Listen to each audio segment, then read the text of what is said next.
Hey everyone, welcome back to Games Done Quick Hot Fix and this episode of What's Faster.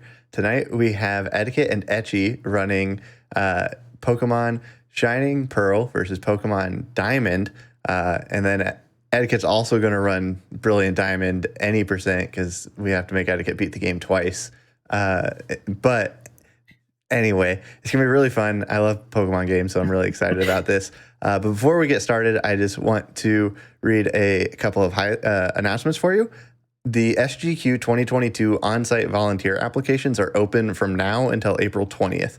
If you're interested in volunteering at the tech station, camera ops, photography, donation station, and any other, there's a bunch of them, a bunch of stations that you can volunteer for, go to gamesdonequick.com for more information. I highly recommend that you volunteer for photography because it's the most fun, just saying.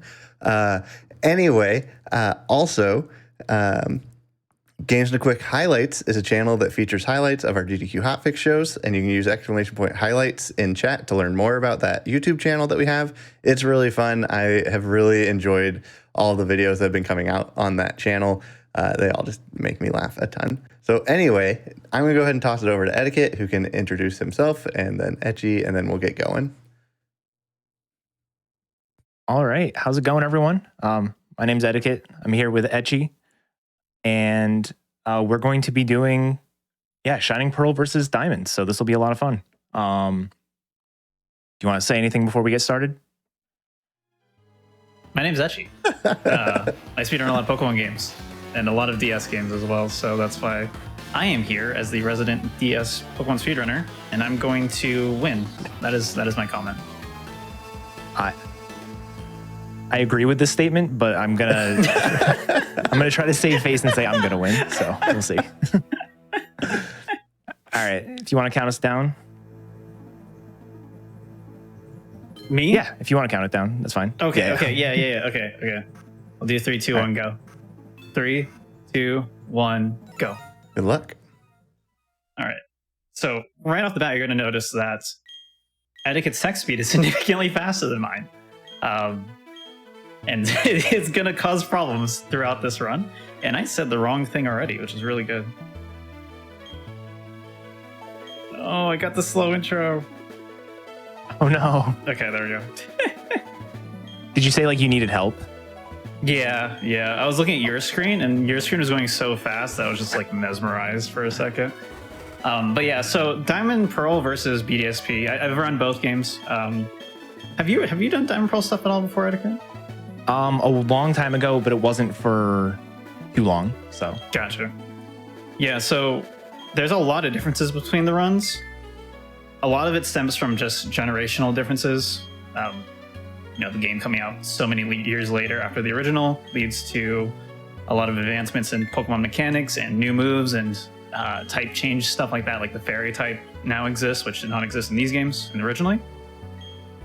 And one of the other changes is that the game just runs way better on the Nintendo Switch than the Nintendo DS. So you're going to see, I think the loads are basically the same, but you're going to see faster text, much faster saving, which is where I'm going to lose a lot of time. Much faster battles. Much faster battles. But it's surprisingly, it's not going to be as drastic of a difference between the two games as you might expect. Yeah, one of the things that this game, the remake here came out back in November, and it got a lot of flack because it is quite literally a one-to-one remake. Usually for Pokemon games, the remakes are a little bit more like reimaginings, and this is like a straight one-to-one remake down to the maps. All of the maps are a one-to-one recreation of the originals, just in a new style. And that will probably cause some frustration for me, as 3D movement in essentially 2D maps does not necessarily bode well. Yeah, the story of this game is very interesting, but the game is literally built on top of the original Diamond Pearl code, which is why some of the quirks and bugs that kind of exist in the original games are also sort of present in BDSP. It's really funky, but it's literally just the same maps, same tiles, but 3D movement is 3D movement in maps that are not built for 3D movement is very frustrating. Yeah. So movement's going to be a lot cleaner on my side, and the bike's going to feel a lot better. But right now, I'm going to showcase how slow it is to save in this game because I cannot do what Etiquette's doing. We're doing basically completely different routes. Again, huge generational differences leads to different things. And one of the biggest differences is that I can do RNG manipulation and Etiquette cannot. Yeah. I need to make sure I'm all set up here. And while he's setting that up, 2 quick notes. So the first is, even if RNG manipulation was possible in these games, it likely wouldn't be the same route. Even though like all of the fights are identical, like down to the level, the main problem is the experience formula in these games is different than the originals. So we would be lower level, just because it's scaled experience. The higher level you are, the less experience you get. And the second thing of note, I saw somebody in the comment or in the chat make a comment. I'm playing with music on. Music turned off is actually faster in this game by about 10 minutes. It's pretty ridiculous, but for the sake of spectacle and to make it a little bit closer of a race, I will be playing with music on. All right, so I'm basically trying to hit a 1 in 30 frame manip. Did not get it that time. I'm going to keep trying. I'm basically just going to retry this endlessly until I get it. On a PB attempt, you basically don't have to worry about this because you would basically just kind of do it from the very start and you would just reset if you don't get the RNG seed that you're looking for. And I can tell if I hit the right seed or not based on the NPC movement, because NPC movement is affected by your current RNG seed. And I'm manipping a really good Chimchar, which I'll explain more later, and also trying to manip no encounters in early game and some other stuff. I'm playing a metronome program in the background to help me time this frame perfect input. Maybe this one? Yeah. Oh. Yeah, okay, that's it. Got it? Awesome. Yeah. And I can talk a little bit more about RNG manip and how it works in Gen 4. It's basically like the best way to describe it, and this is basically the case for Platinum and Heart Gold Soul Silver as well, is that if you enter the game at a very specific date time frame and you always do the exact same inputs after that, you'll always get the same outcomes, except for battles, which you basically can't manip in this game. So what I'm trying to manip here is a Chimchar that has basically perfect stats. It's going to be a plus special attack, or no, a plus attack minus special defense nature, so it's going to be a really good attacker. And then more importantly, it's supposed to have a grass type hidden power, which I'll explain more when we actually get hidden power later. And then I'm also manipulating 2 Pokemon to catch, which are Bidoof and Starly, for HMs, which Etiquette can talk about in a second, and no encounters for early game. And optimally, you actually keep that perfect movement and perfect kind of inputs all the way up until the 1 hour mark-ish, if you're trying to get a really, really good time. But because we're doing a marathon, I'm actually going to drop it fairly early.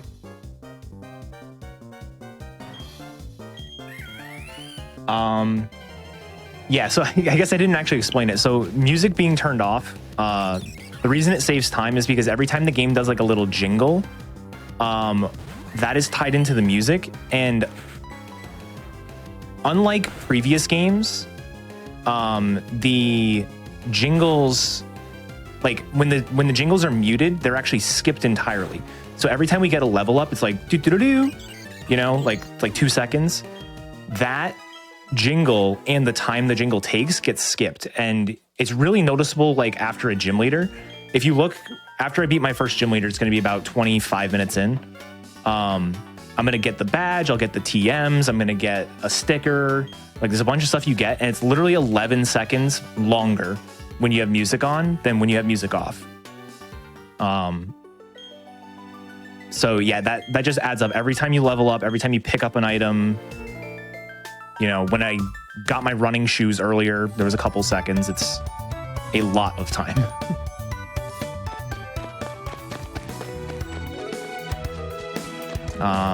Yeah, and so Etchy mentioned HMs. HMs are another difference between the two games. So prior to Generation 7, Generation 7 is where it changed. You would have HMs, which are hidden machines. They're basically special moves that are field moves. So things like cut, surf, strength, fly, and those could be allowed. Those were allowed to be used out of battle, and they were moves that were required to beat the game. Like you would have to surf across this lake in order to progress the story, stuff like that. Starting in Generation 7, they've had various ways to get rid of HMs. They have specific Pokemon that'll do the action for you. In Gen 8, there was a bike that would surf and then like a taxi that would fly you anywhere you want. In BDSP, it's fairly close to the originals in that the HMs are still there. You still have to pick them up, except now they're TMs. And you don't have to actually teach them. You can just sort of use them from your Poketch, which is really cool because we don't have to worry about catching a Starly or a Bidoof or anything like that during the run here. We just catch the Pokemon we want to use, and that's it. All right, so I just messed up my RNG manip. It's not a big deal. It might still kind of work. We'll see. Because I really only need it just to get the Bidoof and Starly. Well, I only really need it to get the Chimchar, and then I just kind of gotta get random Bidoof and Starly at some point. So hopefully that works out. Basically what happened is it's really tight and really strict. I took one extra step, and that means the RNG manip is basically dead. But it might still work out. We'll see.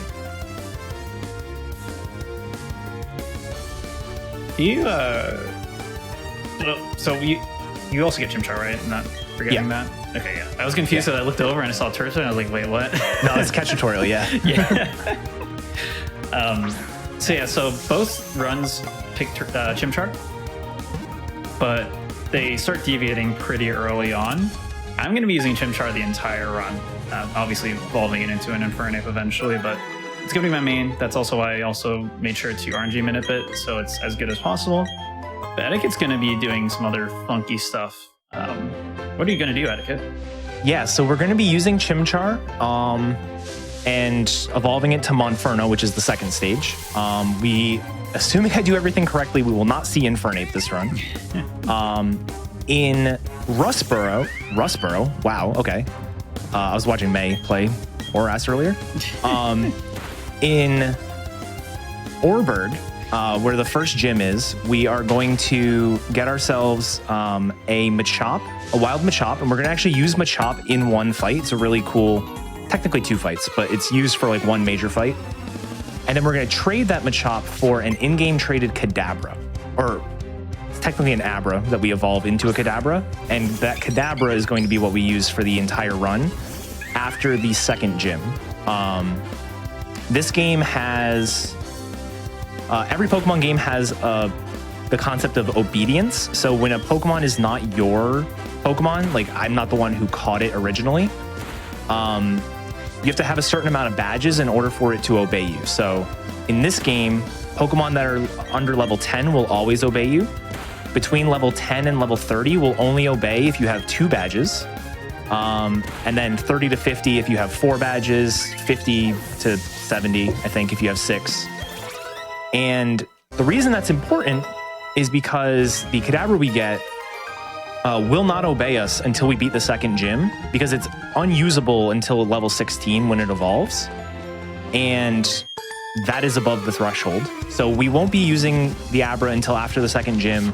And then even after the second gym, we really have to worry about our experience. There's going to be a lot of talk of some very tight experience later. To make sure we don't over level by the 4th badge.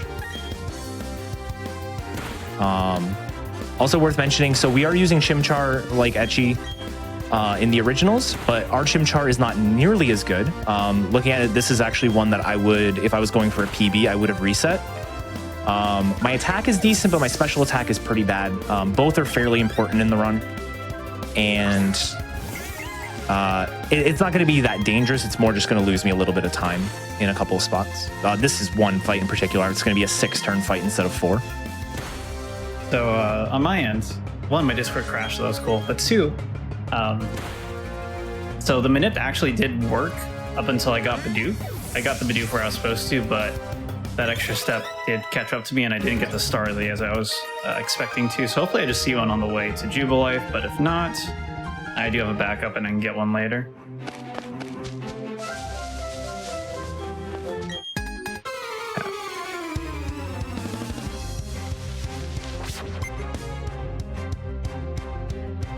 setting up all my stuff. There we go. Yeah, as you can see, Anakin is already much farther than I am. Yeah. Part of that is because I didn't have to do a reset and whole save and quit thing. That does take a lot of time. The other part of it is just tech speed does matter a lot and can influence that quite a bit. And some of the time saves I do get from not playing BDSP don't come up until much later in the run. One of those things is like there's an entire fight that BDSP has to do that Diamond Pearl does not. And the other thing is also Rorik, which is going to come soon because as soon as I enter Jubilife, I'm going to be trying to get the Hidden Power TM. Hidden Power is a really weird move where it's now a dead move, sort of. You can't get it in BDSP unless you get an unknown because only unknowns have them. But basically what it does is it does some funky bit math on your IVs, so your stat numbers basically, and determines a power and a type. So we really have to manipulate a very specific Chimchar such that it gives us grass typing on that and really high power. So I think this is like 69 power grass type. Hidden power, it might be 68, I'm not sure. And that's really important because it's a huge advantage I have for early game over BDSP is that I do not have to catch him at Chop or do anything funky to beat Rorik. I don't have to like fight a bunch of optionals to get to Monferno early. All I do is I just spam grass, Hidden Power, and I win. And that grass coverage helps a lot for the rival fight as well, because the rival has a Piplup. And just makes early game much, much more reasonable with a Chimchar. Yeah, so the fights that Etchy's going to do are actually in the school that I just left, where I talked to Barry. They're optional fights, but Hidden Power is totally worth it in Gen 4. In this game, doing those fights gives us the move Workup, which is a pretty good move. It's a move that will boost your attack and special attack by 1 stage. Basically gives you a 50% boost on both of your attacking stats. And that used to be in the route, but it ends up not saving as much time as, just skipping it. And specifically on this fight here, this is going to be the first rival fight. And in this game, this fight is a slog. Because we don't have Hidden Power, we don't have a way to hit the Piplup for... we don't have a way to hit it for super effective damage. The only way we can hit it for neutral damage is by using Scratch, but both the Starly here and the Piplup in the back are going to spam Growl, meaning our best bet is literally to like 10 hit KO with Ember. It is a grueling fight, but it is faster than doing the 2 optionals to get the Workup TM. Alright, I'm currently doing the worst fight in all of early game right now, and it's going very badly. I actually did save for this fight because the alternative of saving is to always heal out of crit range, and if you do that, you'll probably die because you're just going to get crit more often because you're giving him way more turns by doing that. So hopefully I don't get crit there. Good. Maybe win now. I got 2 growls at the very start of the fight, so horrible, horrible start, but it worked out decently enough. Really high defense.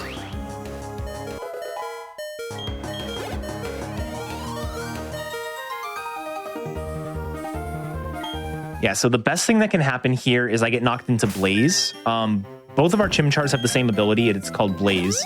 When our HP is below 1/3 of the maximum, so I have 25 HP, 1/3 would be like 8 and a third, so 8.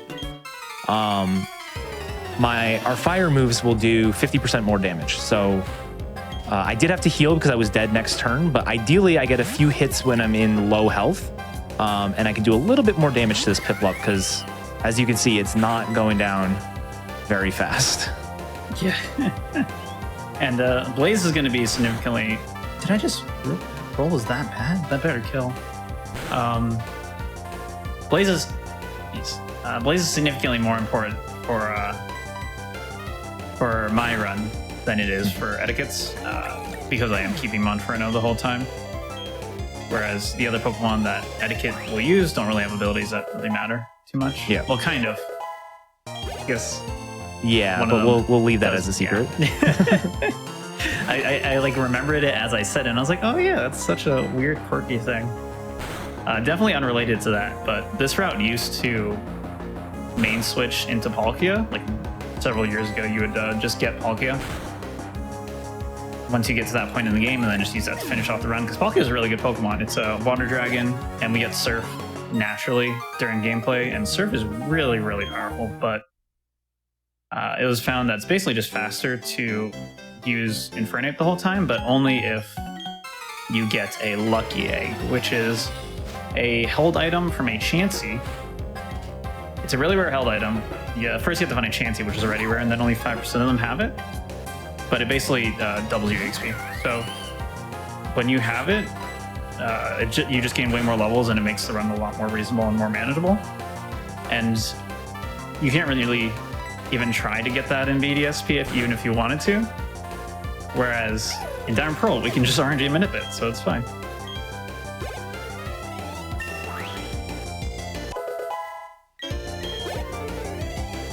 Actually, I think in BDSP, if you really wanted a Lucky Egg, you would go in the underground because you can get it there. Yeah, but it's like too late to really be worth it. Yeah, and it also takes a while to pick it up. Dang. No Starly for me, so I need a Pokemon that I can teach Fly to at some point. That's going to be a Zubat, unless I guess I could still run into one on the way to Orberg, but realistically, it's going to be a Zubat. All right. So now that I'm in Orberg, I am going to take a quick little detour. The game wants us to go down into Orberg Mine to go find Rourke, who is our first gym leader. But I am going to run up here first and search for a Machop in this grass. We didn't see it before the game, like before I started, but I set my time to be a specific time. Encounters in this game, there's different encounter tables for morning, day, and night. I need it to be day to get the maximum odds here for the Machop, which I happen to get first encounter, which is really nice. Nice. And I need it to be night later on. So like that's why I have it set to like 6:30 at night. But yeah, we'll explain the time stuff later on. That was first ball. That was really good. Level 6 is nice. Machop can be level 5, 6, or 7. All of them have slightly different things I need to worry about related to my experience. Because like I said, the experience is scaled in this game. So I can't just account for, okay, I've got 12 less experience for getting a level 6 versus a level 7. Like it's a little bit more complicated than that. So specifically because I have a level 6, there's a double fight in Jubilife after I beat the first gym that I have to KO the Wurmple before the Zubat. If I don't, I won't get Monferno in time. And it is that precise. Like there's literally like one experience difference and it can change the entire route. Yeah, that's another big difference between our routes is the EXP routing in general is much more tight for etiquette for a lot of reasons. Whereas for me, if I get more EXP, then cool. Like, sure, I'll take it. There's nothing bad I really have to worry about because I'm not getting any weird Pokemon. I'm just using the Gym Shard the whole way. Now, if you do get more EXP, you do have to adapt in late game, potentially. It just depends on what happens. But I know how to adapt to it, so it's fine.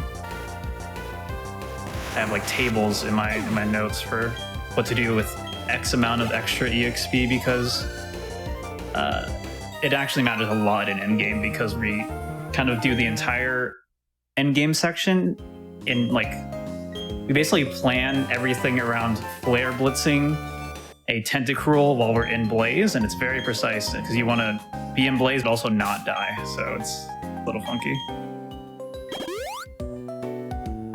So I'm going to go ahead and teach that Hidden Power now. Like I said, this is going to be Grass type. Very powerful, and it's going to make the rival fight much faster than Etiquette's rival fight. And it's also going to make Rourke pretty fast, too. There are slow ways to... If you mess up the experience, there are ways to fix it, but some of them are slow. And some of them are going to be a lot harder to fix that you'll see. But so here we're going to start using our Machop. Machop has the move Low Kick. Low Kick is a weird move in that it changes power based on the weight of the opponent. Geodude is a fairly light Pokemon, so Low Kick does not do a lot of damage. I'm also going to Focus Energy turn 1, which I already did, because that gives me a 50% chance now to critical hit. And as you can see, critical hit does a lot more damage, and that's because it ignores defensive boosts. So all those defense curls the Geodude did doesn't matter when I critical hit. Also, if I crit this Onix, it can die in one hit, which is really nice, but it's not required. And then after this is the Rourke fight, and Rourke is a fight. So Rourke, the main problem with Rourke is he has a Cranidos. Cranidos is one of the fossils, and it hits incredibly hard and is very fast. So what I'm going to be doing is I just learned the move Revenge. Revenge is a move that is, I believe, 60 base power, and it doubles in power if you were hit that turn. So I'm going to be using Revenge and attempting to get hit and then deal back double damage. Specifically on the Cranidos, Cranidos has Headbutt, which is a move that can flinch. So Revenge is obviously a little bit scary because you have that 30% chance to flinch instead of getting damage off. But the real boss here is this Geodude, because like the other Geodude, this one can just start spamming Defense Curl, and you can use Focus Energy on this fight, but it's a little bit less good because Rourke has Heal AI, meaning he will heal when he's at low health, and the Onix has Sturdy, which prevents him from being knocked out in one hit. So you kind of have to like balance, do I want to do more damage to the Onix and risk a heal versus like not killing the Geodude and all that kind of stuff. But I am currently set up, hopefully, to win as long as the Cranidos does not crit or flinch me. Yeah, I think really one of the most interesting changes between Diamond Pearl and BDSP is the changes they made to all the boss fights. They basically made them a lot harder at BDSP. They gave a lot of the like gym leaders, E4 members, like good held items, smarter abilities, smarter movesets, stuff like that. In Diamond and Pearl, all the gym leaders, every enemy Pokemon has their slot 0 ability, so there's very little variance, and a few other things that are pretty funky that I'll talk about later too. Yeah, there's a flinch. Yeah. All right, so it's fine. We can heal out of it. He does less than half to us. So like that did 13. I've got 17 health now. It's just you can sort of get in this heal loop. And I use the next defense, meaning this is doing actually half the damage it normally would. But like the Geodude earlier, critical hits ignore defense boosts. So any crit, and I'm dead here. Not trying to run. That's 3 flinches in a row. This is absurd. At least you have a lot more potions than I do. Yeah, we... Oh, and there's the crit. All right. Oh my gosh. 3 flinches. So rude. That fight's not supposed to be that bad. Yeah, as you can see, this is a reset point in the glitchless run. Is this the first like big reset point? Yeah, aside from stats and like just getting rough encounter luck, this is the first big reset point. Here in the Orberg mine, I'm looking for a Zubat, like I said before, and any Geodude, if I see one, I'm just going to fight it, because then I can avoid fighting an optional in the gym. But obviously I lose a little bit of money, but this is just faster because I already encountered it, and it gives me enough EXP anyway to do what I need to do. And this is more of what I was saying earlier, where like EXP route's pretty flexible. As long as you have enough EXP to hit level 13 for Cranidos, you're fine. All right, take 2. Yeah, so unlike the original, saving is very fast in this game, but honestly, loading in is incredibly slow. Oh yeah, it's so bad. Because you can't even soft reset, right? No, you have to go to menu and close. Actually, I want to potion this for safety, but I'll do it in a second. The etiquette had to fight trainers in the gym. I'm not going to do that. I'm just going to go. So small little optimizations. So rollout's a move that you get locked into. So he, even though he was at like 1 HP, he didn't have an opportunity to heal. because he was locked into rollout. And revenge is minus priority, meaning I'm going to let my opponent go first to try and get hit. And so I ended up switching to low kick there because I outspeed the Geodude, and I'm able to KO before I get hit by another rollout. Because rollout, even though it's kind of weak to me and I use the next defense, it does stack in power. So rollout 3 is more powerful than rollout 2 is. And also, rollout is why you can't do that fight with Chimchar, because you will just die. Yeah. It does an insane amount of damage. And then if you happen to get enough experience to get Monferno for this fight, which is like impossible, you have to hit every single optional and then some like wild encounters too. It's ridiculous to hit Monferno in time. I got through the fight good. If you do that, this Cranidos has Bulldoze, which is a ground move, and that just hurts. Yeah, so in my case, there's no rollouts, and Cranidos only has Headbutt really to hit me with. It has Pursuit, it's not going to hit that hard. It also has Leer, which is scary. The interesting thing with this, though, is that I actually speed tie Cranidos, so I could also get Headbutt flinched 3 times, and it has happened, so we'll see what happens. But basically, because I have Grass Hidden Power, I need to 2 to 3 shot it. If I get really lucky, it'll be a 2 shot. It's like 15% to, or 18% to 2 shot. Unless you get a crit or something. Let's see if, okay, I won the first speed tie. That's really good. Because what's going to happen now is that, kind of what Etiquette was mentioning earlier, potioning happens here. Rock's going to potion below 50%, so it's going to do that. This is not going to kill unless I crit. So it basically just eats up one of the turns, and now I just have to hit one more time. And double Leer, perfect. You might be wondering, why didn't I just get attacked there when it could do like a ton of damage to me? And that's another huge difference between Diamond Pearl / BDSP and also like Diamond Pearl versus every other Pokemon game outside of like some of the early ones. In BDSP, the gym leaders and certain types of trainers and Elite Four members all have like quote unquote smart AI or some level of smart AI. Mm-hmm. And basically what that means is they're gonna, if they can kill you, they're gonna do it.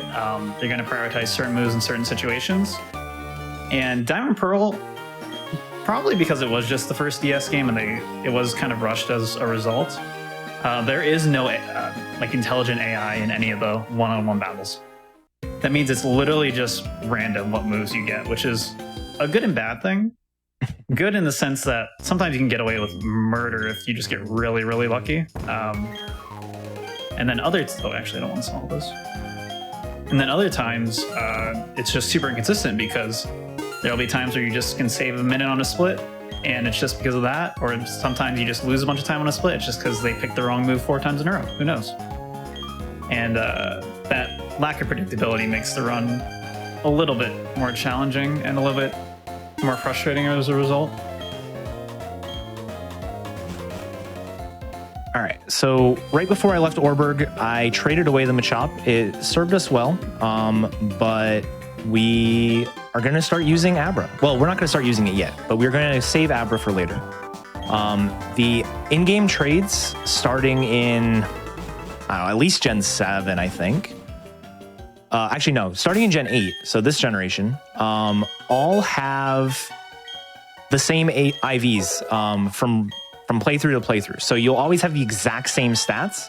So even though we didn't manip for anything, we're now kind of in a similar boat as Etchy, where like our stats are always going to be the same as long as we're the same level for like certain fights. Like, we don't hit optionals, things like that. And it makes routing really easy. However, the specific stats that we have are not the best. It is a quiet nature. Quiet is plus special attack and minus speed. Plus special attack is pretty good. However, the special attack stat that it is isn't very high. So we do get some benefit out of it because it's plus special attack, but it's not like overpowered by any means. The minus speed does kind of come into play, but it's overall not too bad. We sort of work around it. Not many things outspeed us. So there I was looking for a Zubat. Like I said, I still need something to teach Fly to later. Game was not cooperating, so I decided to give up and get it in the next area. But the reason why I wanted to get it there, even though it's less likely to get it there, is because now I'm going to be down a repel. And I have to also run out the next repel to make sure I have it in time, because the little cave I enter after this fight has a higher chance to get a Zubat, unlike the cave I was just in where it's like 50% versus 70%. I'm just going to get in the next one and then pick up a repel later to make up for it. That was an awful fight. So that was the fight I was talking about earlier. In order for my experience to work on the Chimchar, I had to KO the Wurmple first. And the Zubat outsped me, which it's not supposed to. So I like have pretty bad speed. And oh wait, no, I got string shotted. Never mind, because the Wurmple didn't die. And then just everyone kept getting flinched, and the Turtwig kept hitting itself in confusion. It was just a bad fight. But coming up here, this is our first opportunity to see, I think in both games, first opportunity to see a spinner. Yeah. So spinners are very interesting in both games. Yeah. They're a lot more friendly in the originals. In this game, they are random. There's no way to influence them. There's no way to influence when they spin. I can influence where they spin by running in certain spots, but like that's just where they're going to spin next, not the fact that they're going to spin right away. So you'll see me doing some weird stuff where I'm going to like walk up to this person and then run past her, and that's to try to get her to spin faster, but there's really no guarantee. She could just sit there for like a minute. Yeah. And then on my end, spinners are much more controllable, and even though I can't just run past spinners the way Etiquette can, because if I try to run past a spinner when they're looking the other way, they're going to immediately spin and see me, because that's just how they work in this game. I have to walk past every spinner, but there are tricks to time it such that you can safely guarantee a pass. So the TLDR is basically every X amount of frames, a spinner has a chance to spin, and if it decides to spin, it's going to do it. Otherwise, it'll wait that same amount of frames again. And basically what I do is I wait for the spinner to spin away, and then I know that I have X amount of frames until they have a chance to spin on me. Hold on, let me actually try this. So I didn't get to show it there because I did a spinner setup, which I'll also explain. But basically I do some kind of funky movement that equals out to the same amount of frames as they would take for them to spin again. And by doing that movement and then flashing the menu, and if they haven't spun, then I know it's safe to pass. So you're gonna see that a lot in this run. There's also some fancy spinner setup techniques, like the one I just did there, where you take advantage of where of knowing when and where they load in, and the amount of movement you do. There you go, first try to do that. And just menu and move very specifically in order to just have a perfect cycle. If they are already looking away, then you can just go.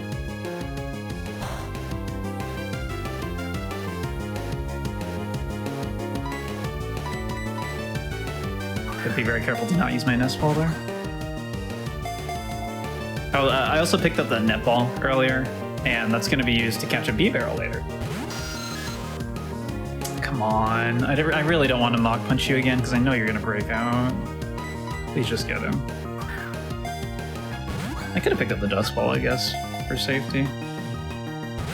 Oh my gosh. This is really bad because I'm confused now. I have to Mach Punch, because if it breaks out again, it's really, really bad.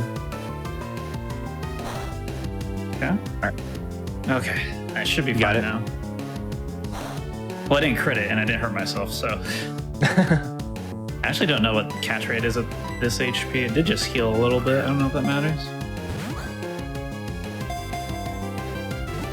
Again, you don't normally catch a Zubat in the run. You manipulate a Starly every time, but we're good. I can move on now. Nice.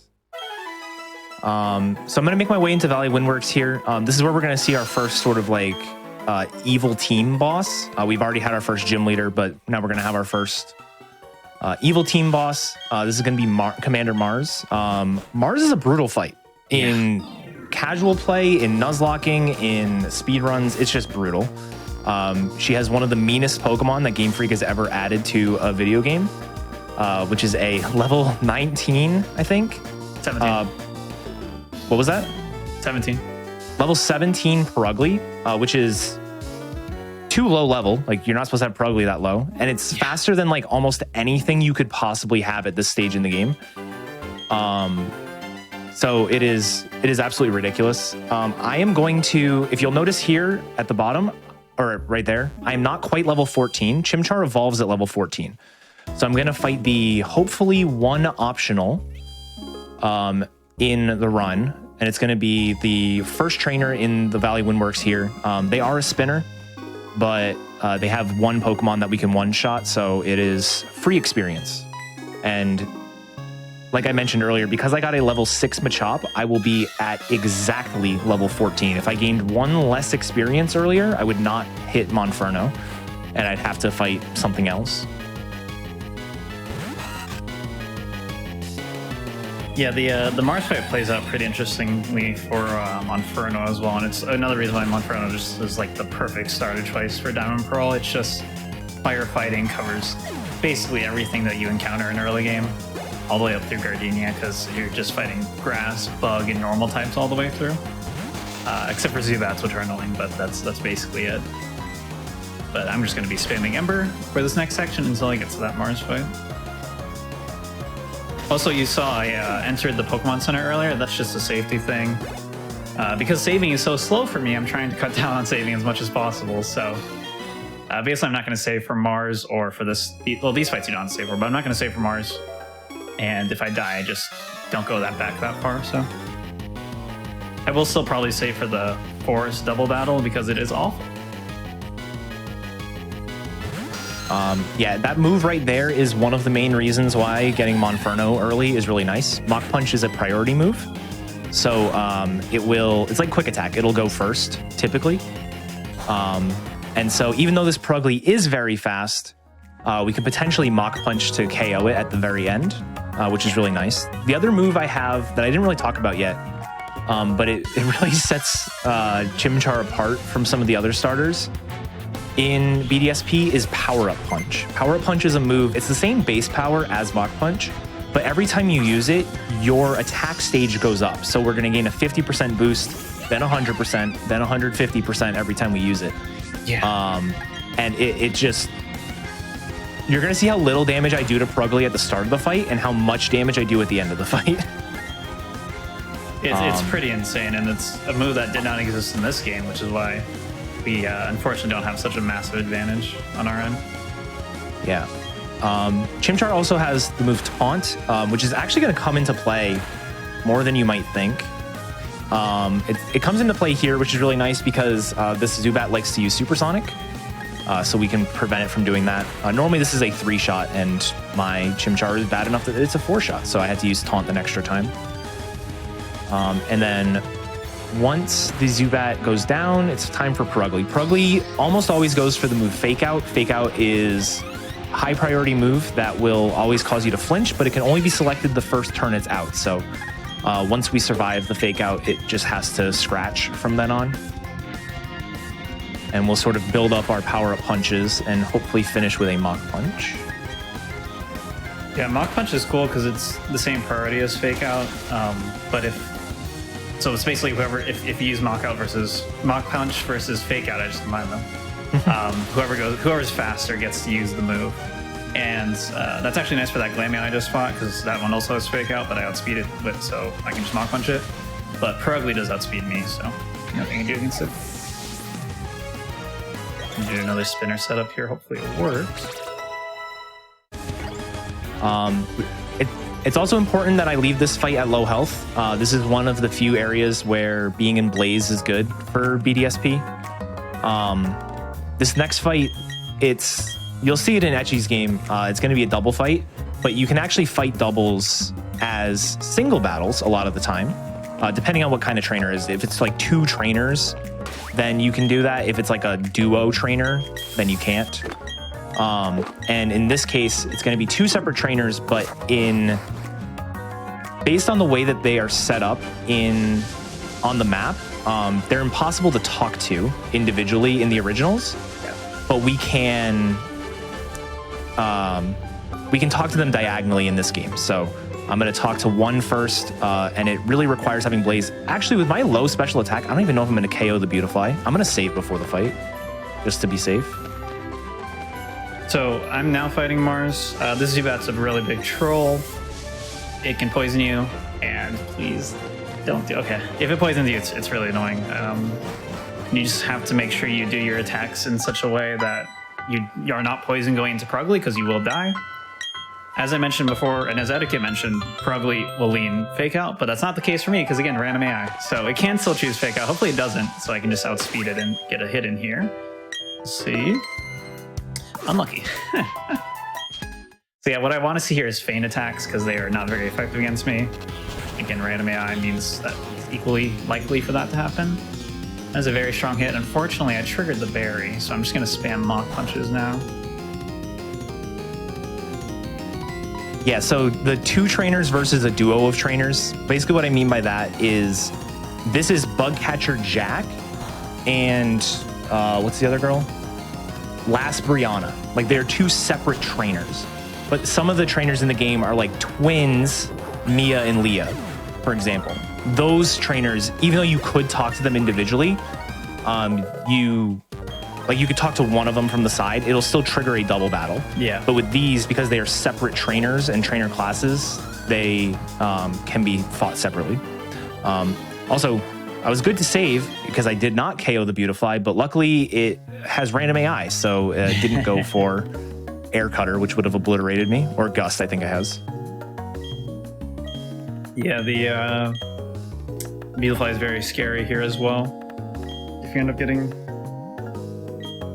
put into a weird situation, which is also why, like, there's 2 different strats for this fight. One is going for the Pachirisu first, one is going for all the bugs first, because again, I have to fight them at the same time with our Chansey buddy.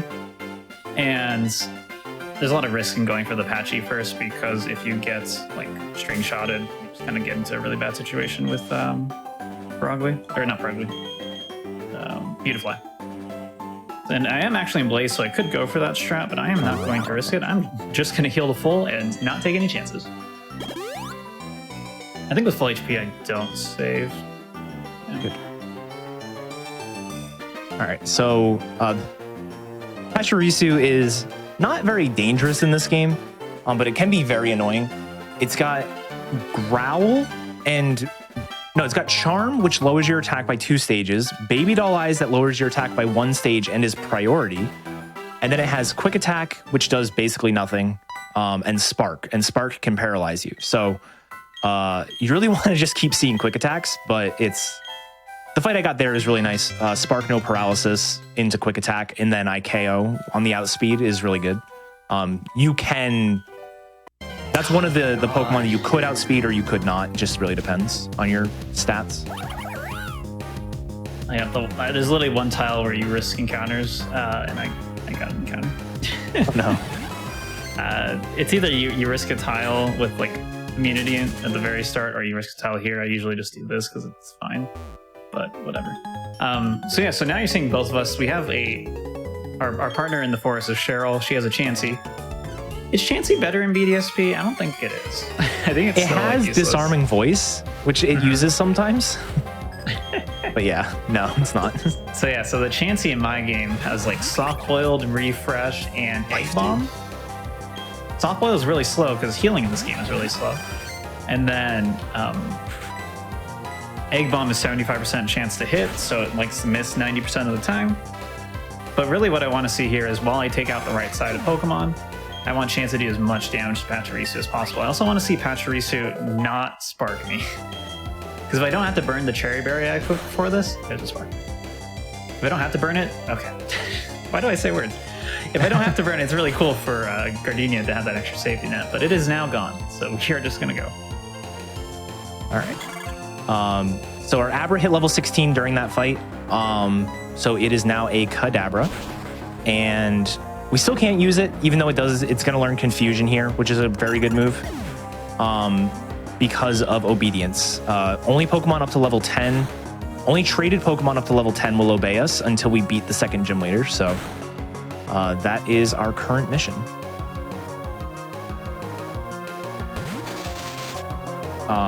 Experience is super important to pay attention to in this game. Like I said, you know, only up to level 10 before Gardenia, and then only up to level 30 before the 4th gym leader. And with our experience route, we really want to hit level 30 starting the gym leader fight on that 4th gym leader, and we need to not hit level 31 during the fight. And that gives us a experience window literally of 79. If my experience differs outside of that 79 experience window, I'll either introduce randomness in a damage roll against the first Pokemon, or I will have to hit through obedience on the last Pokemon. Both of those are pretty bad, but you'll see me doing some saves in some really weird spots. Normally for Pokemon games in marathons, you only really save on the way into like a gym leader or a boss or something like that. I would be saving for movement, because if I hit an optional in some cases, it's just not something I can come back from in an easy way. So I'll just have to reset and do the movement over.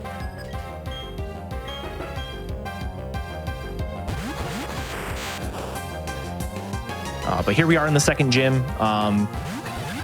Monferno has a type advantage here, so he does pretty well. My special attack is pretty bad, so a lot of these things can die if you have good stats, and they're not even going to come close to dying for me, so I'll lose a lot of half turns here or there.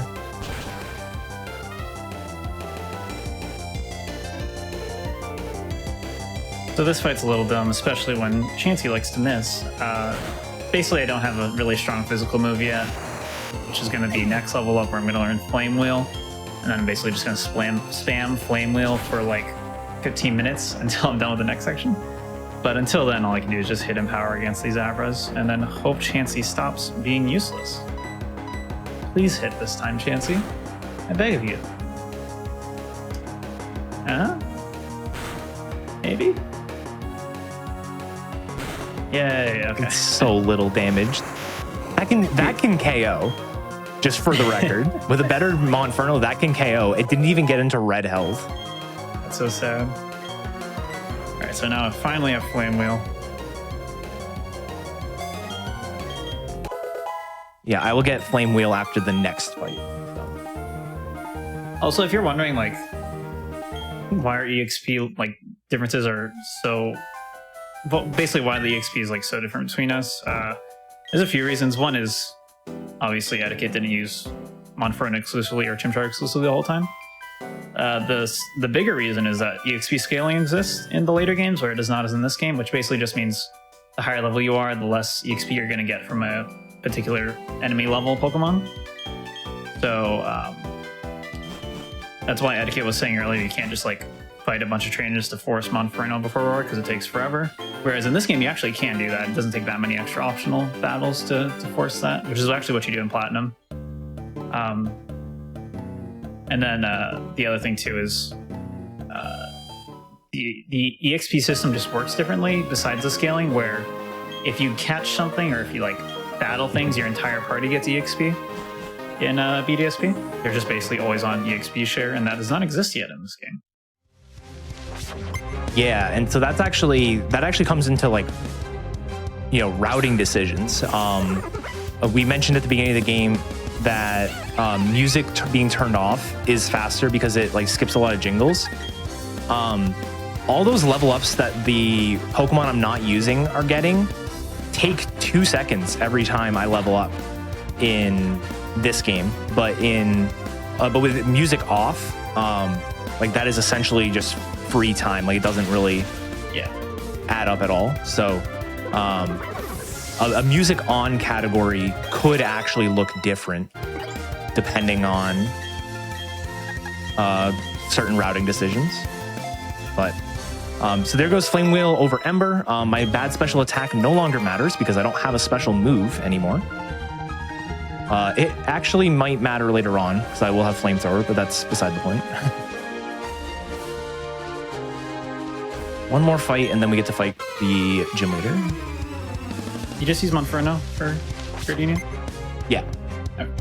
Yeah, we start using Kaza. The Kadabra's nickname is Kaza, by the way. So if I say Kaza, I mean the Kadabra. We start using that right after.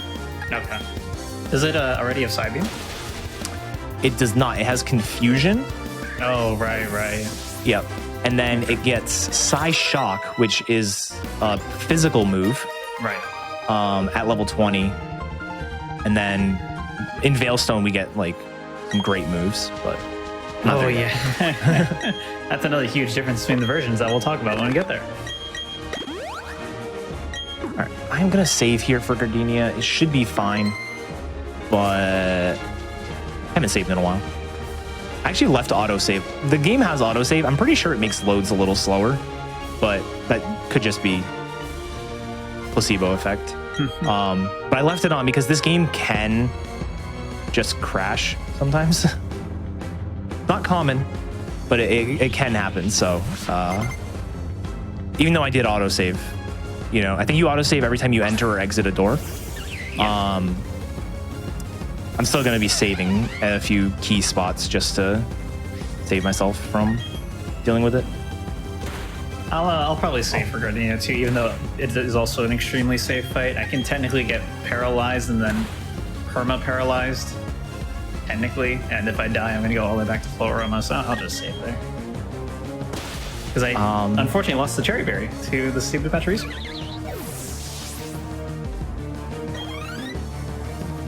So we don't have X items yet. X items are very commonplace in Pokemon speedruns. And so I accidentally used Mach Punch because I swapped the spots, but I used Power Up Punch. Even though I can KO the Cherubi with Flame Wheel, I use the Power Up Punch to give myself an attack boost because this Roserade is quite bulky and actually pretty scary. Even against our Monferno, she can do like a third to us with Grass Knot, but we should be safe. Cool. Clean fight. The Roserade in ESP is so much scarier than the Roserade in this game. Does it have Technician in the original? No, of course not. Yeah, so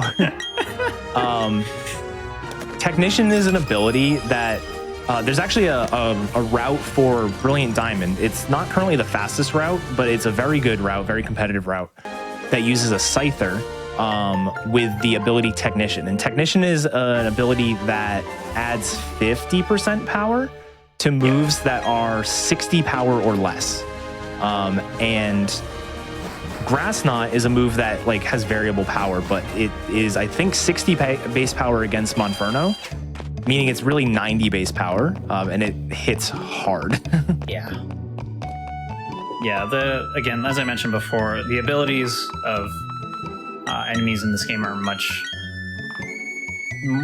nicer than the ones you'll see in BDSP, and also like a lot of abilities are just straight up worse in Gen 4 than they are in later gens, like Sturdy, which was mentioned by Etiquette earlier. A lot of Pokemon in this game actually do have Sturdy, but Sturdy is basically awful pre-Gen 5. Before Gen 5, I think it just prevents you from dying to like one-hit KO moves. So it really like does not matter and doesn't slow you down at all, which is really nice.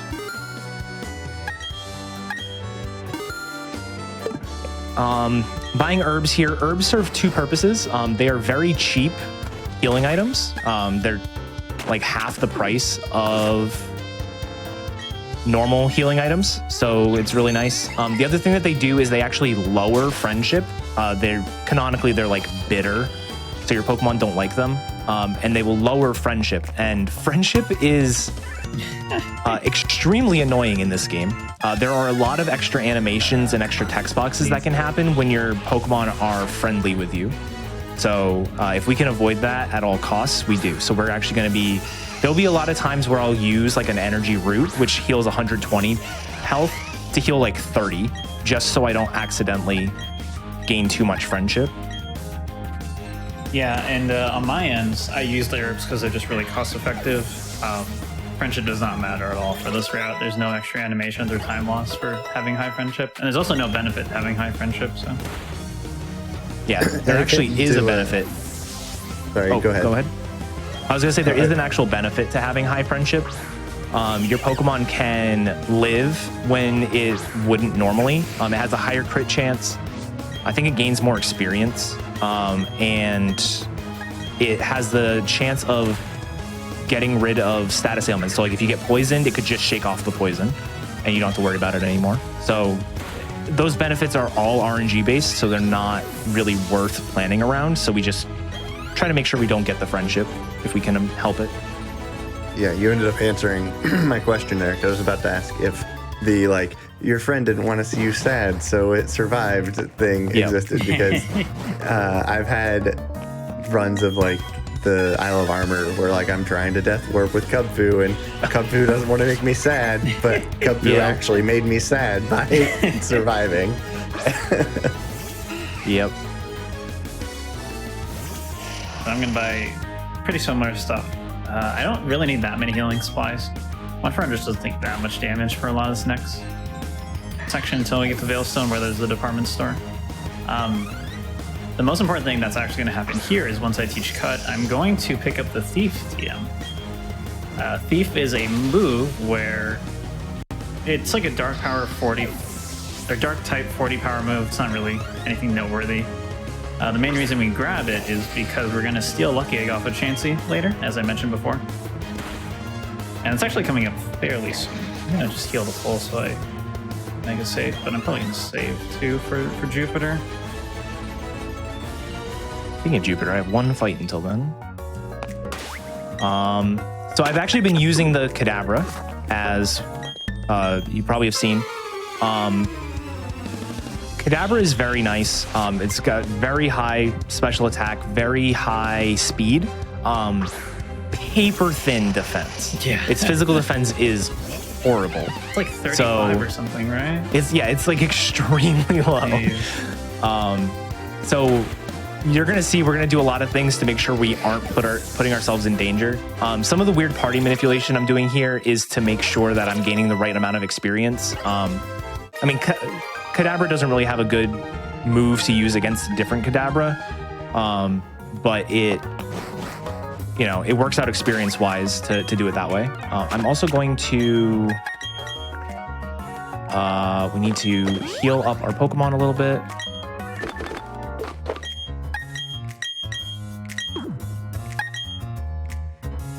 Actually, no, we're good there. I'm gonna save. So Jupiter here has a Zubat and a Skuntank. The Zubat is a lot like, at least in this game, it's a lot like Mars's Zubat. It can supersonic, you can do all sorts of things. We're just gonna lead the Kadabra and KO it in a single hit with Confusion. The Skuntank comes out next, and Skuntank is Poison Dark. Dark is immune to Psychic, and if you look at my Kadabra's amazing moveset right now, I only have Psychic moves. So I'm actually going to hard switch into the Monferno. And this little bit of extra experience actually is going to do us a couple of favors. It's going to give us like certain level thresholds on later fights, and it's going to allow us to actually sacrifice the Kadabra at one point, where we would have to deposit it anyways because there are like double fights we want to skip, and we don't have to deposit it if it's already fainted. So it works out really nicely. I did this fight wrong, but that's fine.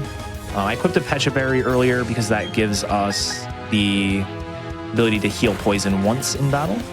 And now we're just going to build up our attack with Power Up Punch and finish off with a Flame Wheel.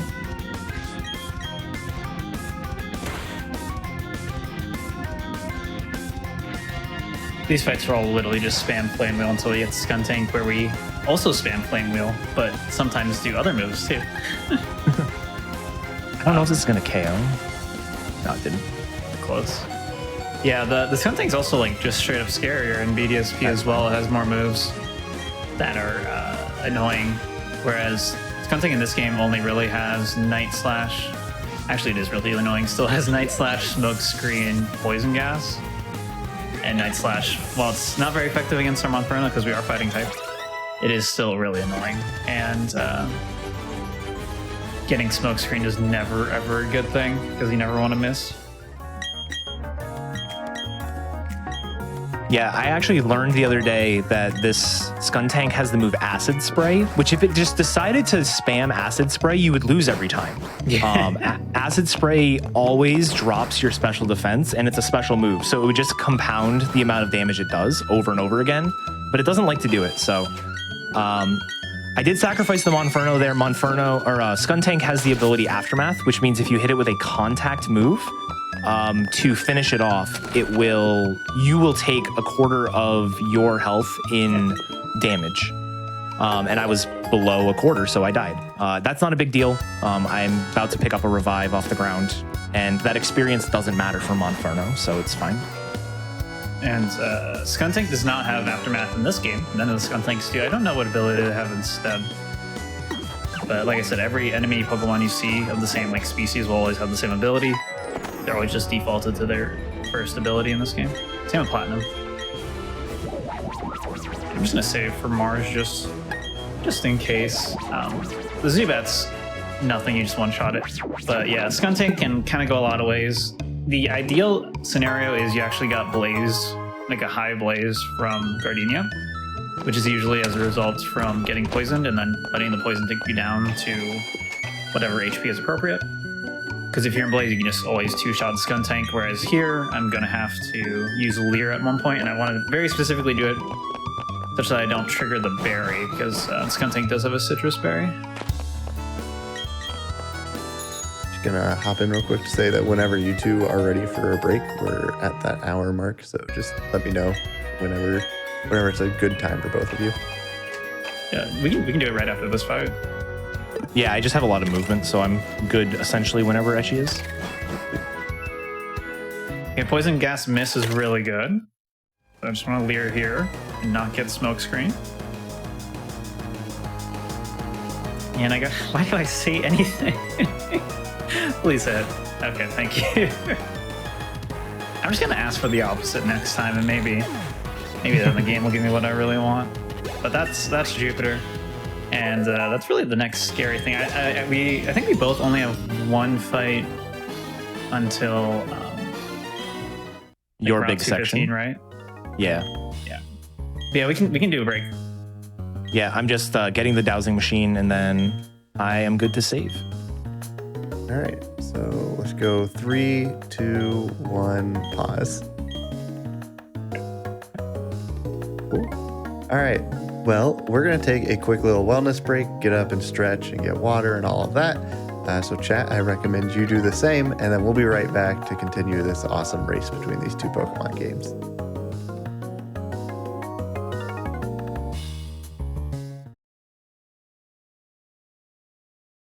Welcome back, everyone. Before we get back into this race, I just wanted to remind you that your subs, your gift subs, your Prime Gaming subs, and your bits all help support our weekly hotfix content that you're watching right now. So if you're in a position to do so, please consider supporting our content by, doing those things. That I'm ready to go ahead and continue this race because this is awesome. So you two can take it away. All right, you count down this time, Etiquette. All right, sounds good. 3, 2, 1, go. I didn't realize that was the last text box for me, and my entire screen flashed, and I thought I broke something for a second because I was just hanging on the text box for so long. All right. I just got the bike. The bike in this game is something else. Movement in this game in general is pretty tricky. We mentioned earlier the maps are one-to-one recreation of the original Diamond and Pearl ones. However, the movement is 3D based, and what that means is there are a lot of areas that are potentially like one-tile gaps that work really well on 2D maps, but not so well on a 3D one where you have all sorts of movement that you can do. So you'll see me essentially rubbing up against walls sometimes by accident to try and squeeze into a narrow gap like this one. And there will be other areas where you'll see me not even bike because it's just a little bit too tight to deal with. The bike also has a gear system where you've got a low gear and a high gear. You go faster in high gear, but you accelerate slower. So you'll hear, I don't know if the sound is on my game, but you'll hear this sort of like, and that's me changing gears. So I believe the gear system exists in the originals as well. So yeah, it's very similar. It's actually used a lot because the way it works is basically the slower gear is you always move at a constant speed. The faster gear has a higher top speed, but it's very slow the first couple tiles, where it's like 8 frames for the first tile, 4 frames, 2 frames, and then you go really fast after that. And ultimately what you do for a speedrun, or just trying to go fast, is whenever you are stopping, you want to be in the slower gear. Because once you're in the slower gear, if you do a couple tiles movement and then turn on the fast gear, you skip that entire like wind up section. So you're going to see me change gears a lot in the run because it is a very important optimization to do. Well, speaking of safety revive. all right. So I have a pretty finicky fight is the best way to say it coming up. So we're gonna fight our rival here in Hardhome. I'm gonna save before it, and the rival has, in order for me, Starly, Prinplup, Rosalia, and then Ponyta. Rosalia is a pushover. Starly is a pushover with Kadabra. Prinplup is a 3-hit, and like we have Blaze on our Monferno, the Prinplup has an ability called Torrent, where its water moves are going to deal 50% more damage when they are at 1/3 health or less. And so my objective is to not get hit by a Bubble Beam and then a Torrent Bubble Beam. If that happens, I die, and so I will have to reset. And so I'm going to be using Confusion and then using Psyshock, which is a physical move, and Kadabra has very bad physical attack, so it should do less. But Psyshock is a high crit rate move, meaning it's 1 in 8 to crit instead of 1 in 24. So there is a chance I get trolled. Hopefully I don't. And then the final thing that's going to happen on the fight is the Ponyta is going to come out, and I'm going to deal as much damage with Kadabra as I can. But ideally, I want to die to the Ponyta. That's going to allow my Kadabra to stay in my party, but be fainted so I don't trigger double battles. And also works out experience-wise to not, have to deal with anything. So I purposely knocked it into Torrent there. I didn't get hit with the Bubble Beam turn 1, and I want to take as much damage as I can, so I opted to knock him into Torrent on purpose. And then I'll KO the Rosalia here, and then deal some damage and die to Ponyta. Or I guess, yeah, it's Psycho Cut, not Psyshock. Psyshock is a move we're actually going to use later. It works a little bit differently. But I'll explain that when we get it. It's not going to be for a while.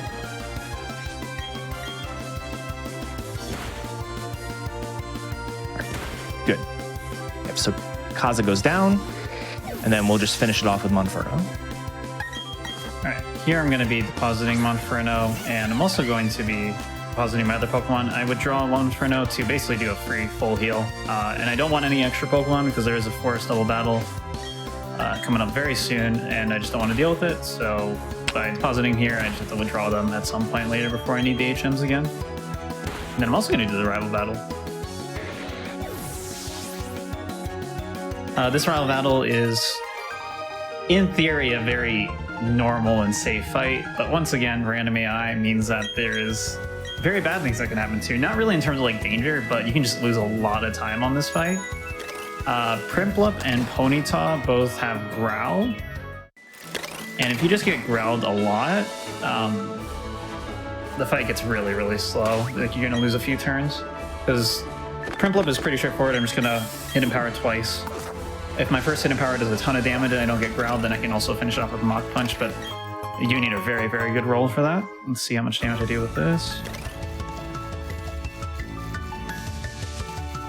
That's like close. I don't think that's worth it to risk it though. I think that might be, no, I think it needs to be one tick more to the left. I'm using the gender symbol as like a visual marker to see how much damage I'm doing.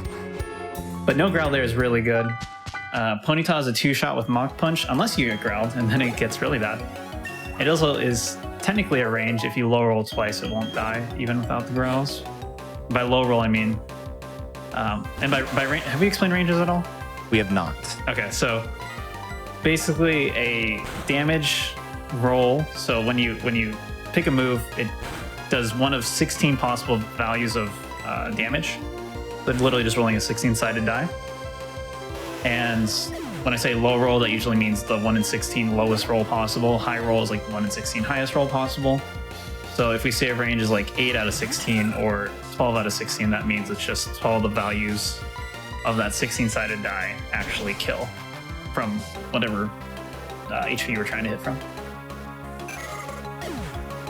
But that's the Royal fight. Pretty lucky I didn't get anything horrible there. And then I'm coming up on Lucky Egg Manip, which is very scary. So there's kind of a lot to explain. I'll do my best. I'll probably wait until I'm done with this harder movement. But as I mentioned before, I'm going to be trying to manipulate a very specific Chansey encounter. And I'm also manipulating a B barrel in the process. So I'm going to do this. Before we actually start it, I do have to do the whole Lost Tower side quest.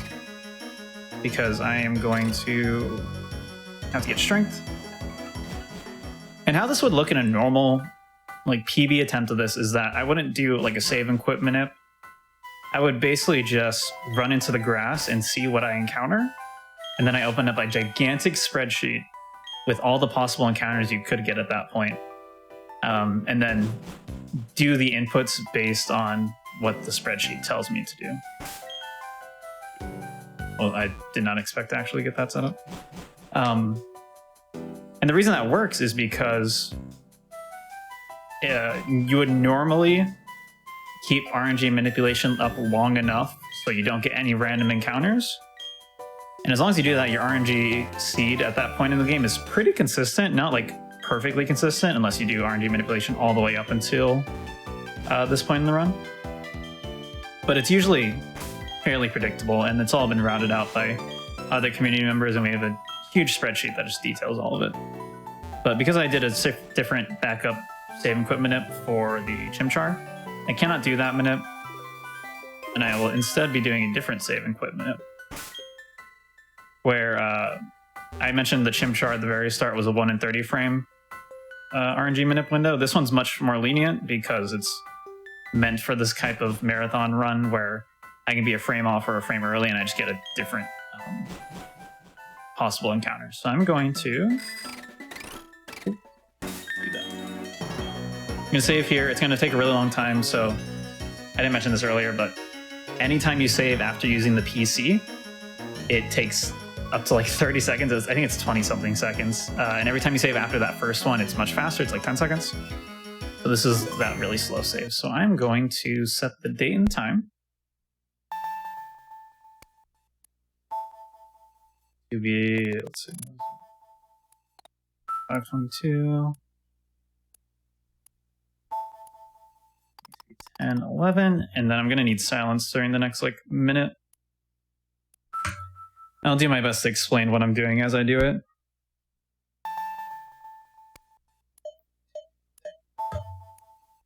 So once again, entering the game at a specific second, and then I need to do a timed approximate frame input here, where I'm trying to hit a specific frame, but if I'm a little early or a little late, it's fine. Okay, so we're going to do some encounters here and see what we get.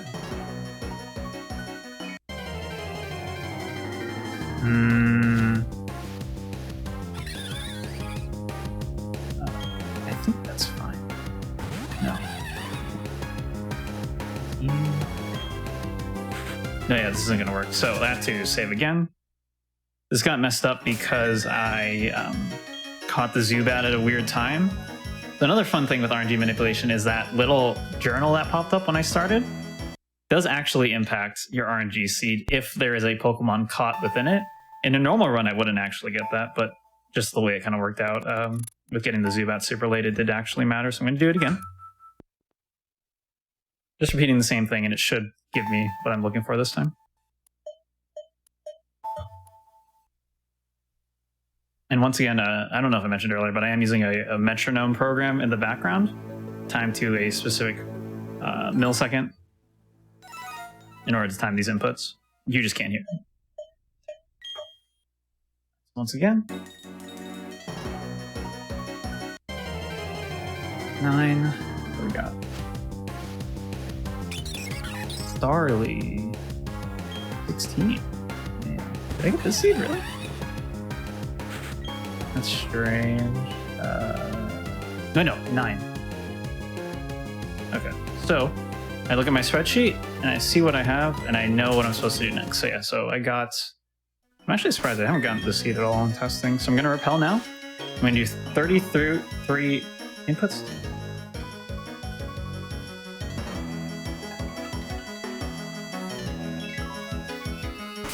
And then I'm going to use the honey. And this should give me a level 16 male bee barrel. And again, the point of this chain is to end up with a Chansey that has the lucky egg held item. Yeah, so far, so good.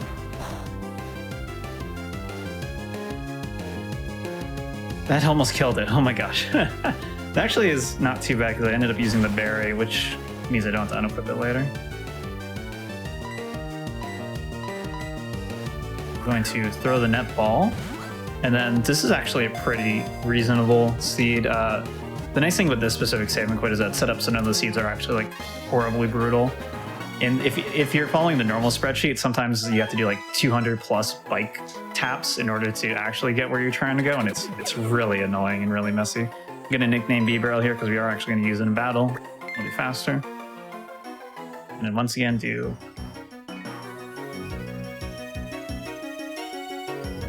20. Gonna lead B-Barrel. Going to teach it Thief now. As I said, we gotta go steal that lucky egg. You could technically catch Chansey. It's really hard to catch though, you don't want to do that. And then I'm going to also teach Grass Knot while I'm here to Monferno.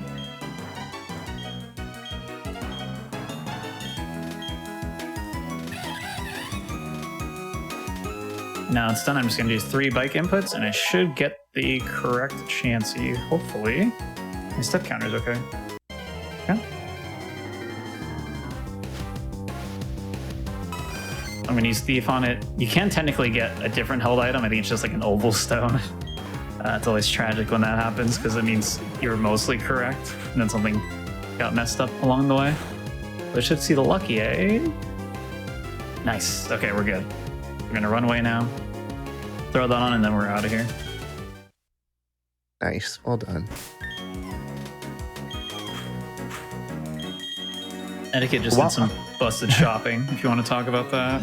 Yeah, as I say, while that was happening, we did a lot of things. So we bypassed a few battles. Like I said, that are double battles, but because we only had one Pokemon who was not fainted, we're able to pass them.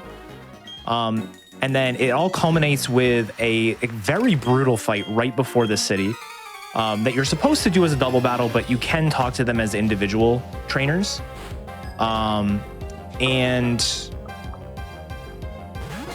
a lot of the early experience is built around hitting level 25 for the Gyarados, because the Gyarados is very scary. Gyarados being scary is going to be a common theme in this run. Just remember that. And yeah, so then we ended up going into Veilstone department store. Veilstone is sort of like the big city in this game.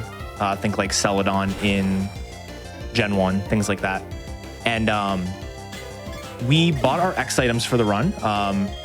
X items are items that you can use in battle that will boost your stat stages by 2 stages in this game. There are only 1 stage in the originals. So every time I use an X, like if I use a single X special attack, my special attack gets doubled instead of a 50% boost. And that is going to be very important. Specifically, like defensive X items being double your defense is really nice. I also bought calcium. Calcium are vitamins that will boost my special attack. So we didn't really go into what stats are like how they're like calculated. But stats have two components, IVs and EVs. IVs are sort of like set in stone, and that's how good is your stat. EVs are sort of like a way to make every Pokemon a little bit different. Like how is your stat growing? And you gain EVs by defeating Pokemon. They yield a certain amount of EVs. And we are going to use 4 calciums over the course of the run. Each one is going to give us 10 special attack EVs. So it'd be like defeating 5 Kadabras is each one. And the last thing we did was we bought 3 TMs. 2 of the TMs are taught to Kadabra. 1 is taught to Monferno. Monferno gets Flamethrower, very good move. And Kadabra gets Psychic, which is busted, by the way, to have this early, as well as Dazzling Gleam. Dazzling Gleam is a fairy type move, which means it was not in the originals. And it is going to be sort of like our main move for hitting dark type Pokemon later on in the run. But yeah, there's a lot of stuff to do all in that one menu. We also bought a few repels, but that's not exciting. So Maylene's Gym is one of the worst offenders of the one-to-one map recreations being awful. All of these one-tile gaps are absurd to have to run through. But 2 spinners we have to pass. The spinner over there on the right we did pass already, but he's a rotator. Distinction meaning there's no randomness to where he's spinning. He's always going to spin in a circle like that. These guys can be a little bit brutal, but we got past it. And now it's time for Maylene. Even though we have a distinct type advantage, Psychic Pokemon against fighting, this fight can be very dangerous. We're going to set up an X defense, make sure that we don't die. Her lead Metatite has Pure Power, I believe, as an ability, which boosts her attack. And so even though the only move she's really going to have to hit us is Drain Punch, which is a fighting move, it's still going to do a lot of damage, and we need to use an X defense. Sometimes even 2. Not commonly, but sometimes. And then depending on how the fight goes, we may have to use an X accuracy if we get Flash. We may have to use an X speed if we take too much damage. We just have to sort of see. Drain Punch turn 1 is interesting. Not the end of the world, but it's kind of weird. Drain Punch again. Super weird. I'm going to just X speed and hope for... All right, cool.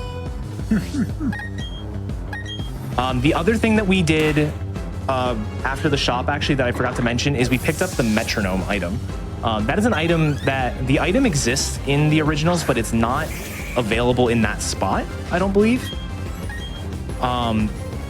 Metronome is a held item that when you use the same move, like twice in a row, 3 times in a row, you gain a 20% boost every time. So I just used Psychic once. This Psychic I'm using is gonna have a 20% boost. If she had a 4th Pokemon and if she had another Pokemon and I would use Psychic a 3rd time in a row, it would have a 40% boost, then a 60% boost. And that boost is gonna come into play in so many fights, I'm not even gonna be able to explain it all. This fight is one of them. So that was a very good fight though. Very clean way for that fight to go. So I'm happy with that. Yeah, I just had a very good Route 215. This route normally can cause you a lot of headache. Things just can give you really annoying statuses, and because it is a rain route, using fire type moves is not very effective, so it worked out nicely there. I'm also going to do some shopping. It's not going to be as intense as Etiquette's was. Etiquette also just gets like more money in the game than I do. Kind of a side effect of generational less experience differences. and way more money. Yeah. So I'm going to buy 1 TM, which is just Fire Blast. It is just the best fire move I can get right now. Again, my only fire move is Flame Wheel, so this is 120 power, 85 accuracy. Very useful. It is special type instead of physical, because remember, Gen 4 does have the physical special split, which was missing prior to Gen 4. You can have fire moves that are physical, fire moves that are special. I'm going to get VX attacks. Etiquette already explained what all these do. They're basically functionally the same, just one less stage. While she's doing the shopping, so I deposited the Kadabra. That's to make sure it doesn't gain too much experience. We don't want to use Kadabra on these fights. Kadabra doesn't really have anything to deal with double battles very well. Some moves in the game are single target, some are going to be multi-target. Dazzling Gleam, which we do have, but we don't want to teach yet, is a double target move. And so we're going to use Monferno for this. We also purposely go into this fight at really low health. We want Monferno to not be at full health at the end of this fight. And as you'll notice, the Clefairy does a really good job of using Life Dew and healing us. So you want to go in at low health and ideally not see any Life Dews. Being poisoned like this is really nice because, I mean, it's nice for safety. It's bad for speed. If I get Life Dew, I'm just going to lose some more HP to the poison, which is really good. And we want to be at lower HP. We don't have to be at like red HP or anything, but we do want to be probably no more than like 70% health. And this is perfect. I'm going to heal the poison just because it'll waste a little time if I don't. And I am good to go. We're going to be withdrawing the Kadabra right after this and continuing to use Kadabra for the rest of the game, basically. So I just need to do that.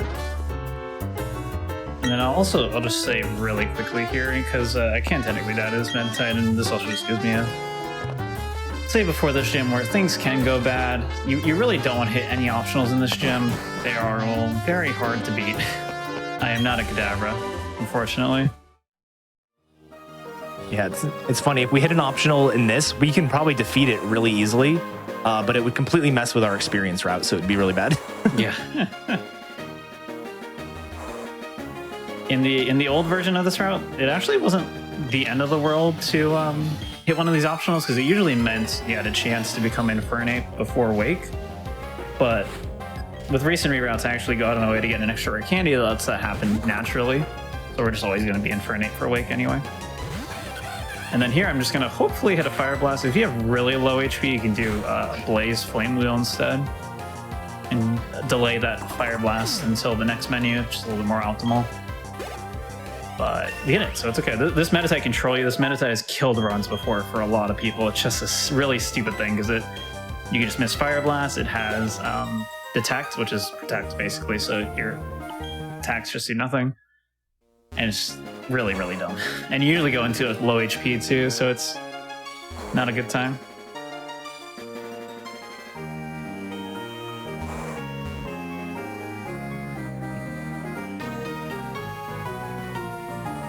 So, as is tradition on this show, while a Pokemon game is being played, I have to ask, what's your favorite Pokemon and why is it Sandygast? So, Sandygast. Interesting choice. Sandygast is Very, obviously very the best Pokemon. I mean, it's just an adorable little sandcastle. But anyway, excluding Sandygast, who is the best, what are your favorite Pokemon? Actually, you want to go first? Yeah, I forgot to rare candy. How do I fix that? Do I just fight an optional? I think that is how I fix it. I have never forgotten that rare candy before. I think I just fight this guy. Yeah, my favorite Pokemon's Squirrel. That's a good one, too. My favorite is Frostlass. Interesting. Yeah. Frostlass is very good.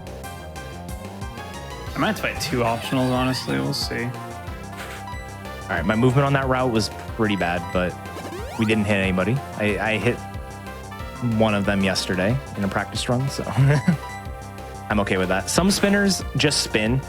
Some trainers will run, and there are, I think this is the first game that did it. There are a select few trainers that will just run, spin,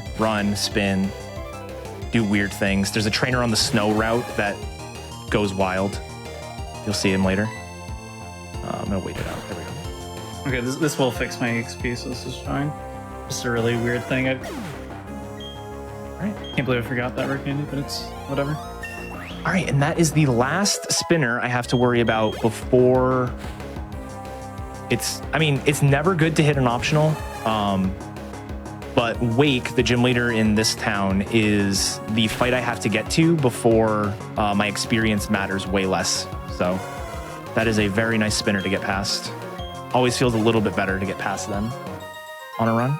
And now we're into Wake's gym. Wake is the water gym leader. Bunch of mandatory fights here. None of them are all that scary. The Wake fight itself is very scary though, so we will definitely explain that when we get there. The Maylene fight, you don't really deal with as many horrifying moves as you do in BDSP. Although Etiquette only saw Drain Punch. You're going to see pretty similar. This Meditate has Drain Punch, Meditate, some other annoying things, but nothing really too impactful. Really, the scariest thing in this fight is actually the Machoke. Lucario is really easy to deal with because we just Flame Wheel it and it will die. I'm going to lead with the next attack. And then the Machoke is where things get funky because I either have to commit to two-shotting it or go for... Attack is the other annoying thing. Or go for a fire. It got double detect. Oh no. Come on. Oh, it tried 3 times. Wow. Again, that's completely random if it goes for that. It's just flat 25% each time. So the Fire Blast is 85% to hit, and then it's only 9 out of 16 to actually kill. Hopefully it just works. If we miss it, then I just have to commit to two-shotting it.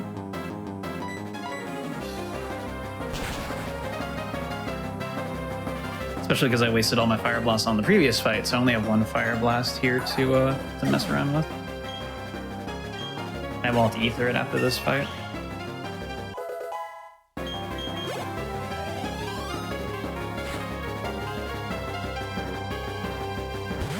Please hit, please hit, please. Please hit and then get the coin flip to kill. Okay. I don't know how I haven't missed a Fire Blast yet. I've hit 5 already. Oh, so close. You shouldn't have said anything. Why'd you do that? I should have said the opposite, and then it would have worked out. But Exactly. Yeah, I just go for the 2-shot here, and it's totally fine. Which is what I probably should have done from the start, but whatever. I haven't taken any damage in this gym despite fighting an optional. That's pretty fun. That's Maylene. I do have to Ether my Fire Blast here, and I do have to prepare for the next battle. The next battle is actually really silly. I didn't talk about it before, but when I said basically everything is random AI, it was kind of a lie, because double battles actually have sort of intelligent AI. They're not like perfect smart AI, but they are going to generally lean towards doing the more damaging moves to you than not. They're pretty smart compared to normal, which makes these double battles really scary as a result. All right, so I've got one more fight before Wake. So I guess I can start explaining it now. So the entire early game is built around the Wake fight. Chimchar kept taunt this entire time for Wake, for example. All of our experience is based around Wake. We need to be level 30 going into the fight and not hit 31 during the fight. And that is an experience threshold of about a window of 79 experience. You're going to see I'm just barely going to hit level 30 here.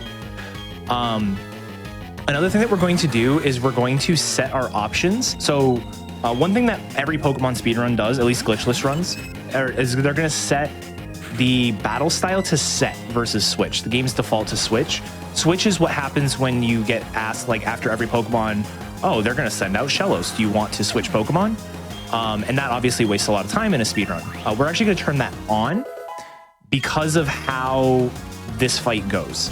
The way this fight's going to go is we're going to put Kadabra out against the Gyarados. Gyarados is a 15 and 16 range with Shockwave. If we hit the range, if we don't hit the range, we die.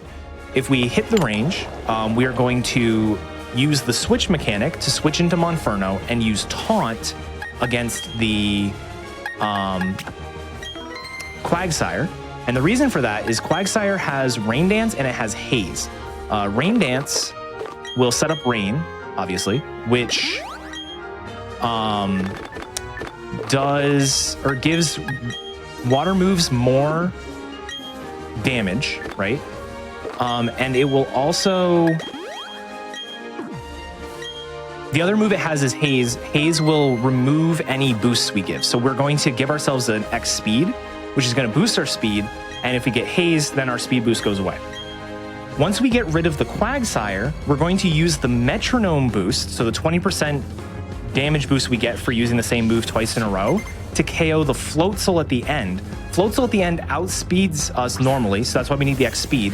Has Aqua Jet, which will kill us 90% of the time, but for some reason the AI doesn't like to go for it unless every single one of those 16 damage rolls will kill us. So we're taking advantage of a little AI quirk to make sure that we can get through that. If the Floatzel used any move against us, we would be dead. And if we didn't get the Metronome boost, we would be dead. If the Rain Dance came up, Aqua Jet would do more damage. Aqua Jet's a priority move, we would be dead. So like this fight is very particular.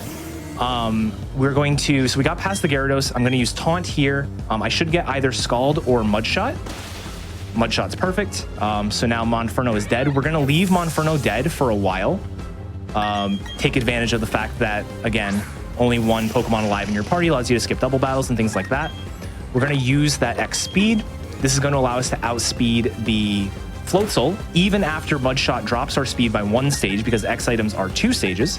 And I'm going to use Grass Knot, KOing the Quagsire, and then if I had 2 less HP, we would see Aqua Jet here, but because not every Aqua Jet roll KOs us, doesn't like to go for Aqua Jet, and we should be fine. And if you look at my experience, I am just barely not level 31 here. So yeah, that is the result of an extensive amount of routing. A lot of math and a lot of running various routing scripts that myself and some of the other community members have built. That is one of the most complicated sections of the game in a Pokemon speedrun, is all just to get through that one fight, that one stupid fight. And now that we have the 4 badges, Kadabra will obey us until level 50, and we're not going to hit that anytime soon. So we don't have to worry about obedience issues for a very long time.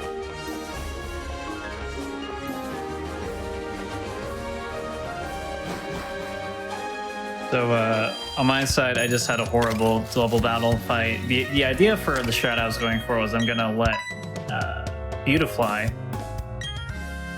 hit me twice to lower me into Blaze.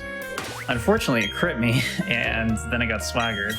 I didn't die, so that's good. But the goal is to get into Blaze just for this fight, so you don't have to risk a Fire Blast here on the Mischievous, because it will just potentially kill you if you give it the chance. Now I'm going to travel down on this route, and then I'm going to do a... I'm not going to heal at the hotel, but I will heal in Pastoria. Oh, that was so lucky.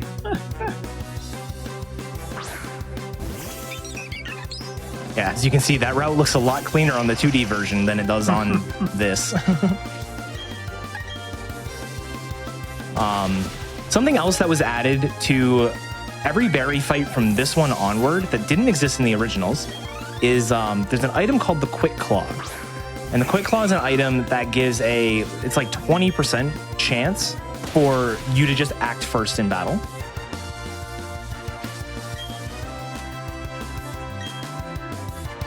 Oh yeah, my god, I'm generally using the the only wrong held move. items you see in the original games like berries. You don't really see much beyond that. Oops, I was using the wrong move for that whole fight. Yeah, here I'm gonna go withdraw those extra Pokemon, also heal Monferno, and then I'm going to get that candy that I mentioned before.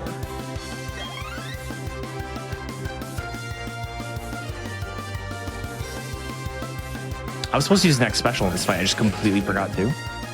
I'm going to use the Psychic. I have 1 extra Psychic I can use. But yeah, alright, fine. Technically, that was the exact same amount of turns. It's just I was supposed to use an item to start the battle, and instead I just sort of went for kills. Yeah, alright. New strats, making them live right here. Apparently. It's the same amount of turns. It's like roughly the same amount of time. It's not a big deal.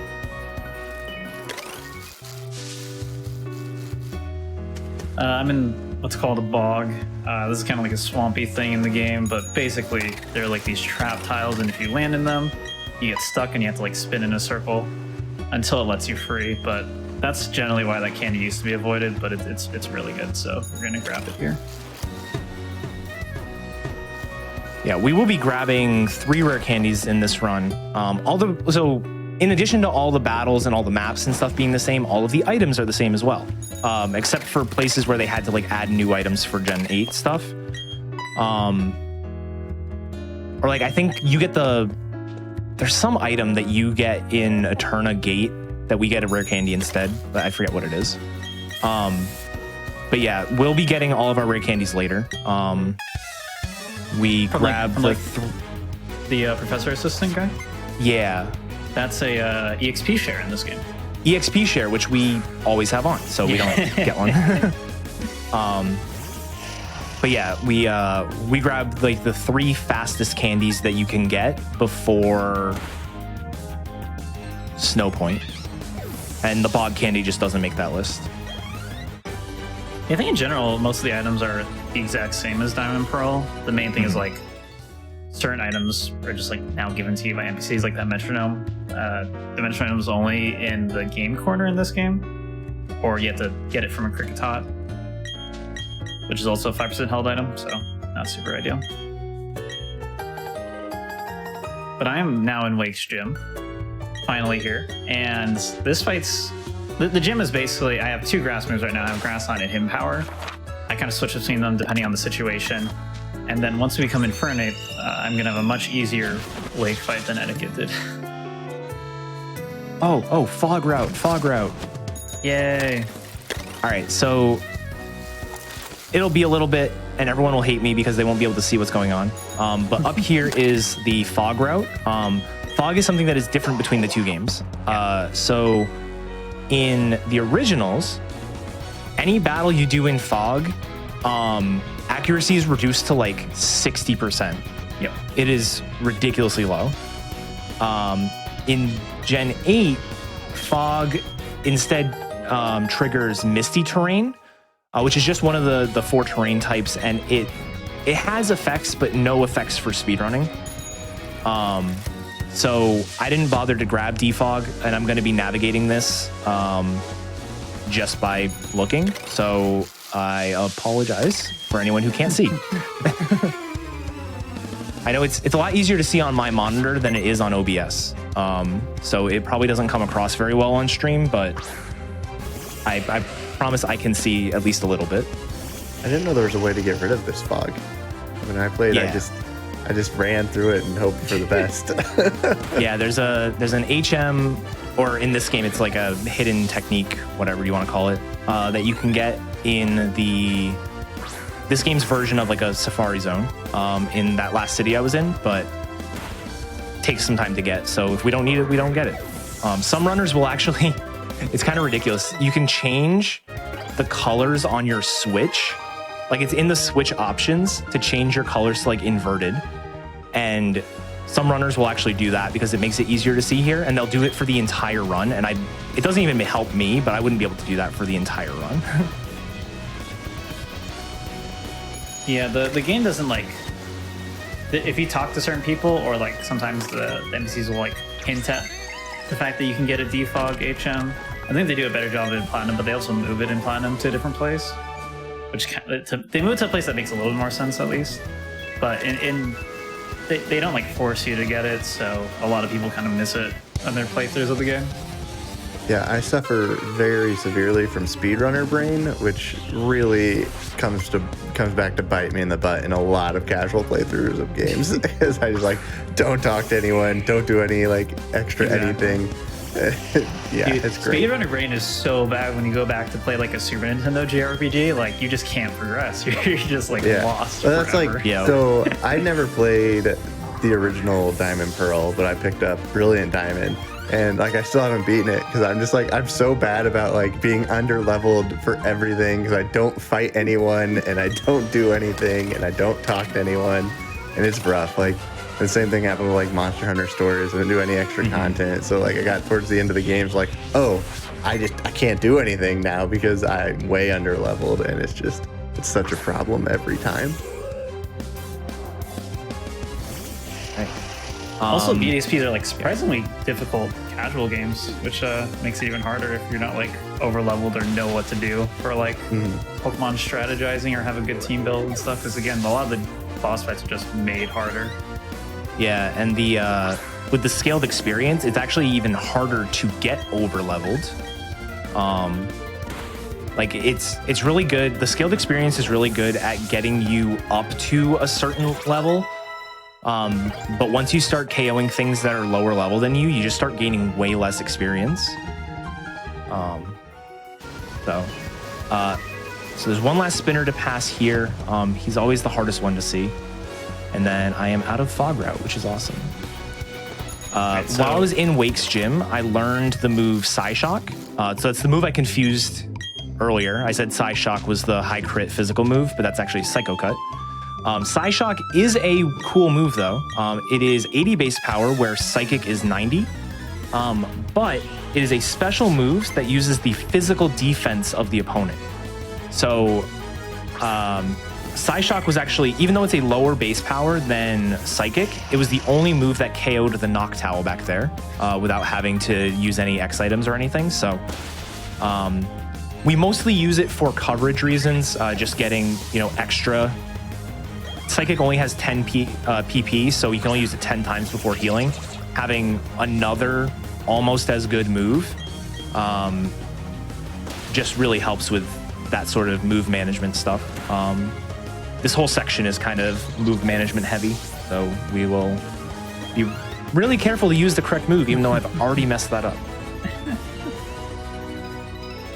So I'm at Wake, and this fight's really simple when you're in Infernape. It's basically just react to what Gyarados does. If he uses Swagger on you, you can just kind of physical attack your way through the fight. If not, you just special attack your way through the fight.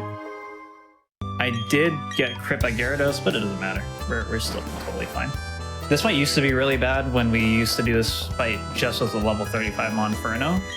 What would happen is Floatzel would always outspeed you, and it doesn't have Aqua Jet in this game like it does in like Plat, but it does have Ice Fang, Brine, Swift, Pursuit, and if it does Brine to a Monferno, you just die. Like that's just it. You're done. So the strat was literally just don't get the random AI 25%, and you will be fine. And that sucked. So that's why we grabbed the candy now. The fight's just way faster, way more consistent. Really nice. And the candy also has more benefits later on, which is the real reason why it was deemed okay to grab. Is it lets you do something cool, like way later in the game, like when you beat Faulkner, because the EXP routing just works out nicer. And I'm also gonna go grab that Defog HM that Etiquette talked about that did not grab. I'm gonna show you where it is. It's the same in BDSP where it is, and I am gonna actually use it. As Etiquette said, it does greatly decrease your accuracy, and I don't want to deal with that, even though it's much easier to see through fog in this game. All right.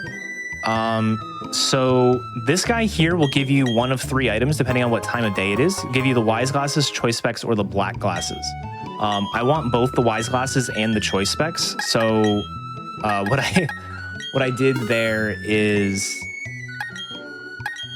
talk to him once, change the time, and then talk to him again. So that was why I set the time earlier, so that way it's day when I need to get Machop, because Machop is higher, like the encounter table is better for Machop during the day. And then I want it to be nighttime when I'm on the fog route, because it's easier to see. It just makes it a little bit easier for me personally to see. I want it to be nighttime when I talk to him, so that way I can get the Choice Specs, and I want it to be easy enough for me to just change it from PM to AM in order to get the Wise Glasses in the morning. So it's not like a tight window that you have to hit. There's like actually about like an hour and a half that you can do your resets in before you have to mess with the clock, but it is important to note. And now I'm into Fantina's gym. Fantina's gym has the best puzzle in any Pokemon game. If you read these signs, you have to do math problems. And that's not a joke. Yeah, let's see what this one is. They fixed the gym in Platinum to actually like be thematic, and then I just didn't 3 times 13, keep it 39. And I haven't pulled it up yet. I will actually pull it up at some point. I believe it's always on Etchy's bottom screen, but you have the Poke Etch, which is a little tool that you can do a bunch of things on. One of the things on the Poke Etch is a calculator. So even if you did not know math, you would be able to punch in the symbols and get the right answers at the end, which is really cool. The Poke Etch is also how you access HMs in BDSP as well. Yep. It's useful. Yeah, some of the HMs. Weird thing, but yeah. Yeah, go ahead. That was it. Oh, okay. I was gonna say, yeah, some of the HMs you can like talk to water, for example, to surf. But things like fly, well, fly's actually a little different because you can use the town map. But things like what's a good example? Defog, you'd have to go into the menu for. So. Now I'm fighting Fantina. Fantina is another example of us using a defensive X item. Unfortunately, she's being awfully mean today. Hex is fine. I need to use an X special attack and then I'm good to go. She can decide to use Strength Stab, which does absolutely nothing to us. But she is deciding to be mean. After this, though, I am able to just go. One thing that didn't happen on this fight, but can, is she can use Will-O-Wisp, which is a move that can burn us. And that's why I equipped the Rostberry. It will remove the burn if I get burned. But Kadabra has the ability Synchronize. It's one of the only times in the run that you'd see it. Synchronize is an ability that when you get a status ailment, you attempt to give it to whoever gave it to you. So she would use Will-O-Wisp, I would get burned, Drifloon would get burned, or Driftblim would get burned. So that can waste a little bit of time, but we didn't get it, so it's fine. Burn on this fight's bad because Hex is a move that doubles in power if the target is statused. That's why we want to make sure we have the Rost. I was hesitating there a little bit because I wasn't sure if I was supposed to take the hotel heal, but because I am actually in Blaze, it's really good to keep Blaze and not get a full heal, just to save some time later by using faster moves. And again, Blaze is when I'm below 130 HP, 50% more power for my fire moves, so it's very useful, and a lot of endgame kind of revolves around keeping Blaze when you need it. So here I'm going to give back the Metronome. This next fight is a fight where Metronome is very important. The Prinplup is going to come out last on the rival fight in Canalave. And if we didn't have the Metronome, it would do like half to the Prinplup. But because we're going to have the Metronome on, it's going to basically exactly kill. There is a small chance that I'll have to use a different move on the Starly. If Starly gets Quick Claw double team and then I miss, I will have to switch moves and I won't have the full Metronome power for the Prinplup, but it's still a decent range. It's a 13 and 16. So hopefully we don't see it, but if we do, it's still good. And we're going to start our rare candy pickups here as well. There's a rare candy on the way to Canalave.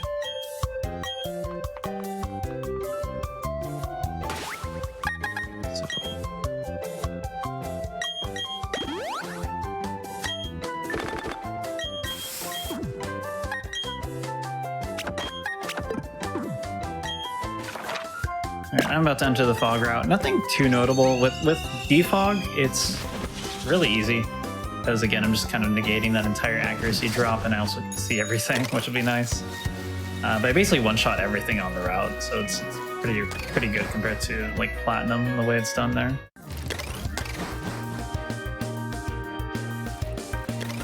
That's like the one bad thing about Platinum for the speedrun is defog is so much slower to get than it is in this game, so no one grabs it and it just makes this part so much more painful than it needs to be. Isn't it like in Solcion Ruins or something? Yeah, it's at the bottom floor, which means you have to buy an escape rope, and it's just not a good time. By the way, while we're doing this, you want to talk about version differences, like while you're playing Shining Pearl and while I'm playing Diamond? Yeah, so the main difference for speedruns in the Diamond Pearl and then BDSP comes down to the legendary that you get at the end of the game. There aren't many differences. It's not like Omega Ruby Alpha Sapphire or Ruby Sapphire where you've got like the evil team is different or anything like that. It is almost purely just, you know, which legendary you get at the end. And so I'm running on Shining Pearl because Shining Pearl gives us Palkia. Palkia is a water dragon type with good stats and a very good move pool. And Etchy mentioned this earlier, but gains access to Surf, which is a required move for us. And Surf is a very, very useful move. It's used in almost every Pokemon speedrun that it can be used in. It's very good. And so we're going to basically blitz through the Elite Four specifically with the Palkia. Dialga can do it. Dialga is a steel dragon. But the main things that set, you know, that apart are, you know, no access to Surf. Instead, you have like Flash Cannon, which is good, but it's not amazing. And then it's being a steel type is actually pretty detrimental for the Elite Four because there are a couple of fights where you're getting hit by either ground or fighting moves, and you're just taking a lot of damage. So you end up having to take a little bit more precautions going into some of those fights. You're also a little bit slower, and your special attack is a little bit lower, so you have a bit more to deal with there. And Etchy, why are you playing on Diamond if Dialga is not very good? Because I mentioned it earlier, but I'm not gonna switch into Palkia. I'm using Inferno the whole time. The old route used to play only on Diamond, so you could do that main switching, and it just made endgame better. But the newer route, because this has been several years old now, is getting the Lucky Egg instead, and that kind of gives you enough oomph to do well enough in endgame without needing Palkia. So the only other real differences then are, one, the color of the bottom screen at times. Dude, stop turning. Oh my gosh. That was like 4 quick spins. So the color of the bottom screen, the color of the intro, and then obviously Dialga versus Palkia at the very end. And all that means is you get more text, more or less text between the versions, and then the cries are different lengths. So like when they're introducing Dialga and Palkia, there's different flavor text, and then each one has a different cry. I think it's like Dialga has less text, but Palkia has a shorter cry, but it works out so overall Diamond is a few frames faster than Pearl. So fractions of a second is how much difference there is between the two versions. So it doesn't actually matter. You can run whatever one you want. Yep. And for the glitch version of the run, 80%, it doesn't matter. They're exactly the same because you don't get to see Dialga, Palkia in those runs. Yeah, similar thing in this game. The glitch version, the glitch run, which you'll see later, which actually isn't really even really doable anymore because the version that you need is outdated. I'll explain that when we get there. But that you don't see the Dialga Palkia either, so you don't have to worry about which version you're running for that. And then, yeah, it really only impacts. So there is another route in BDSP that is Brilliant Diamond exclusive because it uses a Scyther, which is a Brilliant Diamond exclusive Pokemon. But the main routes for the two games are essentially identical, with the only difference being the Elite Four fights because you're using Dialga versus Palkia. So you really can get into the game with either version. And currently the leaderboards are split, so you can actually both run both versions and compare against others on both versions as well. Something else to note, right before I entered this gym, this is the Steel Gym, which is why you saw a Skorupi earlier. Oh, that is a rare range to miss. It's like a 14 and 16. I equipped the Choice Specs on my Kadabra, and I equipped the Wise Glasses on my Monferno. Monferno's not going to be dealing any damage using those Wise Glasses, so it doesn't really matter. but it's a little bit easier to swap items between two Pokemon than it is to like say, do you want to take this item off your Pokemon? Do you want to put this one on? And like there's extra text boxes where you can just do like a quick swap between two. So it's a small optimization. The Wise Glasses are an item that will boost all special moves by 10%. So any special move I use, which is all of the moves on Kadabra, will be boosted by 10%. The Choice Specs are a little bit better. They are a boost of 50% to all of my special moves. However, you can only choose the first move that you selected in battle. So I just use Shadow Ball against the first Onix. I cannot change moves here against the second Onix. I have to use Shadow Ball or I have to switch out. So it's a very big boost. 50% is a lot, but there is that big drawback. You know, you have to be very careful if you lock into something like Shadow Ball and then a Glameow comes out, which is a normal type, you're, you know, not having a good time. You have to switch out. So yeah, we're going to be making use of the choice specs almost the rest of the run. There will be some Wise Glasses thrown in here or there when we have to switch moves. Primarily, there are some trainers that have like a Toxicroak, so we want to use our Psychic moves, but then a Bronzong, so we want to use our Shadow Ball. And actually, the Byron fight is a little bit of an interesting one as well with the choice specs. All right, so I'm at Fantina.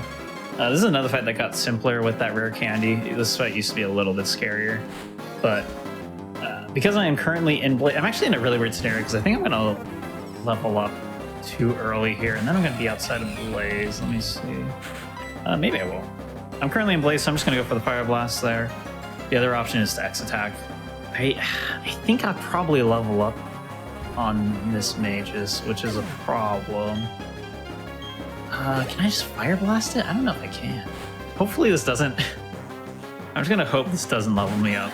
And if it does, I think... It's either I hope for Random AI, or I just go for Fire Blast and hopes it just kills. I don't think it will. Please don't level me up. Please. I beg of you. 2,000? That's not Blaze. Okay, yeah, I think I just... Oh, I just barely leveled up too. I think I just Fire Blast and hope it kills. Otherwise, I just revive and go from there. Just kind of wing it. Please die. All right. Easy. Very nice. But you're not supposed to have to risk all that Fire Blast there, but the Drifblim is normally... You have to do some sort of setup on the Drifblim. It has Aftermath, which is really annoying.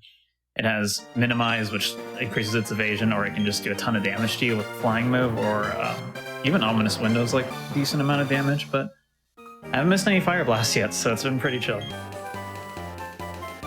All right, so I'm starting the Byron fight. Byron is a fight that got very much harder in the remakes because Sturdy now is an actually good ability. So we're going to start off by KOing the Bronzor with Shadow Ball, but Shadow Ball is not the move we want to be locked into. We still have our choice specs on. So what I did was I revived our Monferno. Now, if you remember, back before Wake, I turned my battle style to switch, but I never changed it back. So I'm going to get asked, do you want to switch Pokemon? Yes, I would love to switch into my Monferno. Monferno is going to come in. It's going to use Mach Punch against the Steelix to break the Sturdy, and then die again. It's going to serve its purpose. And then we're going to be able to KO the Steelix next turn with the Kadabra. And then it's us against the Bastiodon. Bastiodon is a nuisance, to say the least. Bastiodon does not die to... It has Sturdy, so we have to hit it. We have to KO it in 2 hits, which is fine because we don't KO it in 1 hit anyways. But it has 2 moves that are very bad. The first move is Stone Edge. Stone Edge is a high crit rate move, meaning I'm going to use an X defense here to try and dissuade him from using Stone Edge. But if he uses it and it crits, then I die. And the second move that's bad is Flash Cannon. Flash Cannon is a move that is just as like a standard special move, but it has the ability to lower your special defense. Oh, that is such a good miss. And so if you get too many special defense drops, you end up dying. But luckily, we got through it. We have to use the X special attack there on the third turn because the first hit did half, and we can two-shot, but the citrus berry gets procced, so we have to deal a little bit more damage on the second turn. That was a very nice fight. That fight has ended many runs. Nice. We are at the next hour, so again, whenever you two are both at a decent stopping point, just let us know and we'll go to our next break. Yeah, I can do it. I can do it now. Yeah. All right. Well, then 3, 2, 1, pause. All right. All right. Just like last time, chat, we're going to go to a quick break, and we'll be right back with some more Pokemon.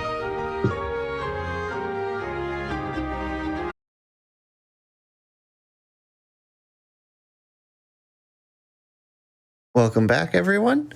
Before we get started, just another quick announcement. If you're watching this on YouTube right now, thank you, first off. But also, if you want to see the live stuff, you can come to twitch.tv/gamesdonequick, starting weeknights at 7 p.m. Eastern and weekends at 1 p.m. Eastern to see, all of our live content. This week there won't be the Saturday show, but we will have stuff on Sunday, so you want to be here for that. But I'm ready to see more Pokemon. So, runners, if you're ready to give us more Pokemon, let's get going. Yeah. Actually, you want to count us down? Yeah. 3, 2, 1, go. All right. So I'm now done with 6 badges, and we're gonna have a bit of a story detour now. We are going to make our way up to Snow Point, which is where the next gym is, but we're going to leave immediately, and that's just for better experience routing. Basically, I forget exactly how the story goes in Sinnoh games, but we are effectively going to go lake to lake and see the 3 Team Galactic commanders causing havoc. So we're going to go to Lake Valor, and we're going to see the only commander we haven't seen yet, Saturn. We're going to go to Lake Verity and see Mars, and then after we beat the next gym leader, we're going to go up to Lake Acuity and see Jupiter. Jupiter doesn't have a fight there, but we've already fought her once, so it's fine. And then, yeah, so lots of story stuff here. Not a whole lot to talk about. We'll see me sort of doing some, item management, where I mentioned earlier I've got the choice specs on right now because I needed that extra power, but pretty soon I'm going to need the extra versatility that the Wise Glasses are going to give me. So we don't want to be, locked into one move for some of these fights coming up. Gonna get an 07 for Bidoof, our hero, who just died for us because we needed to get rid of the Intimidate attack drop. Thank you. I love sacrificial Pokemon. They're great. This is actually also a good fight to kind of point out. The Pokemon evolutions, or the evolution timing of our enemy Pokemon, is really just bad in Diamond and Pearl. Oh, it's so bad. Things are just always under-evolved until late game, and I don't know why it's like that. They fixed it in Platinum. In Platinum, everything's over-evolved and terrifying. This fight in Platinum is so much scarier because you're facing a Staraptor, an Empoleon, Rapidash. I don't think it's Roserade yet. It might be Roserade, I don't remember. It's just way sillier. But this is also why all the rival fights in this game are pretty chill. You saw in the last rival fight, Barry had a level 26 Starly, which should evolve into a Staravia at level 14, so it just didn't evolve it, or cancel the evolution for 14 levels for some reason. And it makes the run much more reasonable as a result. And it's weird they didn't change that in the remakes, because they did want to increase the difficulty, and they did by adding held items. They just didn't mess with the core Pokemon that you fight at all in terms of forms.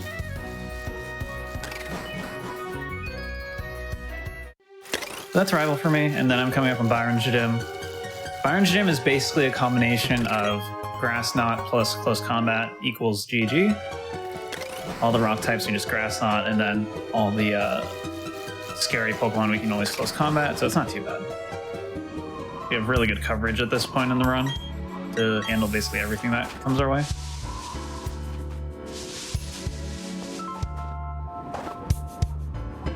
All right, so I didn't really talk about it, but I brought my Pokéetch up on the upper right side of the screen, and I'm currently on the step counter. This is a glitchless run. However, the community has decided that there's a certain trick, I'm going to call it, that is not a glitch. It's a glitch. I mean, I have opinions, but yeah, a certain trick that relies on having your repel wear off on a specific tile. So I need to know what. So repels are always, well, I'm using super repels right now. Super repels are 200 steps. And with the step counter, you can see exactly which step you are on. So I need my repel to wear off on a very specific tile a little bit later on. So I'm going to have the step counter open. And that way, if I take any extra steps or anything like that, I can kind of see where I'm at. And I'll know exactly what step I'm going to get the repel text box to be on. So I just saw it was 7630. So the next time I get a repel, it should be 7830 and then 8030, stuff like that.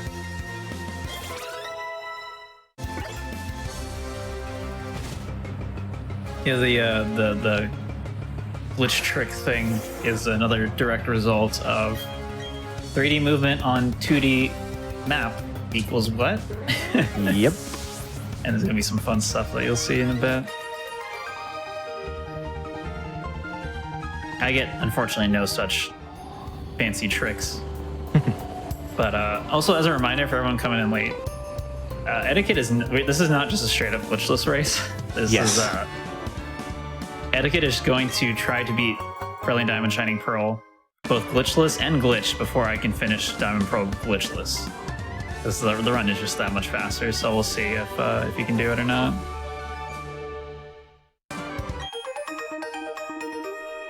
So very easy to miss HM there. Rock Climb is just in the middle of a snowfield. So, and this is the trainer I was talking about earlier, who he's going wild. Look at him.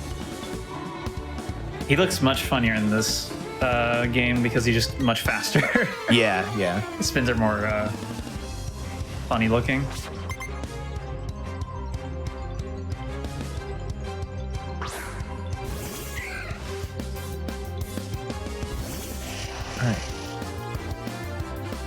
All right, so my move count is getting very low. I've got 2 Psychics left, which there are 2 Pokemon in this fight, and I will use both Psychics. I have 1 Psyshock and like 5 Shadow Balls. I also finally have taught Dazzling Gleam. I saw some people asking in chat, like, why isn't he teaching the Fairy move? It's just because we didn't need it yet. We needed Grass Knot, we needed Shockwave for a while, we need Shadow Ball earlier. Now we're finally going to get use out of Dazzling Gleam. Dazzling Gleam is going to be a really good move, sort of like a neutral attack against a lot of Pokemon, as well as it is a spread move, meaning it hits both targets in a double battle. So we'll see it used quite a bit coming up because we do have a few double battles. But first, we're going to get the Fly Point for Snow Point, the Fly Trigger for Snow Point. And we'll come back here, but we don't want to fight Candace just yet.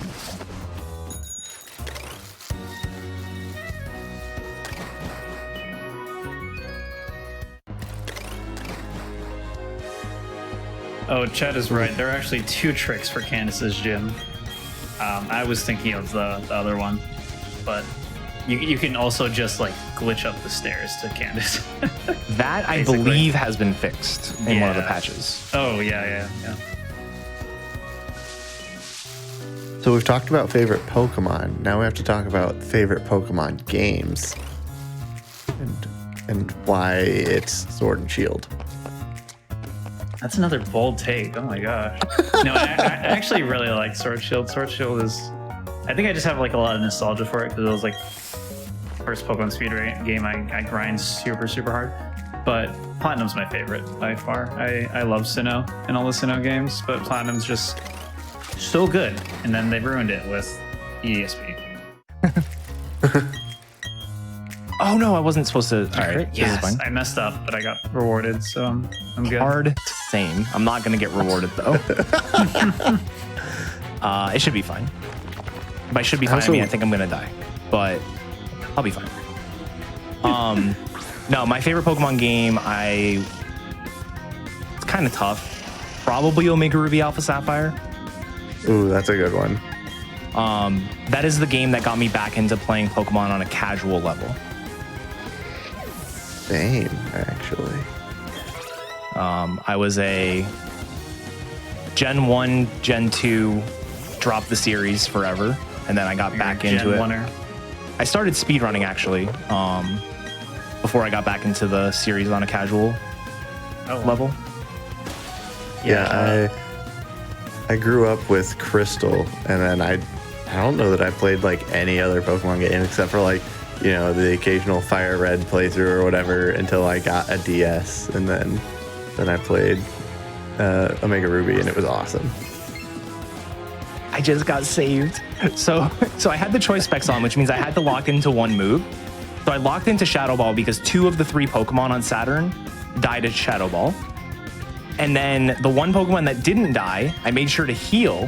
While I was healing, I got Thief, which stole my choice specs, and I no longer had to worry about being locked into a move. That's really funny. Almost killed me, but that's really funny. I have not missed a single Fire Blast still. This is completely ridiculous. I think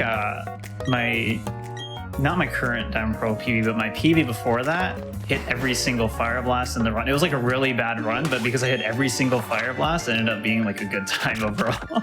Oh, wow. Because you I think it's 23 you normally try to hit.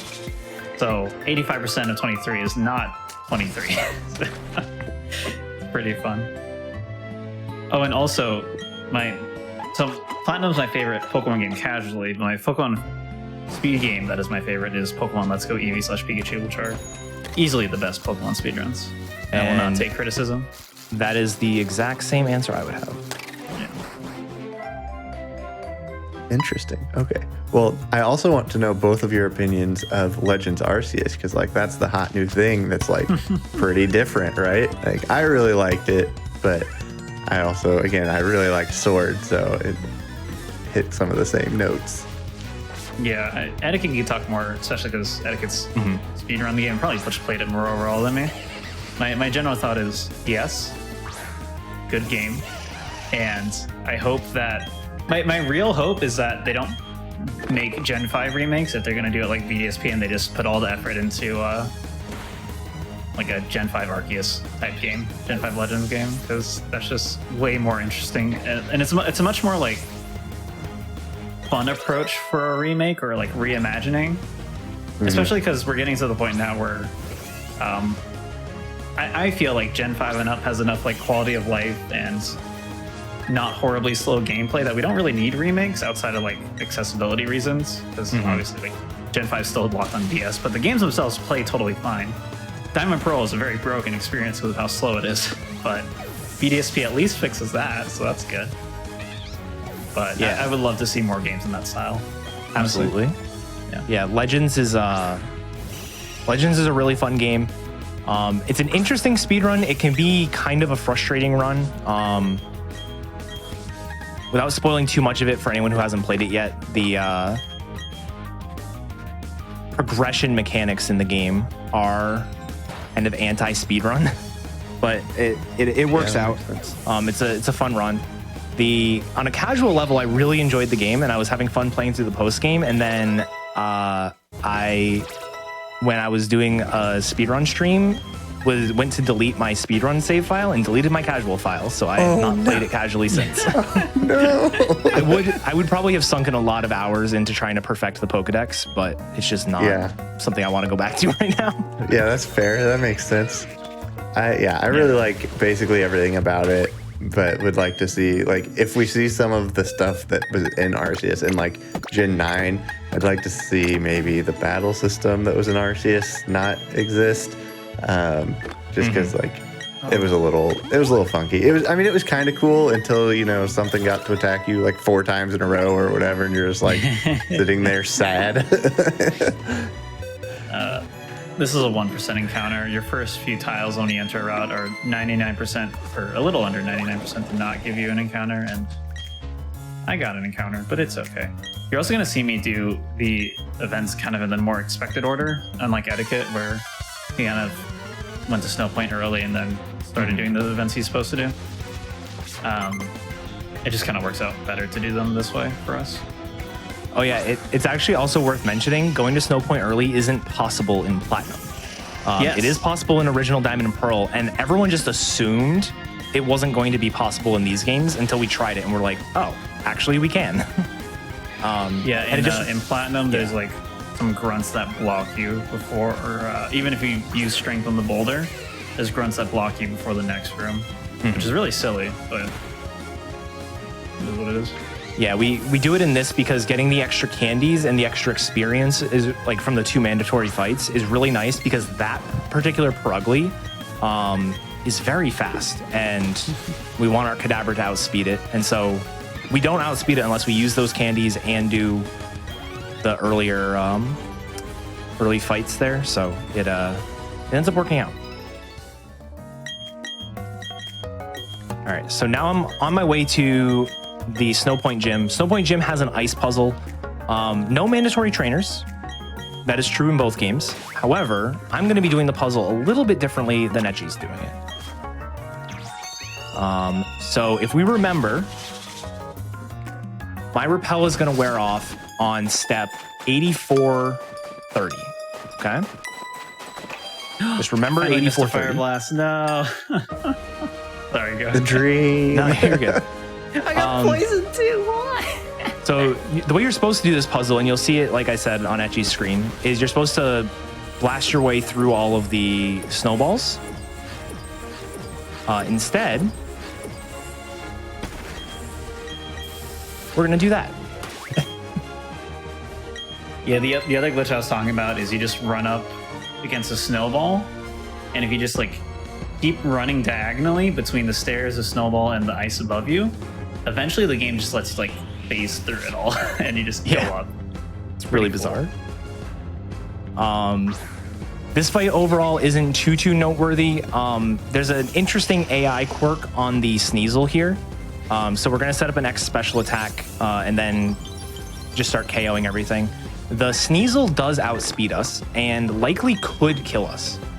But usually it likes to go for the move Avalanche that we just saw the Snover use. Now we don't get to see it really because the Snover is already really slow, but Avalanche is a -4 priority move, meaning it will pretty much always go last.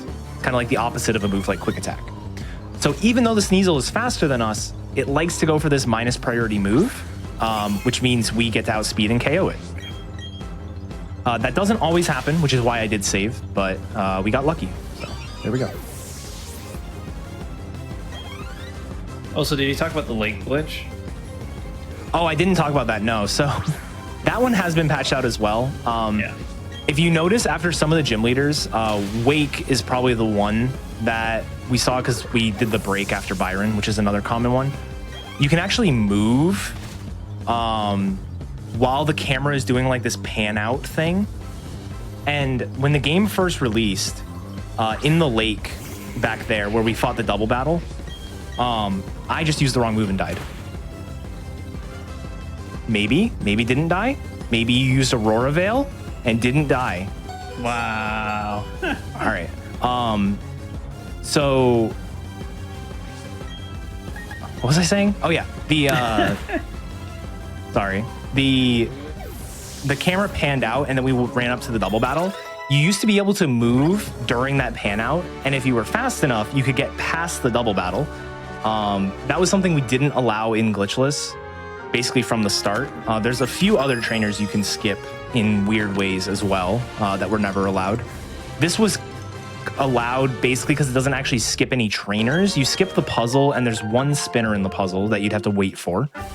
But nothing is mandatory in the puzzle, so it was fine to include. Now I'm just missing every Fire Blast. Oh no, don't kill me, please. Chat may say never course he punished, but you didn't see my Rourke fight, okay? Got flinched That's 3 fair. times into I a was gonna crit. say you can't keep getting away with this, but you're right. That's fair. Luckily, I'm gonna shop pretty soon, so it's okay that I'm on the verge of death. And this strat works out because you basically just strength with B-barrel. So even if you miss the fire blast, a flame wheel out of blaze will still kill. Whereas if you don't do that strength, it's not going to kill unless you crit.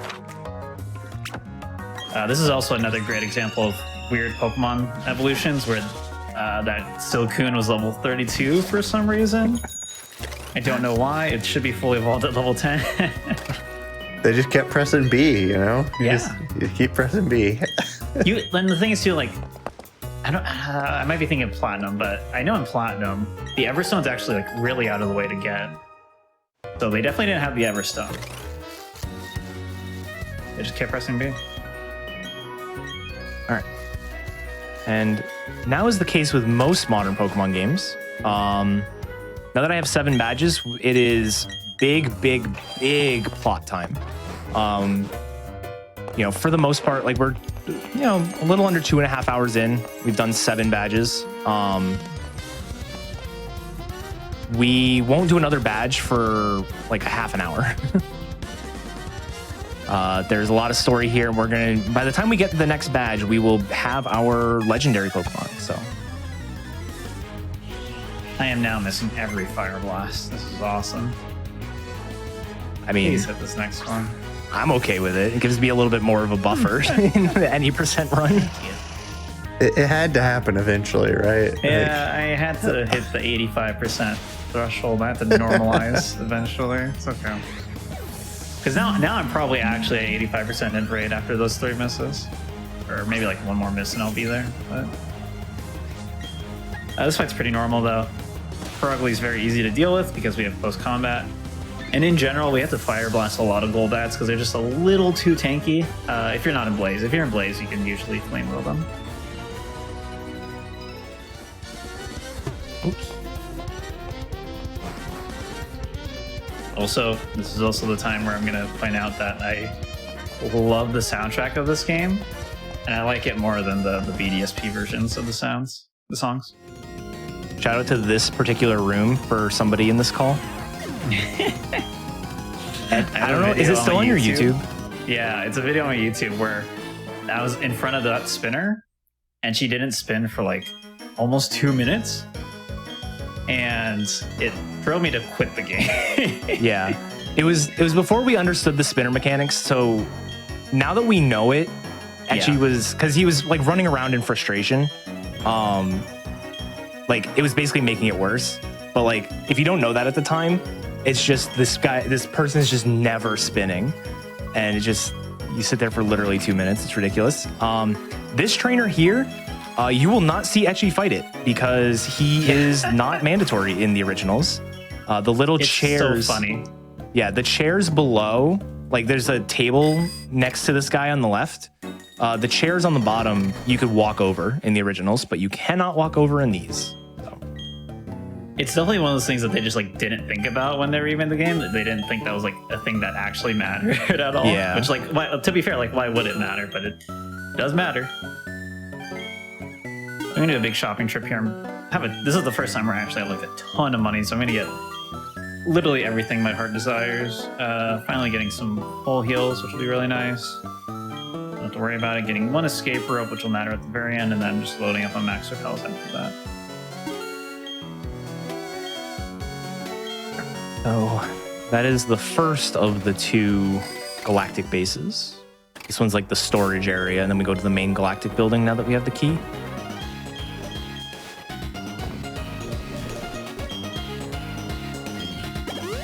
I have to use the fire blast because I wasted a lot of them in my misses, but it's okay. I'm not salty. And this section is just very much the same as BDSP. Just running up through the route. All right, all the same fights. I very much messed up that spinner path. It's fine because I didn't, like, I'm not going to get hit, but I did not do it correctly. I've definitely done some very risky spinners this run because I messed up the spinner past trick stuff, but I haven't been punished. The only spinner I've hit so far is the one that I wanted to hit because my XP was wrong. And now you're gonna hit all of the spinners. You gotta stop saying that stuff. Ruining everything. You know what? Now that you say it, I think I have hit every optional this run. Yeah. Now the spinner won't spin. Thank you. Now I'm notorious for hitting optionals in this, not like in the Galactic HQ here, but in this section with Mount Coronet and everything. There's just some. It's probably, in addition to Maylene's gym that I mentioned earlier, it's like one of the #1 offenders of why did you take a 2D map and make it 3D? Yeah. We're going to add Monferno back to our party here. There's going to be a few double battles that are better to fight as doubles. Sometimes the double battles are better to fight singles, but we want to fight these as doubles because we have Dazzling Gleam, which hits both opponents. So in order to do that, we do need both Pokemon there. So also, if you're wondering like why the 2D on 3D thing is like not an issue in the other remakes, because like Oras also basically recreates the maps. Let's Go also does that. The difference is Oras lets you lock into the grid by using the D-pad, so you can always guarantee good movement when you need to, which is really nice. And then for Let's Go, it's less of an issue because you were much smaller than the tiles. So either of those fixes would have made the movement in BDSP much nicer. Yeah, it's... My main complaint is there are one-tile gaps. Yeah. Because the D-pad does not lock you in BDSP. It's like weird because it very lets you strange. it moves you one tile, but it doesn't lock you into that tile. So it's just one tile of distance, which is from your current position, which is just bizarre. Yeah, and the other thing is I use the D-pad very sparingly. Basically, the only time I'm actually using the D-pad is when I'm trying to walk so I don't influence a spinner. Because if you D-pad without pressing B, then you are walking. So that's the only time I'll really do it. The turning when you're in the D-pad mode is super strange. It's like you run, you stop, you turn, and then you run again. It's not at all fluid like it is in like every other game. And yeah, it doesn't lock you to tiles, so if I end up using the D-pad for something, you'll see me kind of like rub up against the corner until the character decides to like get pushed over to the side enough. It's bad. All right. Movement on this route's pretty finicky. We do a pretty specific path just to narrowly avoid the skier and the spinning guy here, which again, very funny guy. Oh yeah, I need to see it. He's a lot faster than that. And he's it's so messed up too, because like there'll be times where you're walking past him and he's clearly not facing you, and the game like forces you to stop because he's about to turn to you. And then you just stand there for like an extra 2 seconds and you're not allowed to move because he's about to see you. It's really weird. Really obnoxious. All right, so first Cyrus fight. This fight's not too bad. The second Cyrus fight is brutal. I don't remember how it was in the originals, but it's also bad, but for different reasons. Yeah, it's bad for random AI reasons. Oh, okay. This one's not too bad though. The Sneasel at the end, I believe, is a speed tie for us. So I just have to hopefully win the speed tie. It's not dangerous if we lose the speed tie though. Also, I forgot to change. I was supposed to change my battle style back to set now. And this is the first fight I've done with Monferno actually in my party, so I'm getting punished, but I'll just change it after this.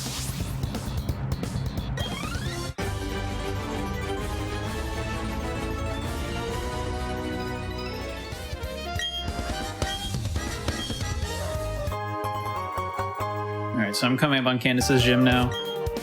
It's basically completely. I have to actually do the puzzle, unfortunately. The puzzle is so much worse in this game than it is in Platinum. They just made it way more complicated than it needs to be, but I think I haven't remembered. I de-rusted this game very haphazardly. Hopefully I do it correctly. The worst part of this gym in this game is that there's that spinner you can see right now on the right side of my screen. You cannot game that spinner the way you can other spinners. So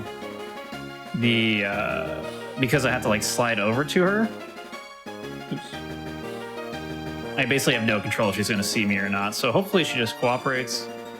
I don't have to worry about it, but we'll see.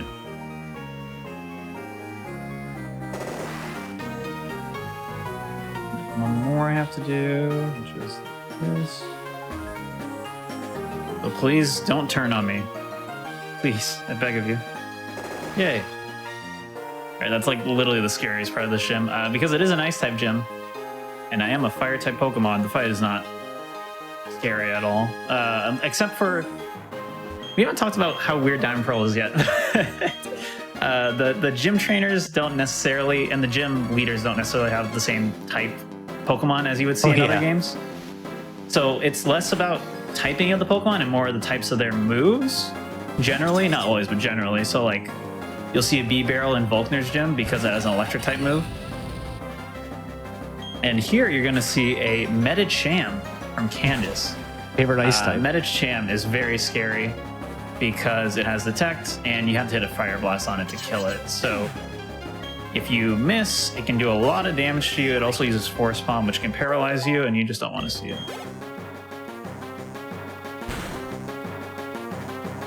Octillery is my favorite electric type. Yeah. It's one of those changes that a lot of people like roasted the game for, because you'll see it a lot in Elite Four too, where like Flint has a Steelix and a Lopunny.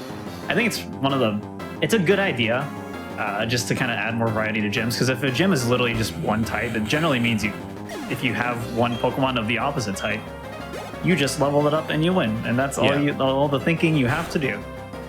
So it's a cool idea. It's I wish they kind of like stuck with it or did more with it.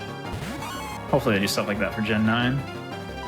They kind of did it with Gen 8 with the very last gym leader, who is a quote-unquote dragon gym leader, but is not actually a dragon gym leader. He's a weather gym leader, which is a cool theme and idea, and I hope they do more stuff like that.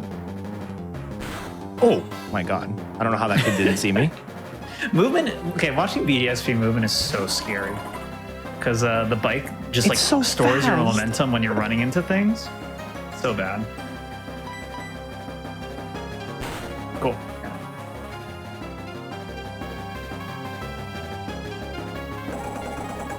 All right.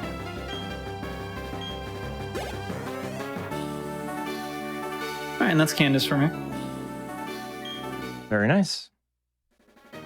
I've seen this fight kill my runs before. It's very, very stupid, but Medicham cooperated there, so can't complain. All right, I'm gonna grab this ether here. It's not strictly required, but it is good to have a backup, I think. And yeah, this room here is a great example of why one tile wide gaps and the weird map choices are. It sounds like I'm like dogging on the game. I think the game is really fun.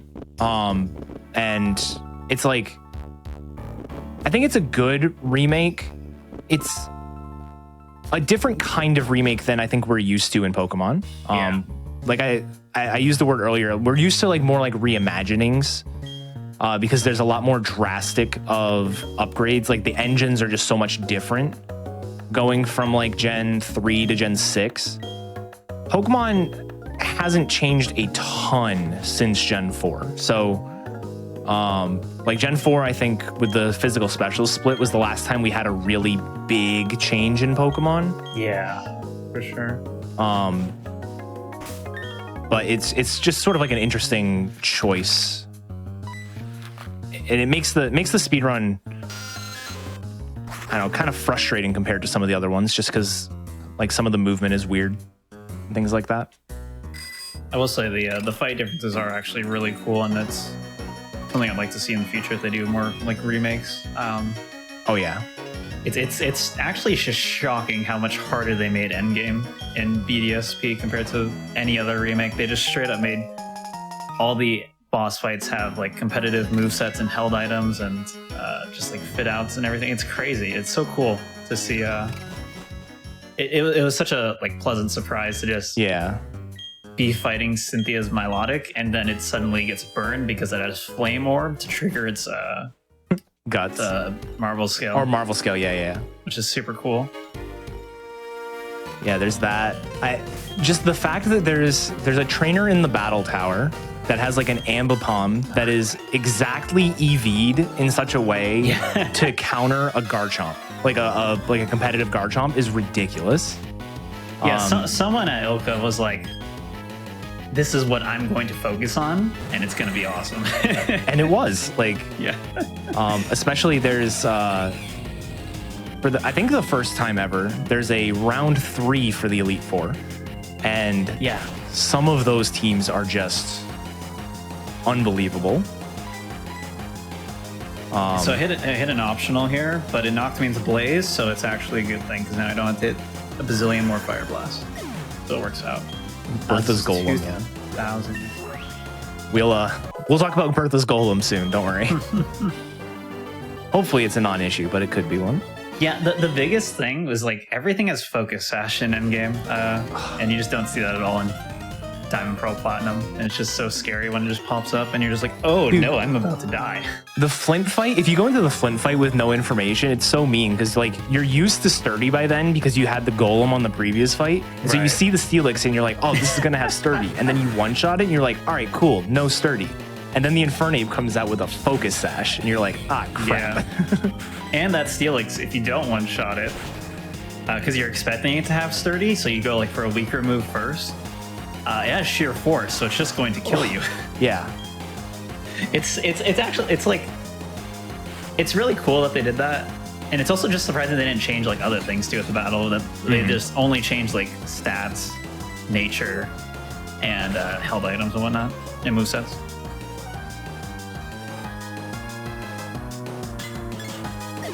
I am coming up on... I have one more fight after this before like a true gauntlet of fights. It is one of the worst things I think in any Pokemon game where they take one fight and then throw you into another one without an opportunity to menu. They give you a free heal. Like they will fully heal your party in between, but you don't have an opportunity to save or change your team or anything. So it is a very brutal section, and especially for the speedrun, but we will complain about it soon. Don't worry. Yeah, other JRPG runners are just like laughing at us right now. Like, they're really complaining about that. Like that's every 5 minutes in the game I run. It's very rare in Pokemon to have something like that, and they removed that in Platinum. They actually give you a lot of distance between the Cyrus fight and the fight before it. But you're gonna see me run on some cushions or chairs that you cheater are not able to see on BDSP. Yeah, that's my glitch. That's the only glitch I do on the run. I think it's fair. we get to skip the ice puzzle. You can skip a trainer.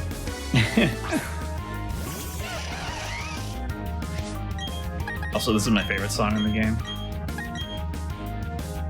It's my top 3 favorite song. I have too many favorite songs. I think all the music involving Team Galactic is really, really good. It's been so refreshing playing this while actually hearing the music. I know, yeah. I never ran this game with music, but I'd probably enjoy it more if I did. Oh, here's also a fun difference, which you did not see Etiquette do. I'm going to let this spinner walk to me. And what that's going to let me do is run behind him, and the other trainer will not see me. In BDSP, they actually fix that, where that other trainer will see you if you try this.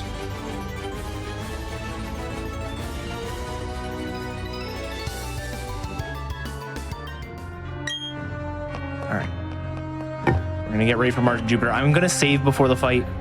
Like I said, you go from a Mars and Jupiter double fight, and this is a true double fight, meaning I'm only gonna be controlling one of the 4 Pokemon on the field. Barry is gonna be my partner. I have no control over what Barry does, and I have no control over what the opponents do. So it's a very stressful fight. But would you say it's very stressful? Oh my god, no, I wouldn't actually. Oh, okay. Sorry. My bad. I'll just say it then when I get there. Okay. So what we're gonna do is we're gonna set up an X defense, and it's because they both lead a Bronzong or Bronzor, not Bronzong, and the Bronzors like to spam the move Payback, which is a dark type move, so it deals a decent amount of damage. With the X defense, it's only going to deal about 20, so it's not too dangerous, but still something to keep in mind. And again, crits ignore defense boosts, so if we get crit, it's going to do like 60 damage to us. We're going to set up that and an X special to boost our special attack. There's actually only one Pokemon in the fight that we need the special attack boost for, and it doesn't even give us enough special attack to KO it. And that's a Skuntank, but we'll get there. Then what the plan is we want to KO one side and then the other side. We want to basically leave the Bronzor around as much as possible. The Munchlax here is going to be spamming Bite this whole time. And if he decides to KO one before we're ready, then we just sort of have to deal with it. And it can be a brutal situation. So we'll see how this goes. So far, the fight is going fine. I'd like you to... I'm kind of indifferent on that moment. I'm going to heal. It's pretty interesting because one of the major mechanic changes between these two games is that Steel type resists Dark and Ghost in Gen 4, and it does not do that anymore by the time you get to Gen 8. So Bite is actually super effective, whereas if I use Bite on a Bronzor here, it would be neutral. Yeah. And as a result, they didn't bother giving Munchlax Bite in my game because they just give him like Stockpile, and I don't think he has Body Slam. I think it's Platinum. I don't remember. But Munchlax is much more powerful in BDSP than it is here in that fight. So, like, in my fight, I don't even have to worry about Munchlax potentially killing something because it just can't do it. It's just gonna keep stockpiling and then wasting time. So that Confuse Ray there was incredibly clutch. I don't care too much that the Munchlax is hitting itself in confusion. It was just more the fact that I didn't get hit by Payback that turn. So assuming everything goes according to plan, should be fine. What could definitely happen is I'm going to KO the Bronzor here. So I actually have two options. I'm going to take the safer approach. I'm going to heal, and I'm going to let the Munchlax KO the Bronzor. And the reason for that is same number of turns. Use like a half a turn worth of time. But now I'm at full health. This Skuntank is the one Pokemon that I do not always one-shot. So normally what I would do is I would just take the death and then revive to get the experience. But here I'm able to, deal as much damage as I can. Munchlax finishes it off. And we got through that fight pretty well. That was, all in all, not a bad fight. And now it's time for Cyrus. Do you have anything to explain before I jump into Cyrus? I'm also fighting Cyrus right now, but this fight and also Saturn are basically just hit Fire Blast and you're fine. That's it. So I'm just going to hit Fire Blast on the Skullbat, and then I'm going to go overhead to Spear Pillar and do what Etiquette's doing. Okay. So this fight, they made this fight stupid. This is the first like really hard fight in terms of like, oh, they're not messing around. They actually made these fights hard. Yeah. So the Honchkrow lead has, the only attacking moves it has are Air Cutter and Night Slash, I believe, which are both high crit rate moves. So they're going to crit 1 in 8 times. They also have the ability Super Luck. Super Luck is an ability that increases critical hit chance. So it's actually 1 in 2 to critical hit. Oh, he's also holding a Razor Claw. Razor Claw is an item that increases critical hit chance, which makes it 100%. Yeah. You cannot set up a X defense or an X special defense against the Honchkrow because it will critical hit you through it every single time it attacks you. So a lot of the experience route and like the special attack manipulation we do with calciums is to make sure that we can KO the Honchkrow in one hit. Because we haven't set up anything like an X defense or X special attacks yet, the Gyarados that comes out next just obliterates us. So we actually take the death, we deal half damage to it, take the death, bring in Monferno, revive the Kadabra, and then finish off the Gyarados. Crobat comes out next, and Crobat is one of the weirdest cases of trainer AI. The Crobat is faster than us. The Weavile in the back is also faster than us, but he likes to go for Tailwind, which makes his team faster. Don't ask why. Also has a Quick Claw, which means if you do happen to be faster, then sometimes he'll get to go first anyways. And then finally the Weavile comes out, which is like the one thing with a type advantage against us, and it's not even that big of a deal. It's a very bizarre fight. This is such a shocker when you're doing it casually, because you're like, why does this Honchkrow keep critting me? Why did this Crobat just outspeed me when I'm supposed to be faster? And it's just all because it's built to destroy you. And I just saw somebody ask in chat, why haven't I evolved my Monferno? I didn't evolve my Monferno because I'm not using Infernape for anything, and the evolution sequence is slow. And if you'll notice, this is the last fight. Got the stupid fight. Oh no, this is such a weird version of the fight. And this doesn't ever happen. Okay. Flamethrower. I have missed 2 Fire Blasts. Please stop. Please, I am sad. I can eat with this? This is fine? Yeah. Question mark?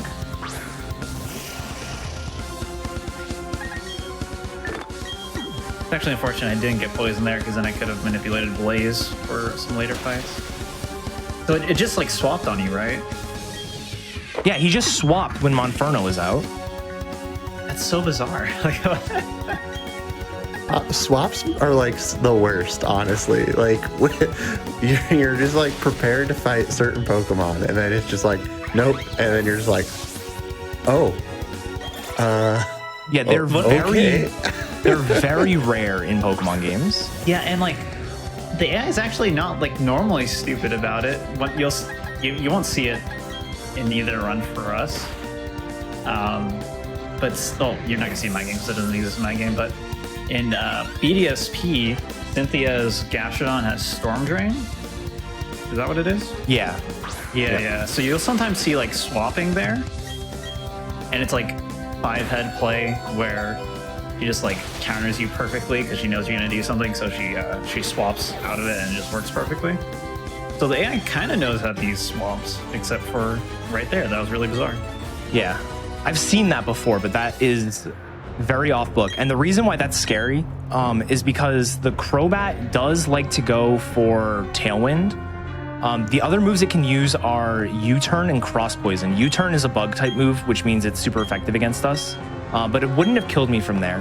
Cross Poison, as you could see, didn't kill me from there, but Cross Poison's a high crit rate move. So there was a 1 in 8 chance I got crit, and it would have ignored the defense boost and I would have died. And dying there means I have to go back and do that entire double fight again, because the game doesn't let you save or do anything in between. So we're gonna head into Palkia here and just chuck our Master Ball. No messing around. One thing we didn't mention, we mentioned that Kadabra's ability would be important later, but we didn't really say why. So Synchronize not only does the thing with the status where like if I get poisoned, it'll try to poison my opponent. It also means that all wild Pokemon that I encounter with my synchronized Pokemon in the front will have the same nature. So this Palkia will always be a quiet nature. Quiet is plus special attack minus speed. The plus special attack is really nice. The minus speed usually doesn't matter.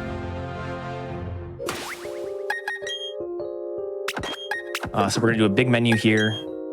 Lots of stuff to do.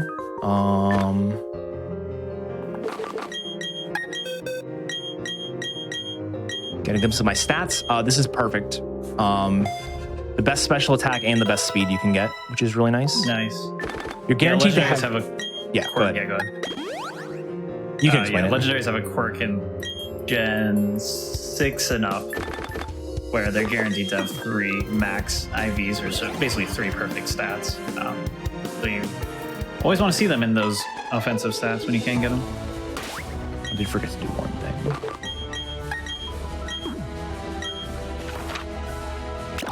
All right, so I am now done with the big story dump.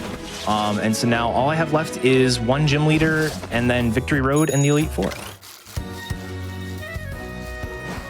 I went in and grabbed the Max Survive. That's just for safety. You wouldn't normally grab that. And then a bunch of Ethers. They just pile them on you in this part of the game for some reason. But we'll gladly take them. They're going to be useful later. Especially when Fire Blast only has 5 PP. It's super annoying. These fights are a little bit scary just because I don't have Blaze. So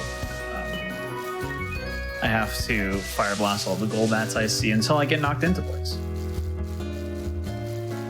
And I'm also going to run out of Fire Blast PP. I think I might already be out, so I'm going to have to start clean looting them anyway.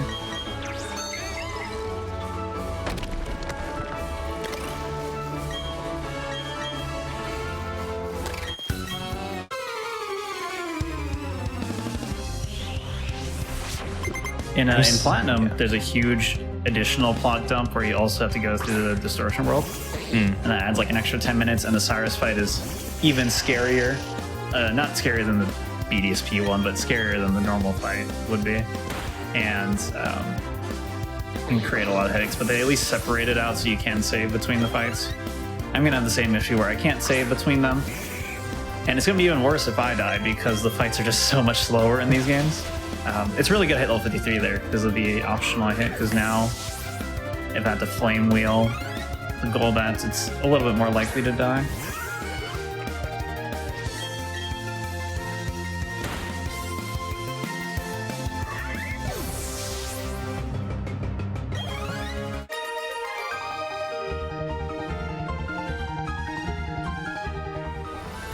We're also going to be seeing me use B-Barrel as my doubles partner for one last battle after this. It doesn't really do much besides just avoid dying. B-Barrel works out pretty decently as like a doubles partner.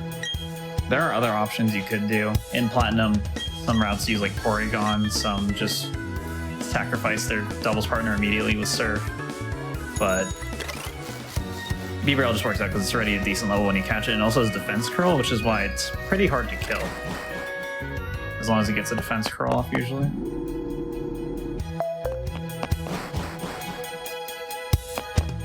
Can you make sure you show them the Snorlax rock? I don't know what the Snorlax rock is. What do you mean? It's when you're going after the gym. It's on the right side in the water. I don't think I've ever seen it. What? I was so upset with these remakes because they changed it, because it used to be a Munchlax rock, and then they evolved it. Yeah, so it's on the right side. Wait, here. I went the wrong way. Oh my god, it's a Snorlax. Yeah, it's a Snorlax. They evolved it. They're so cheeky. I've never seen that before. That's awesome. Yeah. Best remake ever. Ooh, I missed that range. That's a Confuse right. That's not good. I'm gonna just heal it. Unfortunately, getting hit into Blaze now will not matter. All right. Faulkner's puzzle is not too bad. It is a puzzle that if you are coming back to the game or something, it can take a little bit to refresh your memory. One of the annoying things, though, is there are a few spinners you have to pass, and there's even one spinner that you have to pass 3 times. So, yeah. And also, even though we got our Palkia already, we are not switching to it. We are going to be using Kadabra for effectively all the way up until we're in the Elite Four. We will use Palkia for the actual gym leader here. Just adds a little bit of safety. And then we'll also use it for potentially one fight in Victory Road. But Kadabra just does so much better against these fights than Palkia does. It's a little bit faster. It's definitely a lot stronger right now. Well, that's not true. The psychic typing is better for this stretch of the game than water is. Yeah, and I think the biggest thing too is the pressure text just doesn't show up anymore, right? Yeah, Palkia has the ability Pressure, which will trigger every time you enter battle. It's an interesting ability. It doesn't really come into play in speedruns like ever. Actually, that's not true. It comes into play on the very last fight. Yeah, it does, yeah. It makes it so every time your opponent, anybody who's sitting across from Pressure, when they use a move, it uses 2 PP instead of 1. And so it's decent in like competitive play, for example, because you can PP stall out like a good move, but in speedrunning, that's just not necessary. Usually. Oh, I actually made a fatal error that I did not realize, and I did this initially, but hold on. I need to Fire Blast in this fight because Beaver has nothing else to do, but you don't want to actually name your 2 Pokemon the exact same letter, because if one of them gets like confused, you have no way to tell which one got confused. They'll just say I got confused or something, or I attack sharply increased, and that's not really good or useful. I mean, I got confused feels pretty accurate in that situation. I guess so. All right, that is the spinner. We're gonna have to pass him 2 more times. If we hit him, it's not the end of the world. It's just, I believe it's just a Raichu. But you still obviously don't want to hit it if you don't have to. That Sunky I just killed can sometimes use a Memento, which is the greatest thing ever because it just saves you a turn. Memento is a move that Pokemon uses and it just dies, and then it lowers your special attack, which is totally fine because we were not using special attack on this fight. But again, random AI, so... And also, it's not random AI in this case because, again, double battle, so it's slightly more intelligent AI, so it doesn't just go for it 25% of the time, but it does go for it every once in a while. When you do see it, it is really nice. And now I'm coming up to the double battle, and I am going to save as soon as the cutscene is over. Because boy, oh boy, is this a funky fight. This one, it's not too scary at the start, because you're always going to kill the Bronzor on the right side first, because of so basically one of them has light screen, one of them has reflect. You kill one of them, and then if you end up seeing reflect anyway, you have to like adapt to using Fire Blast in a couple spots, but it's okay. And really the only scary thing here is the Skuntank. Everything else you will kill, and the reason why the Skuntank is scary is because I'm going to close combat for Ugly. Because if Reflect's up, I need it to kill, and even without Reflect, I have to do it. And when you use close combat, your defense and your special defense drop, and it's pretty scary if you like miss a Fire Blast at a bad time, or you miss the range on Skuntank, because it is a range to one-shot it. 75% chance to kill with close combat. So if you don't kill it and you're close combat and you use close combat, you're just probably gonna die unless AI is nice to you for some reason. Because at that point, you're at -2 defense and special defense. Okay, I'm going to save here. And there's Dialga, wow. And I can't wait to catch it and use it as my main for the rest of the run.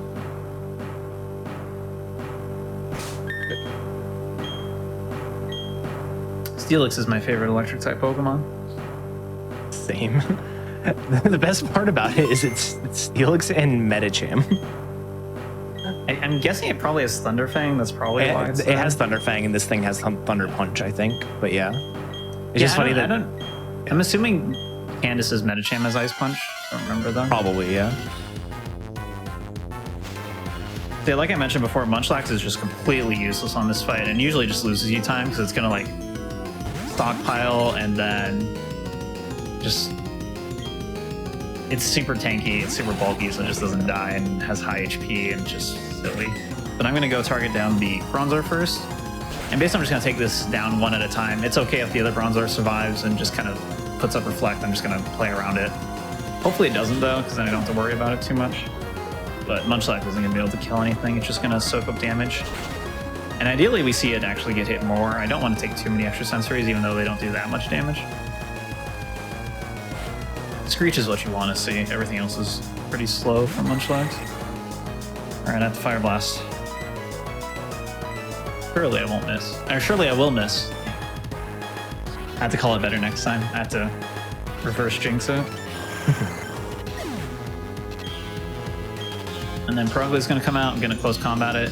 And then after that, that's when Extra Sensory is going to start hitting pretty hard. So I'd really like it if it stopped hitting me. It is a stockpile. I can't remember if it has Swallow or Spit Up or both. I think it has Swallow, which is why it has stockpile. Swallow just uses up all the stockpile charges to heal. Spit Up uses all the charges to deal damage. So I'm basically just in sweep mode now on Wagner. We can do this fight with Kadabra, but it ends up being the same number of turns, and with Kadabra being a lot frailer, it's just better to go in with the Palkia and do it that way. I got Reflect, which is not great. I also should have Fire Blasted that, but surely Munchlax will finish it off for me. Or no, I'll just kill it. Okay. Is that a range? Oh no, it was a Screech. It was Screech. Thank you, Munchlax. I appreciate you. So yeah, I have to Fire Blast Golbat, and now I also have to Fire Blast Skuntank, so even scarier now. Because one, 85% to hit, and then it's also only 81% to kill. So overall, pretty unlikely. But maybe we'll just get it. Nope. Close. Okay, at least I didn't get hit there. If I got hit, I would have taken a lot of damage as I'm already at -1. Body Slam, does that kill you? Oh, not even close. Paralyzed, okay. Now we have all 8 badges. Fortunately, there's no healing items on this fight, so even if you do miss a range, nothing horrible happens.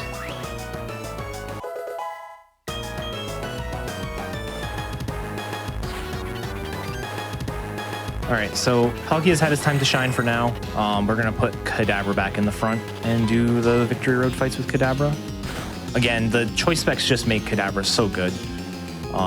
There's one fight, it's the second to last fight in Victory Road that we usually struggle with. So I will likely switch and use Palkia during the fight, but Kadabra will do everything until then. All right, now it's my turn to fight Cyrus. I get a full heal before the fight. This fight is also really bad, but not because the teams have like ridiculous held items and natures and abilities and whatnot.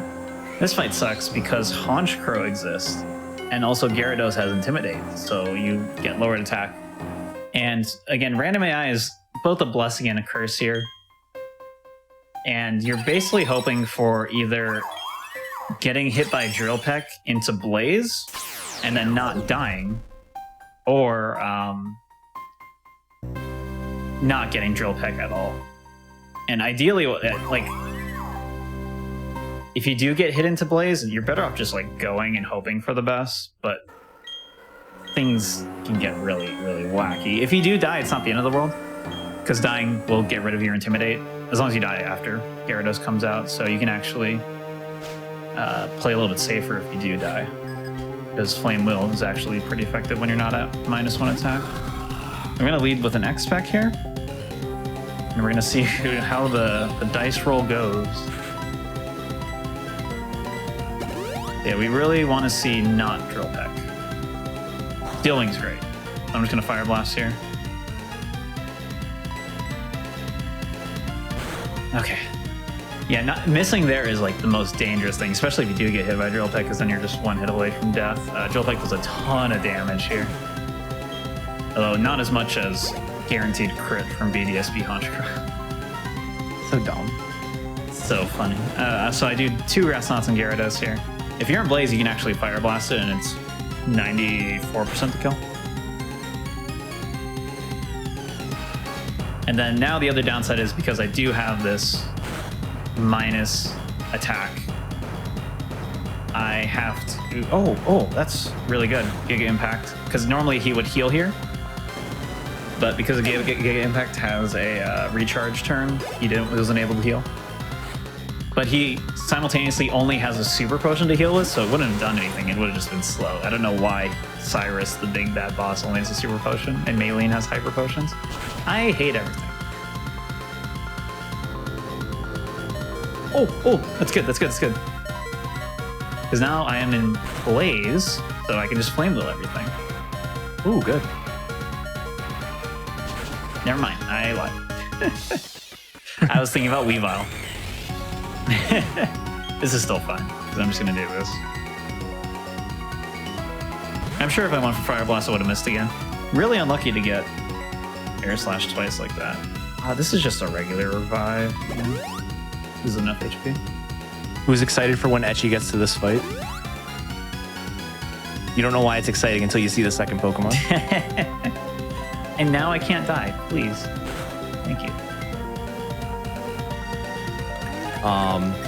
This fight in particular is one of the best reasons why we have the move Psyshock.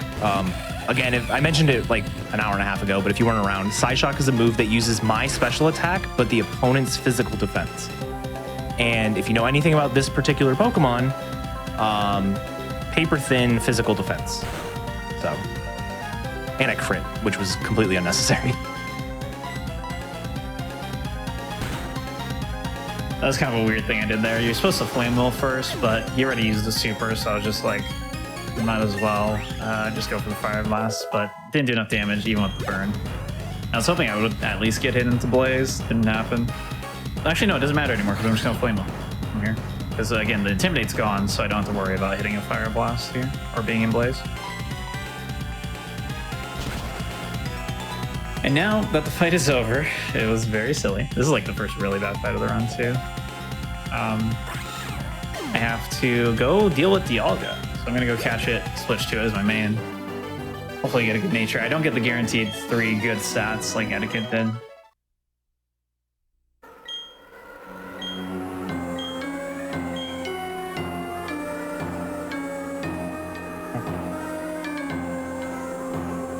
We are also at that 3-hour mark, so after you get Dialga and Etiquette, once you're not battling things, just let us know and we'll go to our last break. Sounds good. All right. Yeah, I have a menu to do after this. I'll just do the menu and stop. Yeah, once I catch Dialga, we can stop. I also don't have Synchronized, so I can't guarantee the nature on this thing.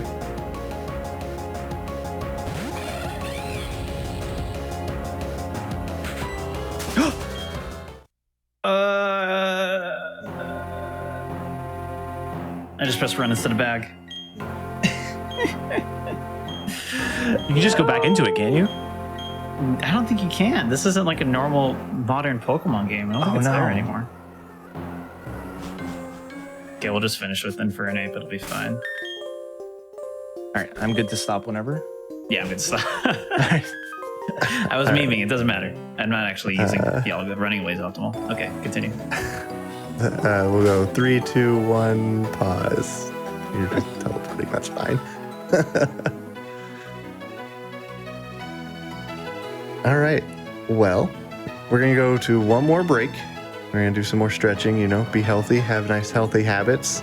And then we'll be back and we'll finish this race. Etiquette will beat the game a whole second time. So that'll be really fun. And then we'll see who wins. So be right back.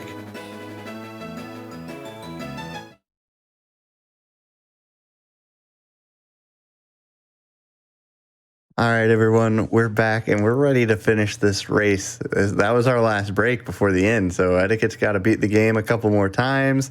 Etchy's got to get to the end. But before we do any of that, I just wanted to remind everyone that right after this race, we have the finale of Ocarina Improv.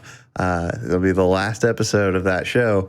And they're going to be doing, Ocarina Time Rando as they do with some Pictionary.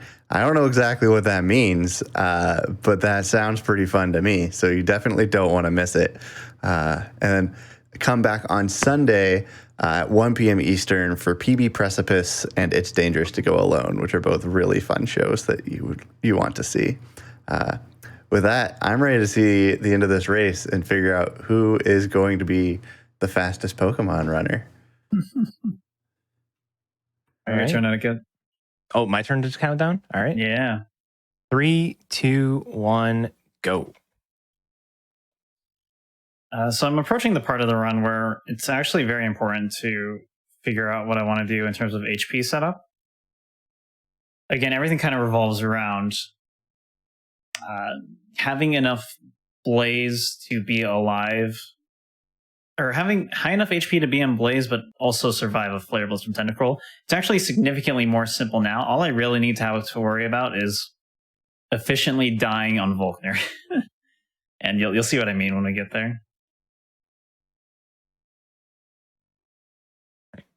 I did the 3, 2, 1 go countdown, and then immediately was already in high gear on my bike, so I like didn't go anywhere.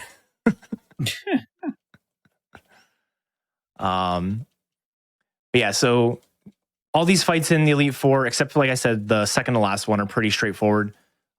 This next one is worth mentioning, though, because this is actually the second place where they changed this trainer's vision.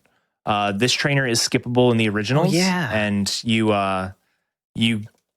can't get into that little alcove on the left without getting into his vision. So we do have to fight this one. It's not that bad of a fight. It's just psychic, but it is extra time I have to take.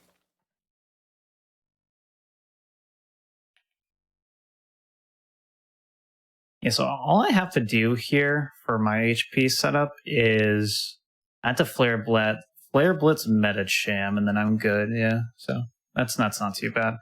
That'll give me Blaze for Volkner, but not so much. But it'll lower my HP enough so that a Flare Blitz on Luxfire will also let my Infernape die, unfortunately.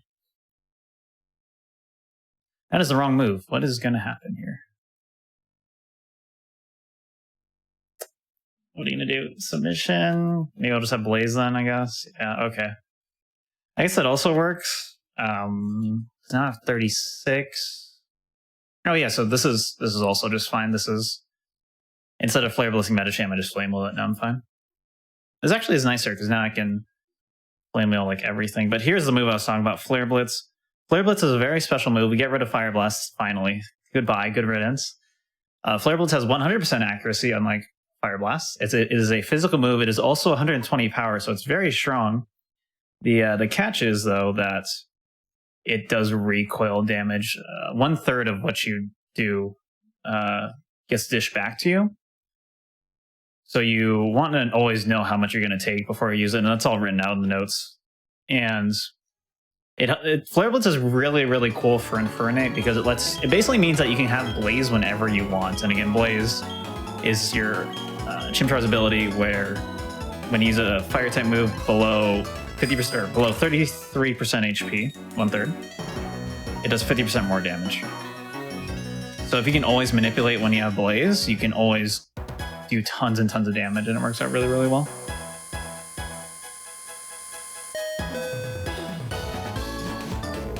You want to talk about the glitch with this trainer that you're fighting right now? Yeah, so this trainer is actually skippable. I think they made it harder, but it's still possible with one of the recent updates. But we don't allow it in glitchless. Basically, if you when you're hopping onto the land, if you mash A as fast as possible, because you can use Surf by talking to the water, you can sometimes get the talk to the water to trigger before the trainer triggers. Also, here's the Munchlax rock here on my side. Oh, Continue. yeah, I want to see that. And you can just skip the trainer. That was able to be expanded because there was a different way that you could like trigger the trainer and still talk to the water, and you end up surfing on land. And there were a lot of like interesting early glitches we found. Like you could get into Sunny Shore early, which is the city that Etchy is in. And there's like no progression flags in the game. So you could like just continue the story from there, which was really cool. But a lot of that stuff got patched out. So we're not seeing that here. And I will be doing a glitch run later, but the glitches that we found, I say we like I was part of it. The glitches that were found blow all of that out of the water. So it'll be fun.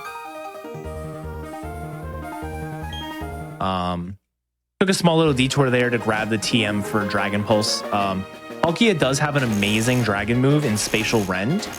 The main problem with Spatial Rend is it's 90% accurate.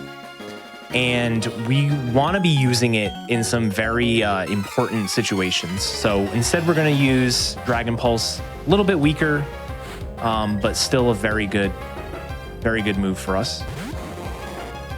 And this is that dangerous fight I was talking about. So this is the only fight from the end of Spear Pillar until we get rid of Kadabra that we have to spend more turns on anything.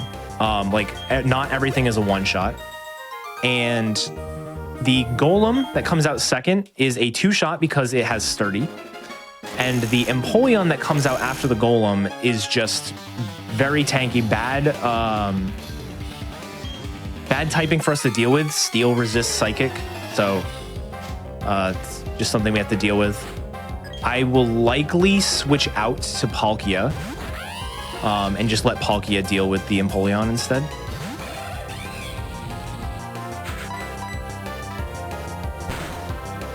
That Tentacruel that Etiquette just fought is also the one that I was talking about before. And again, we have a newer, very specific strat to always make it consistent for your HP to end up working well for that. But I'll talk about that when we get there. I was not expecting Brine. Usually the way that fight goes is it'll either Aqua Jet or it'll Swords Dance. Brine is interesting. It's fine. I can just revive. Not a big deal. But not what I was expecting. And I'll just finish it off with Palkia. Also, Aqua Jet against Palkia is like the worst move you could possibly choose. 4 times weak. Did they fix the sprite in this game? I don't remember. Yeah, they did. Okay. I'll talk about it when we get to that guy on my run.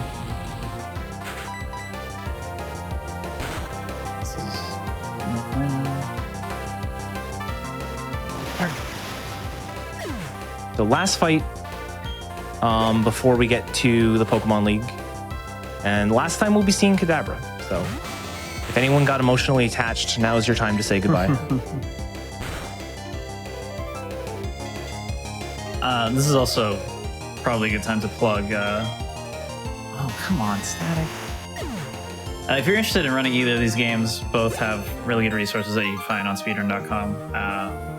BDSP is a very accessible run in comparison to the Gen 4 speedruns, but you saw it in this run. I used RNG manipulation. There are routes that don't involve RNG manipulation. The most popular one is for Heart Gold Soul Silver. That run's actually really cool and really fun.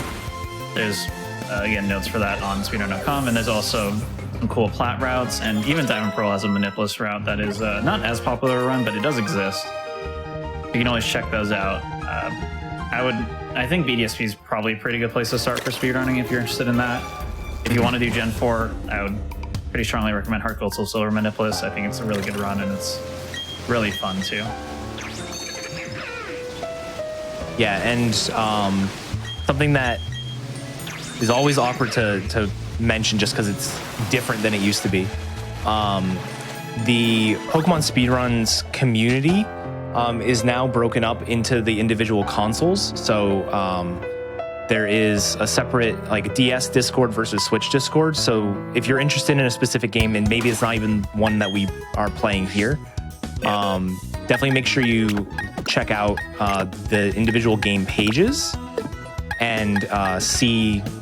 You should be able to find a link to whichever the appropriate Discord is for you on those pages. Yeah, and one other thing I didn't mention was that there's also another option which I strongly recommend if you are interested in Gen 4 speedrunning, which is Diamond Pearl Any %. If you're interested in the RNG Minutes version, it's only an hour long. I have really detailed tutorials on my YouTube that you can check out if you're interested in that. Otherwise, there is also Any % Manipulus, which I also have good notes for on speedrun.com that you can check out. That's just the same run, but you don't use any RNG manipulation, so you just get a random trim chart and you go. It's very easy to just pick up the run and go. And it's also just a little over an hour. So if you're looking for a shorter way to dip your toes into Pokemon speedrunning, that's a really good way to do it.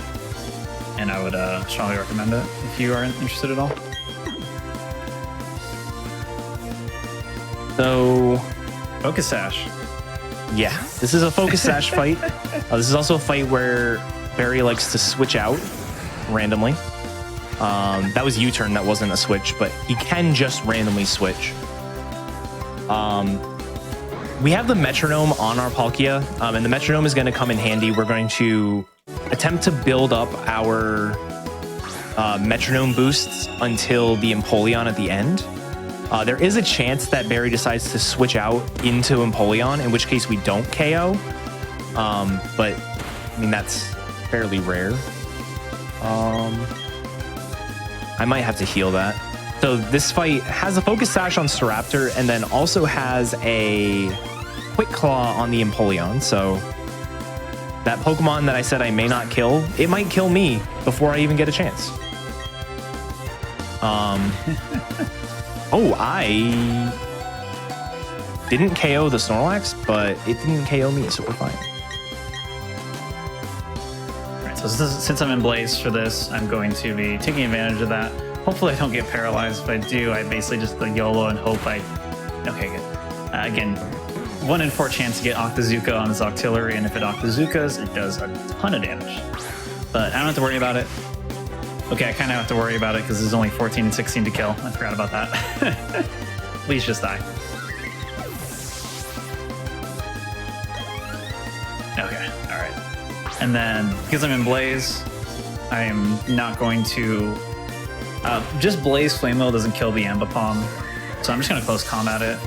And then I'm going to save the Flare Blitz for Luxray so that my Infernape will purposefully die. And the reason I do that, I mentioned multiple times already, but there's a Tentacruel at the end of Victory Road, and it's very important that you one-shot it with Flare Blitz, but you also need to be in Blaze, but you also don't want to die. So what happens is by dying on the Luxray, I can revive myself with a Rare Candy.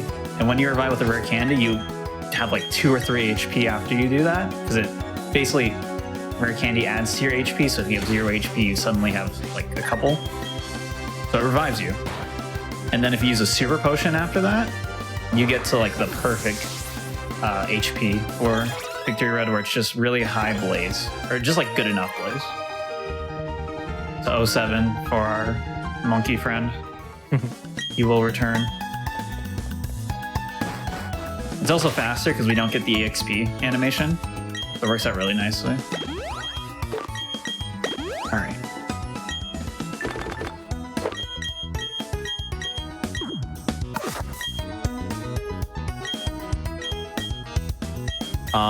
All right, so now that I've beaten Barry, I am on my way into the Elite Four. So we deposited our Kadabra and our Monferno, and we're just going to go in with Palkia. Typically, you'll see Pokemon speedruns do this. It's usually to minimize the amount of time spent in the Hall of Fame, because the Hall of Fame likes to show you each of the Pokemon you beat the Elite Four with, and so if you have any Pokemon you don't need, it just is waste of time. In some games, it's like 10 seconds or more. A game like Let's Go is super fast. It's like 2 seconds to have an extra Pokemon, but this game is one of those that's a little bit longer. So we deposit, and it was very important that I remove the choice specs from Kadabra, because if I don't remove the choice specs, I won't have access to them. And you've seen I've been able to like access my PC from basically anywhere. There are some gyms you cannot access your PC from, and you can't access it from the Elite Four. So if I had left the choice specs on my Kadabra, I would just not have access to it for the entirety of the Elite Four, and that would be pretty bad. But Aaron here is not too bad. This is what a lot of fights are going to look like. X speed if we need to, X special attack until we're good, and then sweep. Bertha has a little bit of a caveat because the Golem, for some reason, is like the fastest thing ever, and has sturdy as well. But for the most part, that is going to be what we're doing here.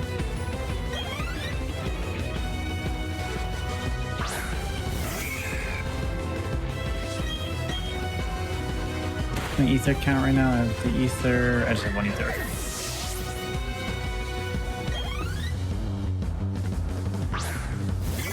Also, notice Diamond Pearl surf speeds. Yay. They fixed it in Platinum. I went too far. Hey, it's fast in this game. That's not a 1-to-1 remake. It is fast. It's because you're riding a B-barrel in BDSP, so you obviously just have way more speed going on. Oh wait, no, I'm riding a B-barrel too. Shoot. Yeah, but it looks like a B-barrel in my like game. a black blob. Yeah.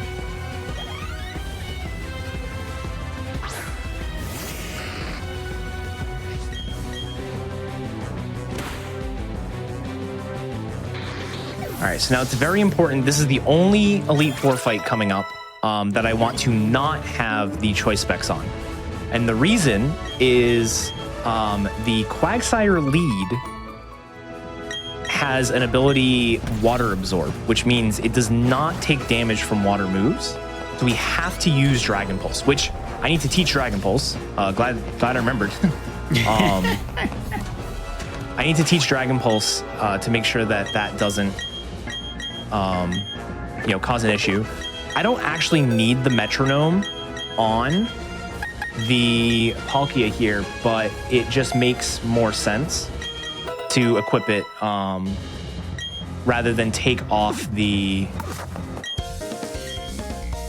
Like, rather than going through the effort of taking off the choice specs specifically, it's just replace it with the metronome. Yeah, so... and then this fight, some speeds of Palkia will not outspeed the Golem, so you need to use next speed, but luckily I do outspeed.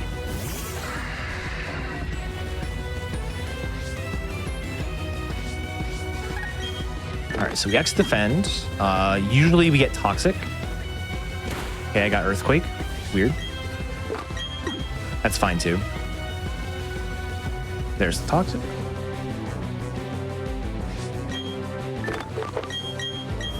Heal up and then sweep. Yeah, we replaced Spatial Rend. Spatial Rend's just not consistent enough because it has the opportunity to miss. Dragon Pulse is just a little bit better. Is it 90 or 95? I think it might be 95. I was thinking it was 90, but it might be 95. I know Aurora Time is 90, but this is Aurora Time is an awful move. Then I think Spatial Rend is 95. We're coming up on a very exciting trainer on my end. This is everyone's favorite in the run.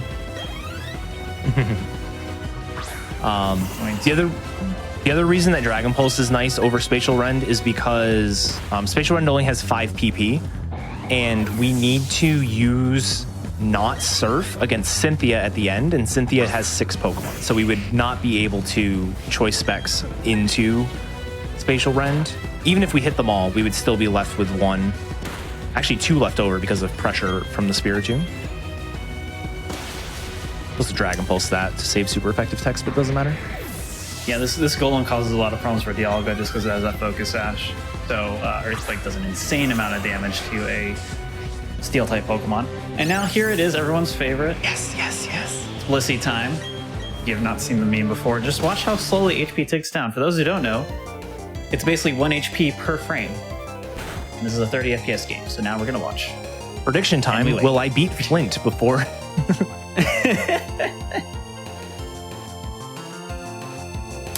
Oh my god. All right, that's it. It's a little bit faster in Platinum, I think. Barely. I think HP ticking is the same in Platinum, but the text is all much faster and the animations are definitely faster. I didn't talk about it, but one of the dumbest things in Diamond Pearl, and this is something that like people get really upset when they find out about after they like finish playing Diamond Pearl, is that battles are slower if you don't mash through them. Basically, if you watch in the next fight, there is when you attack the Pokemon, you're gonna see the enemy Pokemon kind of like flash, like their spray. Oh, we'll stop them. But you're gonna see it flash, and if you don't mash, that flash takes an extra like 3 seconds to happen. So you just have to press like A, B, L, or the touch screen in between like you using a move and it actually applying that damage flash. It literally just applies the damage faster. I don't know why. So I can show it. So this is what it normally looks like. And then the next one, I'm gonna not mash. And you'll see it. This fight's weird. I saw you got poison. Yeah, so usually you get Hypnosis turn 1. I did not. I got Poison Jab. Now the problem with that is I now have to set up on Lopunny, which is fine, usually, but you normally set up an X Defense turn 1. I'm gonna have to full restore turn 1, which makes things interesting. Miracle? High jump kick? Really high jump kick avoided the attack. Wow. Oh, wow. Ooh, some runners get mad. Oh, this thing has leftovers? Oh, that's so slow. Yeah, this fight's really brutal in the remake. Rapidash can just ruin your day. Nice. All the mirror coats. That's awesome. Yeah, so Lopunny is a pretty strong fire Pokemon. In their defense, everyone makes fun of this. This is not a BDSP thing. This is a Diamond Pearl thing. The Diamond Pearl Pokedex does not have many fire types. It has two.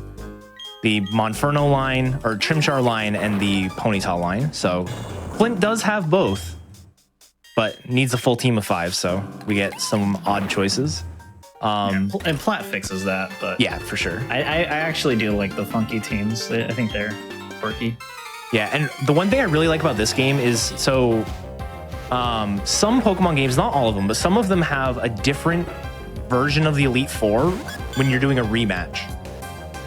And the rematches in this game, the first rematches are the Platinum teams. So you do kind of get the best of both worlds. Yeah, in general, the post-game stuff is some of my favorite stuff in BDSP. They do a lot of really fun and creative things with it that are very different from the original playthrough, which is basically just like a mirror of the original game. All right, so Flint down. Now I'm going to Lucian. Lucian is the quintessential please don't crit me fight. It has not come into play very much this run, but because this is a Generation 8 game, it inherits all of the changes that Pokemon has made since Generation 4. And one of those changes is the addition of the Fairy type. Fairy is super effective against Dragon, and that means Palkia has 2 weaknesses, Dragon, which is not the most common type, and Fairy. The lead here on Lucian is a Mr. Mime with Dazzling Gleam, which is a very strong fairy move. So we're going to set up an X Special Defense, and with the X Special Defense, we should be able to tank 2 or 3 Dazzling Gleams before we have to heal, which is fine because it gives us plenty of time to set up. But that does mean if we ever get crit, it ignores the X Special Defense, and we would die. So also, fight gets a little complicated because it adds a light screen, but it's not a big deal. You always get light screens, so you never have to, you really don't have to think about it. And this is the one where he's holding an item to increase the length of those, right? Yeah, he's holding a light clay, which makes it, instead of light screen and reflect taking 5 turns, they take 8 instead, so. Yeah. But again, that ends up being accounted for. So there's another type of speedrun that Etiquette and I do every once in a while called an alt main speedrun, which is basically you do the normal speedrun, but then you either trade in a different Pokemon that you use as your main, or you just catch a different one during the run and then use that as your main, kind of like how fast would the game be if you had to beat it with this Pokemon. And alt mains in BDSP are pretty brutal because all these E4 fights are so bad. Yeah. Palkia really makes it decent enough, but it's still not like good. There's still like scary things and ways things can go badly. Yeah. And so now I'm just sweeping Lucian here, and then I'm on my way to the champion. So champion of Sinnoh is Cynthia. Cynthia is widely regarded within the Pokemon community as one of, if not the best champion, most difficult champions to defeat. And honestly, I agree. Especially like the rematches and stuff, very difficult fights. We kind of take advantage of like a little bit of an AI quirk, and it makes it not that bad of a fight. So the way that good AI works is the trainers will run damage calcs, and they'll see, okay, what moves of mine deal the most damage. And if a move can kill, it'll use that move. Otherwise, it'll usually use the move that deals the most damage. There are some weird caveats, but for the most part, what does the most damage? Spiritomb is the lead here. Spiritomb has 4 moves. Has Psychic, Dark Pulse, Shadow Ball, and Sucker Punch. Shadow Ball and Dark Pulse are both stab moves, meaning those are the moves that are going to deal the most damage. Same type of attack bonus. Sucker Punch is a physical move. The other two are special. We're going to set up an X special defense. We're going to get hit by either Dark Pulse or Shadow Ball, and then she's going to prefer Sucker Punch. Sucker Punch is a move that is increased priority and will attack you before you attack the opponent. However, doesn't deal damage if you don't attack. So I'm going to use an X special defense. We're going to get Shadow Ball. That's fine. Special defense drop can be bad, but we'll see if it is. I'm going to X speed, and there's Sucker Punch. Oh, but it failed. Special attack. Sucker Punch, but it failed. X special attack. Sucker Punch, but it failed. And now, as long as I click the correct move, which I did, I am effectively done. Yeah, and because Palkia has pressure, that's actually the last Sucker Punch that Spiritomb has. It only has 5 PP normally, and using 3 uses up all that. So it is pretty convenient that you can set up all you need to in that time. Yeah. So I don't know about round 3, but that is doable on round 2 as well. It makes sense that it can't Sucker Punch you though, because like it doesn't have any hands. Like... Certainly tries. All right. So I am coming up on the game change. So for anyone who is maybe confused as to why I'm so far ahead, it's because I'm going to be beating this game twice. So we'll get into a lot of the glitches and stuff for any percent, but suffice it to say, any percent requires me to have a different version of the game. The current version for BDSP is version 1.3, and in order to do the any percent route, I need a version 1.1.1. I have right next to me, I have a second Switch that has the game not updated on it, and it's like all ready to go. So after Hall of Fame happens, I'm gonna basically switch my capture to the other Switch. Switch, haha.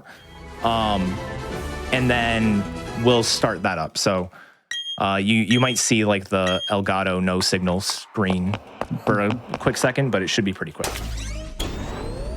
This is a bit of a YOLO play here.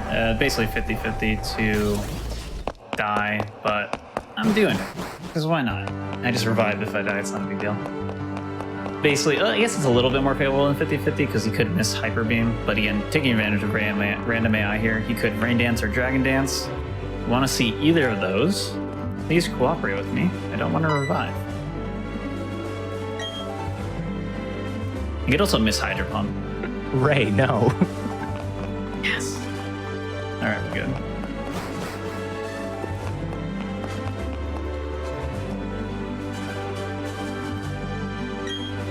Yeah, make sure everyone's ready to panic. I think everyone panicked when I didn't catch Dialga. It's really lucky everything's worked out so far. I'm just kind of YOLOing it.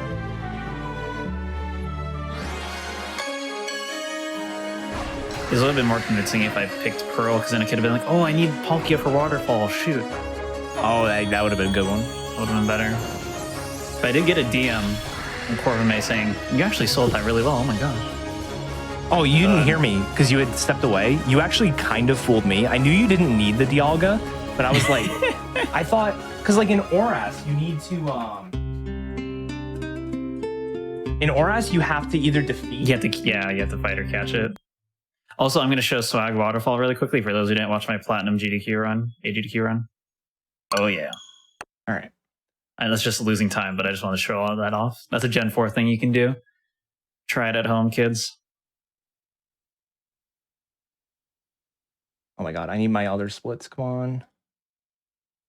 Let's see what I do here. I need to heal. Okay.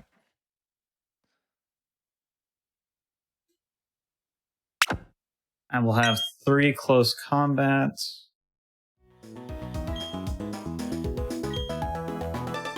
All right, so this is Pokemon Brilliant Diamond Shining Pearl. I'm so ready for this. This is going to be ridiculous. Etchy, feel free to jump in with anything you have to explain. There's a lot to explain. Sure. So basically, if everything goes correctly, I should be done within the next 20 minutes. And you may be like, how are you going to beat the whole game in 20 minutes? It just took you 3 hours and 40 minutes. And the answer to that is we are going to glitch our way to the end.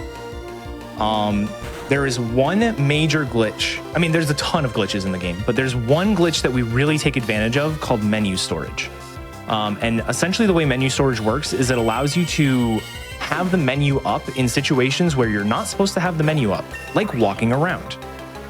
And by interacting with the menu in certain ways, like closing it, or there's like a register menu where you can have key items registered in a cross pattern. By interacting with it in certain ways, you can like interrupt events in the game.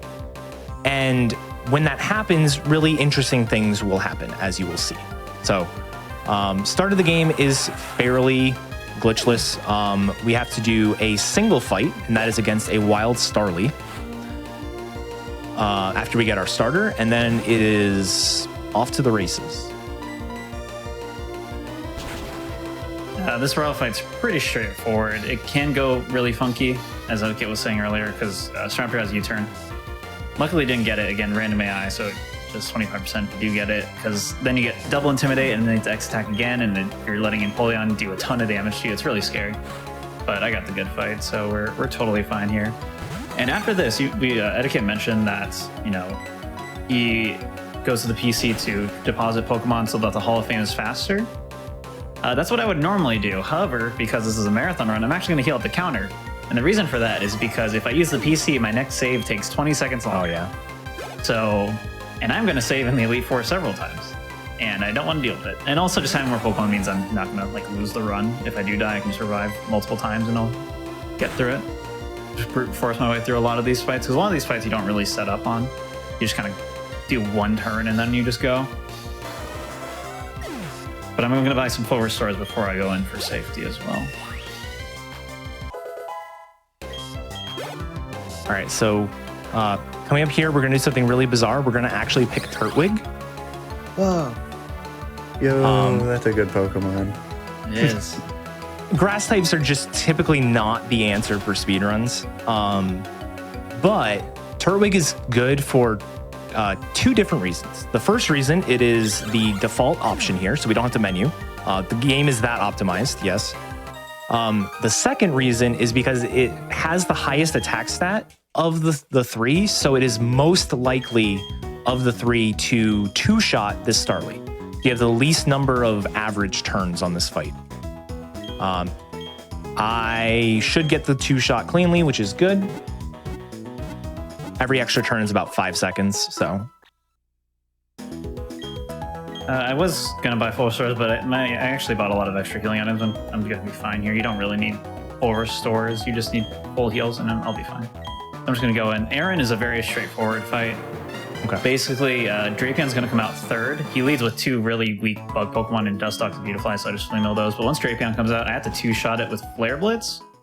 I end up taking a lot of recoil, and how it's going to work out is I'm just going to keep Flare Blitzing until I'm in Blaze, and then I will just finish off the rest of the Pokemon with Flame Wheel. All right, so here we're going to do our first menu storage. So to do menu storage, go in to look at your Pokemon, double tap A, and now I'm walking. You can faintly hear it in the background. And I'm going to trigger the cutscene here. So I need to do double menu storage in order to do door storage. And it's better to set up one menu storage and then set up the other one during the cutscene that plays in your house where your mom's like walking around. Door storage, what we're going to do is I'm going to walk in the door. And as the like event of me walking in the door is happening, I'm going to close the menu. And that's going to prevent the event from finishing. And because I'm in an event state, the game won't trigger anything for me. No encounters, no story triggers, no nothing. So we're going to do that.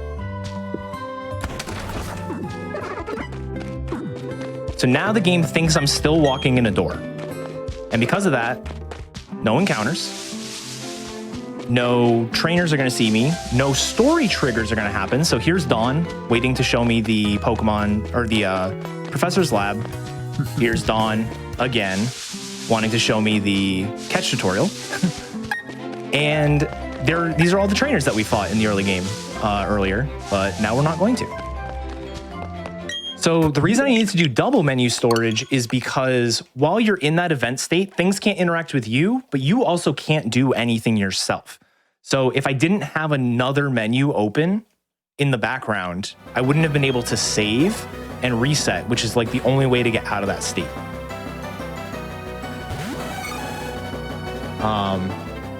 As we mentioned during the glitchless part of the run, saving is very fast. Resetting is very slow. Each one of these resets is like 30 seconds. It's ridiculous. And there are like 4 or 5 in the run. So now I'm in Jubilife. I got past all the story triggers and I'm gonna go grab the Old Rod. Old Rod is a key item. So I mentioned when you have more than one key item registered, you can get a cross menu instead of just like it using the item. So in the glitchless run, I had just the bike registered. So every time I hit the plus button, the bike would be used.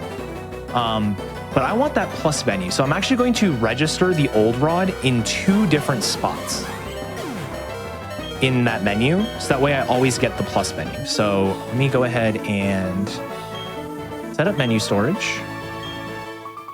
I'm going to hover my cursor over register and then open up another menu. The register it in that slot, register again in this slot, and then I'm going to save the game because there are a few tricks where if I mess up, I want to go back to here. And now we're going to make some sandwiches.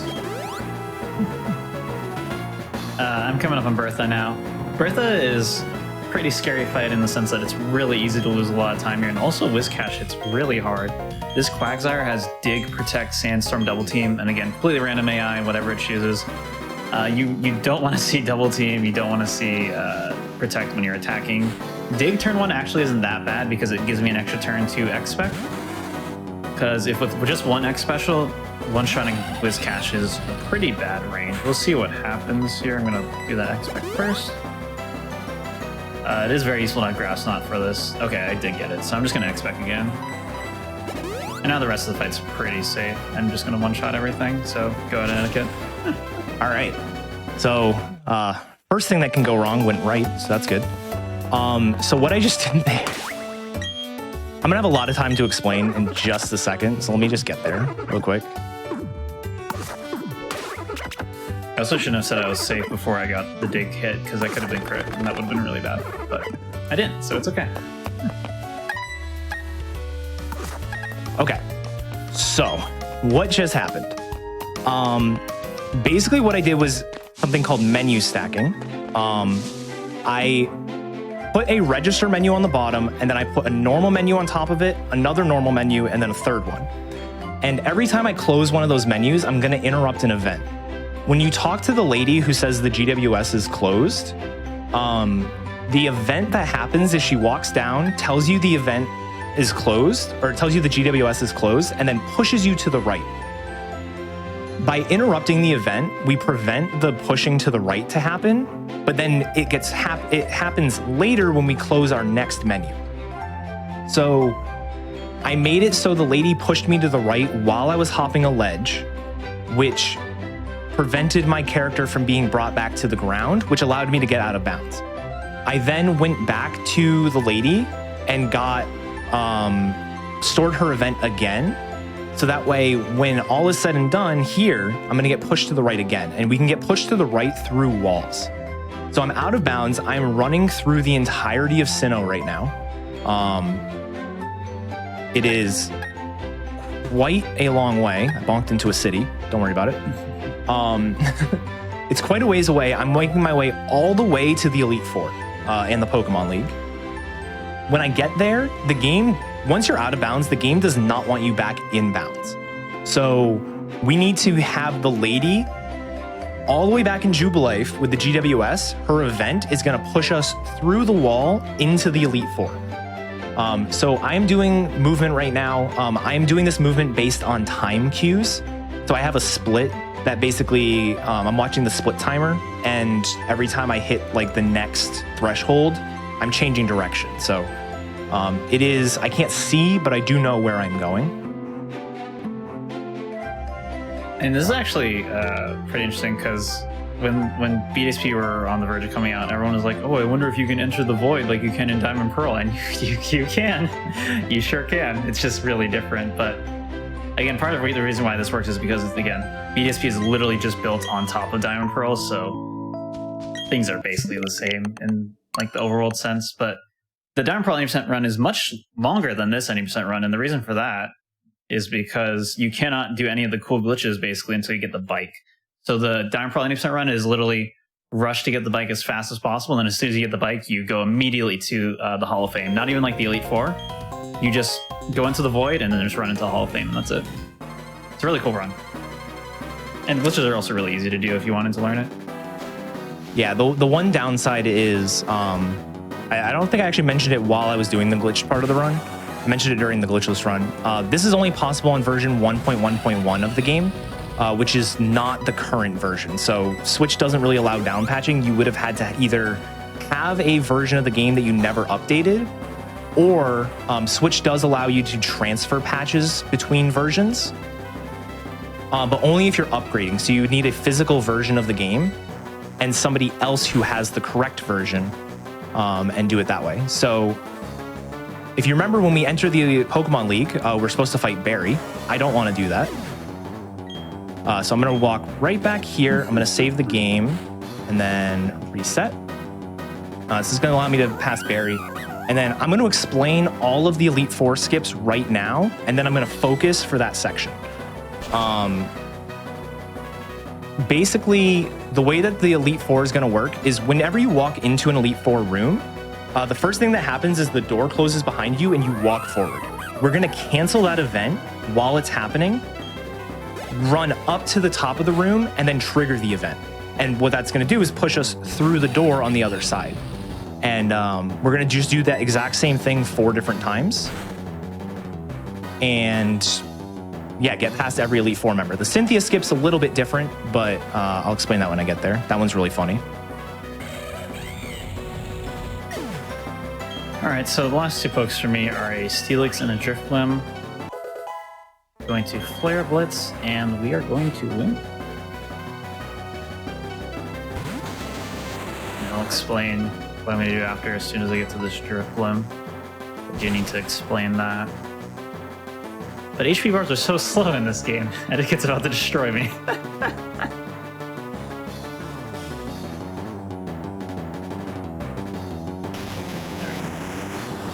Really does feel like this is going to kind of come down to the slow HP bars. Like we're going to be watching a bar drain as Etiquette finishes.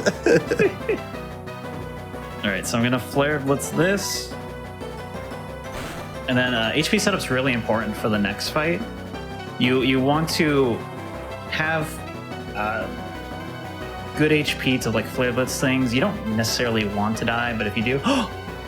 Oh, I forgot about that. I was not supposed to die there. How do I fix this? Because now I'm down like a ton of EXP from that. Okay, what do I do? If I revive... Oh yeah, I just revived. This is actually what I wanted to do. So that gives me good HP for the next fight, because basically what's going to happen is I'll be 1 Flare Blitz away from Blaze, and then I can die on Lucian, because it is actually faster to die with the Driftblim, and you don't actually need EXP.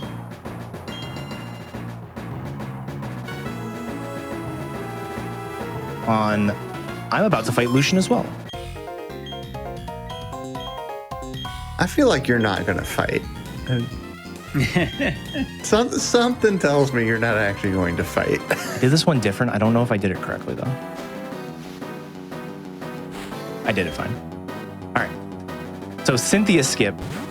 I'm just going to let it speak for itself. Just know that whenever we use the register menu, we cancel an event from happening. So this one is funny. I'm doing this in a slightly slower way for comedic effect, by the way. There is a faster way to do this, but... Yeah, I don't know if that was a better acting job than the first time I pretended I messed up. Oh, I thought you actually messed up. No. You got me. Yeah, You got me good that time. It's faster to die because again you skip out the EXP animation, which is pretty slow because again we have the lucky egg, so we just get a ton of EXP. And again, reviving gives you like very consistent and good HP. Comedy. Just walk behind her and get on the elevator. It's so dumb. Funny. Yeah, the Diamond Pearl version of that is you're just running in the darkness, and then Cynthia and Rowan just start talking to you, and you're just in the darkness the whole time, and then Hall of Fame, and then that's it. Yeah, so there's a slightly faster way you can do that where you have to like do the movement without being able to see the elevator, but I wanted chat to be able to see the elevator. And time is coming up for me. This is actually a really good any percent time. Yeah, that was fast. Nothing went wrong. Yep. So time is on the fade to black here. And fine. 16:34 for any percent, which is pretty good. GG. GG.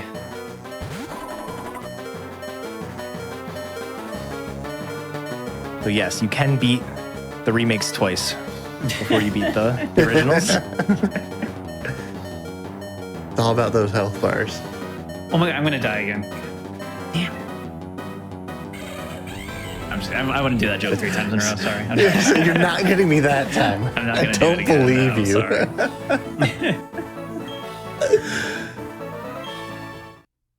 This is also why it's really important that you don't deposit everything going into here. On a normal PB attempt, you do actually keep Bidoof just as a... That way, when you like die at the end of the fight, you don't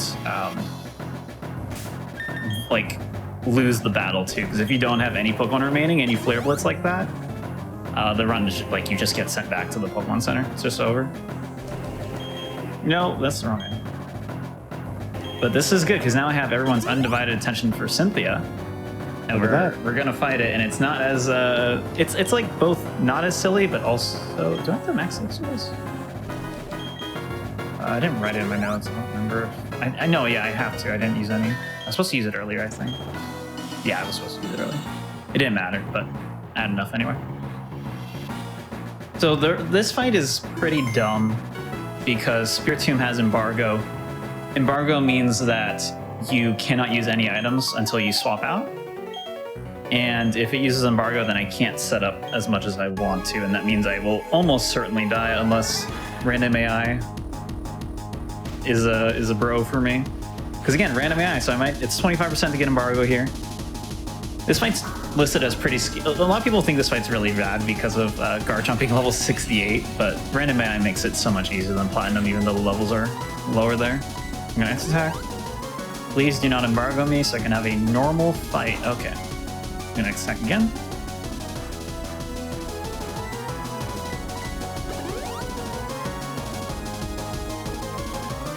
Okay, that's a very, very normal fight. So I'm gonna Flare Blitz here.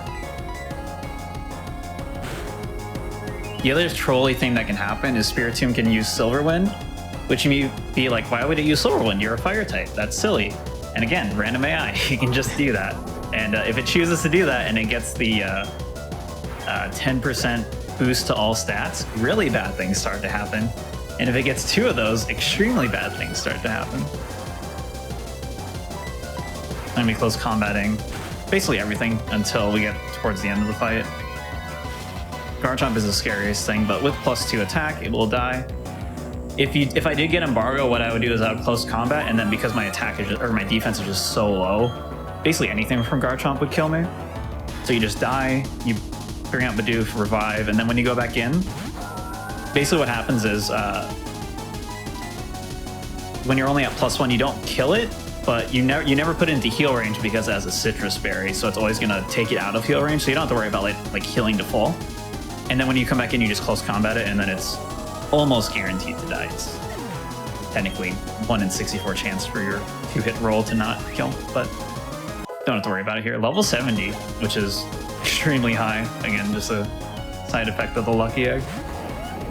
There it is, the big bad Garchomp.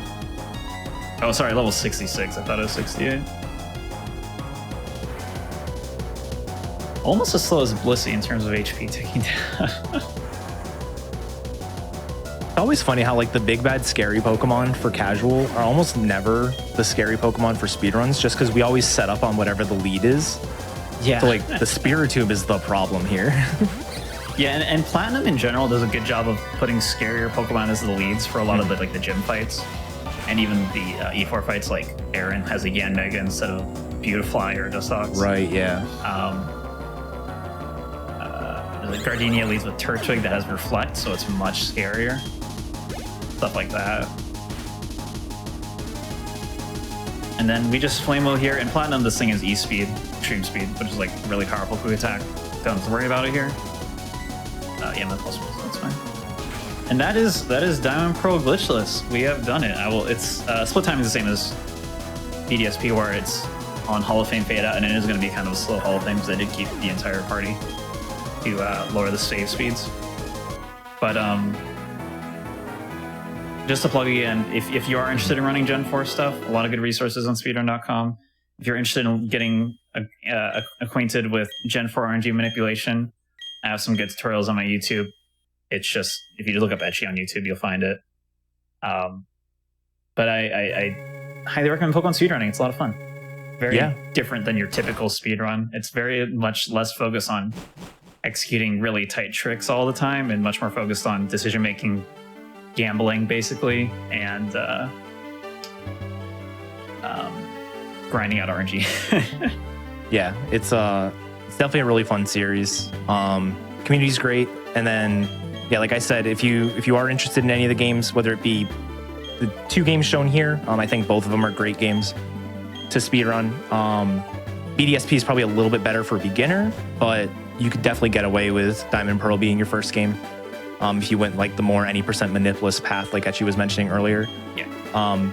But really, any Pokemon game, there isn't really a bad one to start with. The obvious plug from the 2 Let's Go runners is going to be Let's Go is a great first game, but For sure. it's definitely not for everyone with motion controls. It was my first game, so I recommend it. But yeah, definitely check that out. All the resources are usually on speedrun.com, and then you can join the various community discords as well to get sort of more one-on-one help. Yeah, and if you're afraid to ask a large community, just follow both of us on Twitch, and you can literally just come into our streams and ask us. We're more than happy to get more people in speedrunning. And when it goes to black here, it's going to be time. So time. Sorry, that was really fast. GG. But yeah, we both do a lot of Pokemon speedrunning, so you can always check us out as well, both on Twitch and YouTube. But yeah, you won, Etiquette. Congratulations. I did. I was not expecting to. I knew you were going to, because you destroyed all of my channel points. I was. What was my time? 405 was better than I thought for RNG manip stuff, and then dying a couple times. It's not too bad. So I was doing the out of bounds, and I saw you going to, or I may have been doing the berry skip, and I saw you on Flint. I'm like, there's no way I'm gonna do this. And then I was going into Lucian at the same time you were. I was like, all right, never mind, I got it. No, it was like, I was like, you're starting your run as I'm starting like E4. There's a chance. And then I was like, oh yeah, each of these fights takes like 4 minutes because of how slow the HP bars are. I'm so used to every fight being like 2 minutes. Yeah, it's, again, Platinum is a much faster game, but it is a much more brutal speedrun. So like so many things can just kill you in Platinum, and part of that's because they actually a smart AI. The other part of it's because they just make fights much harder. So. Awesome. Well, that was What's Faster tonight, everyone, and that was awesome. I loved it. This was so much fun. So in 2 weeks, we will be back with What's Faster with a bunch of Metal Gear games. So if you're a fan of Metal Gear, come back and check those out. We'll have 2 races that night. But for now, that's it for me. But don't go anywhere, because like I said, the the show finale for Ocarina Improv is coming right up. So, don't go anywhere.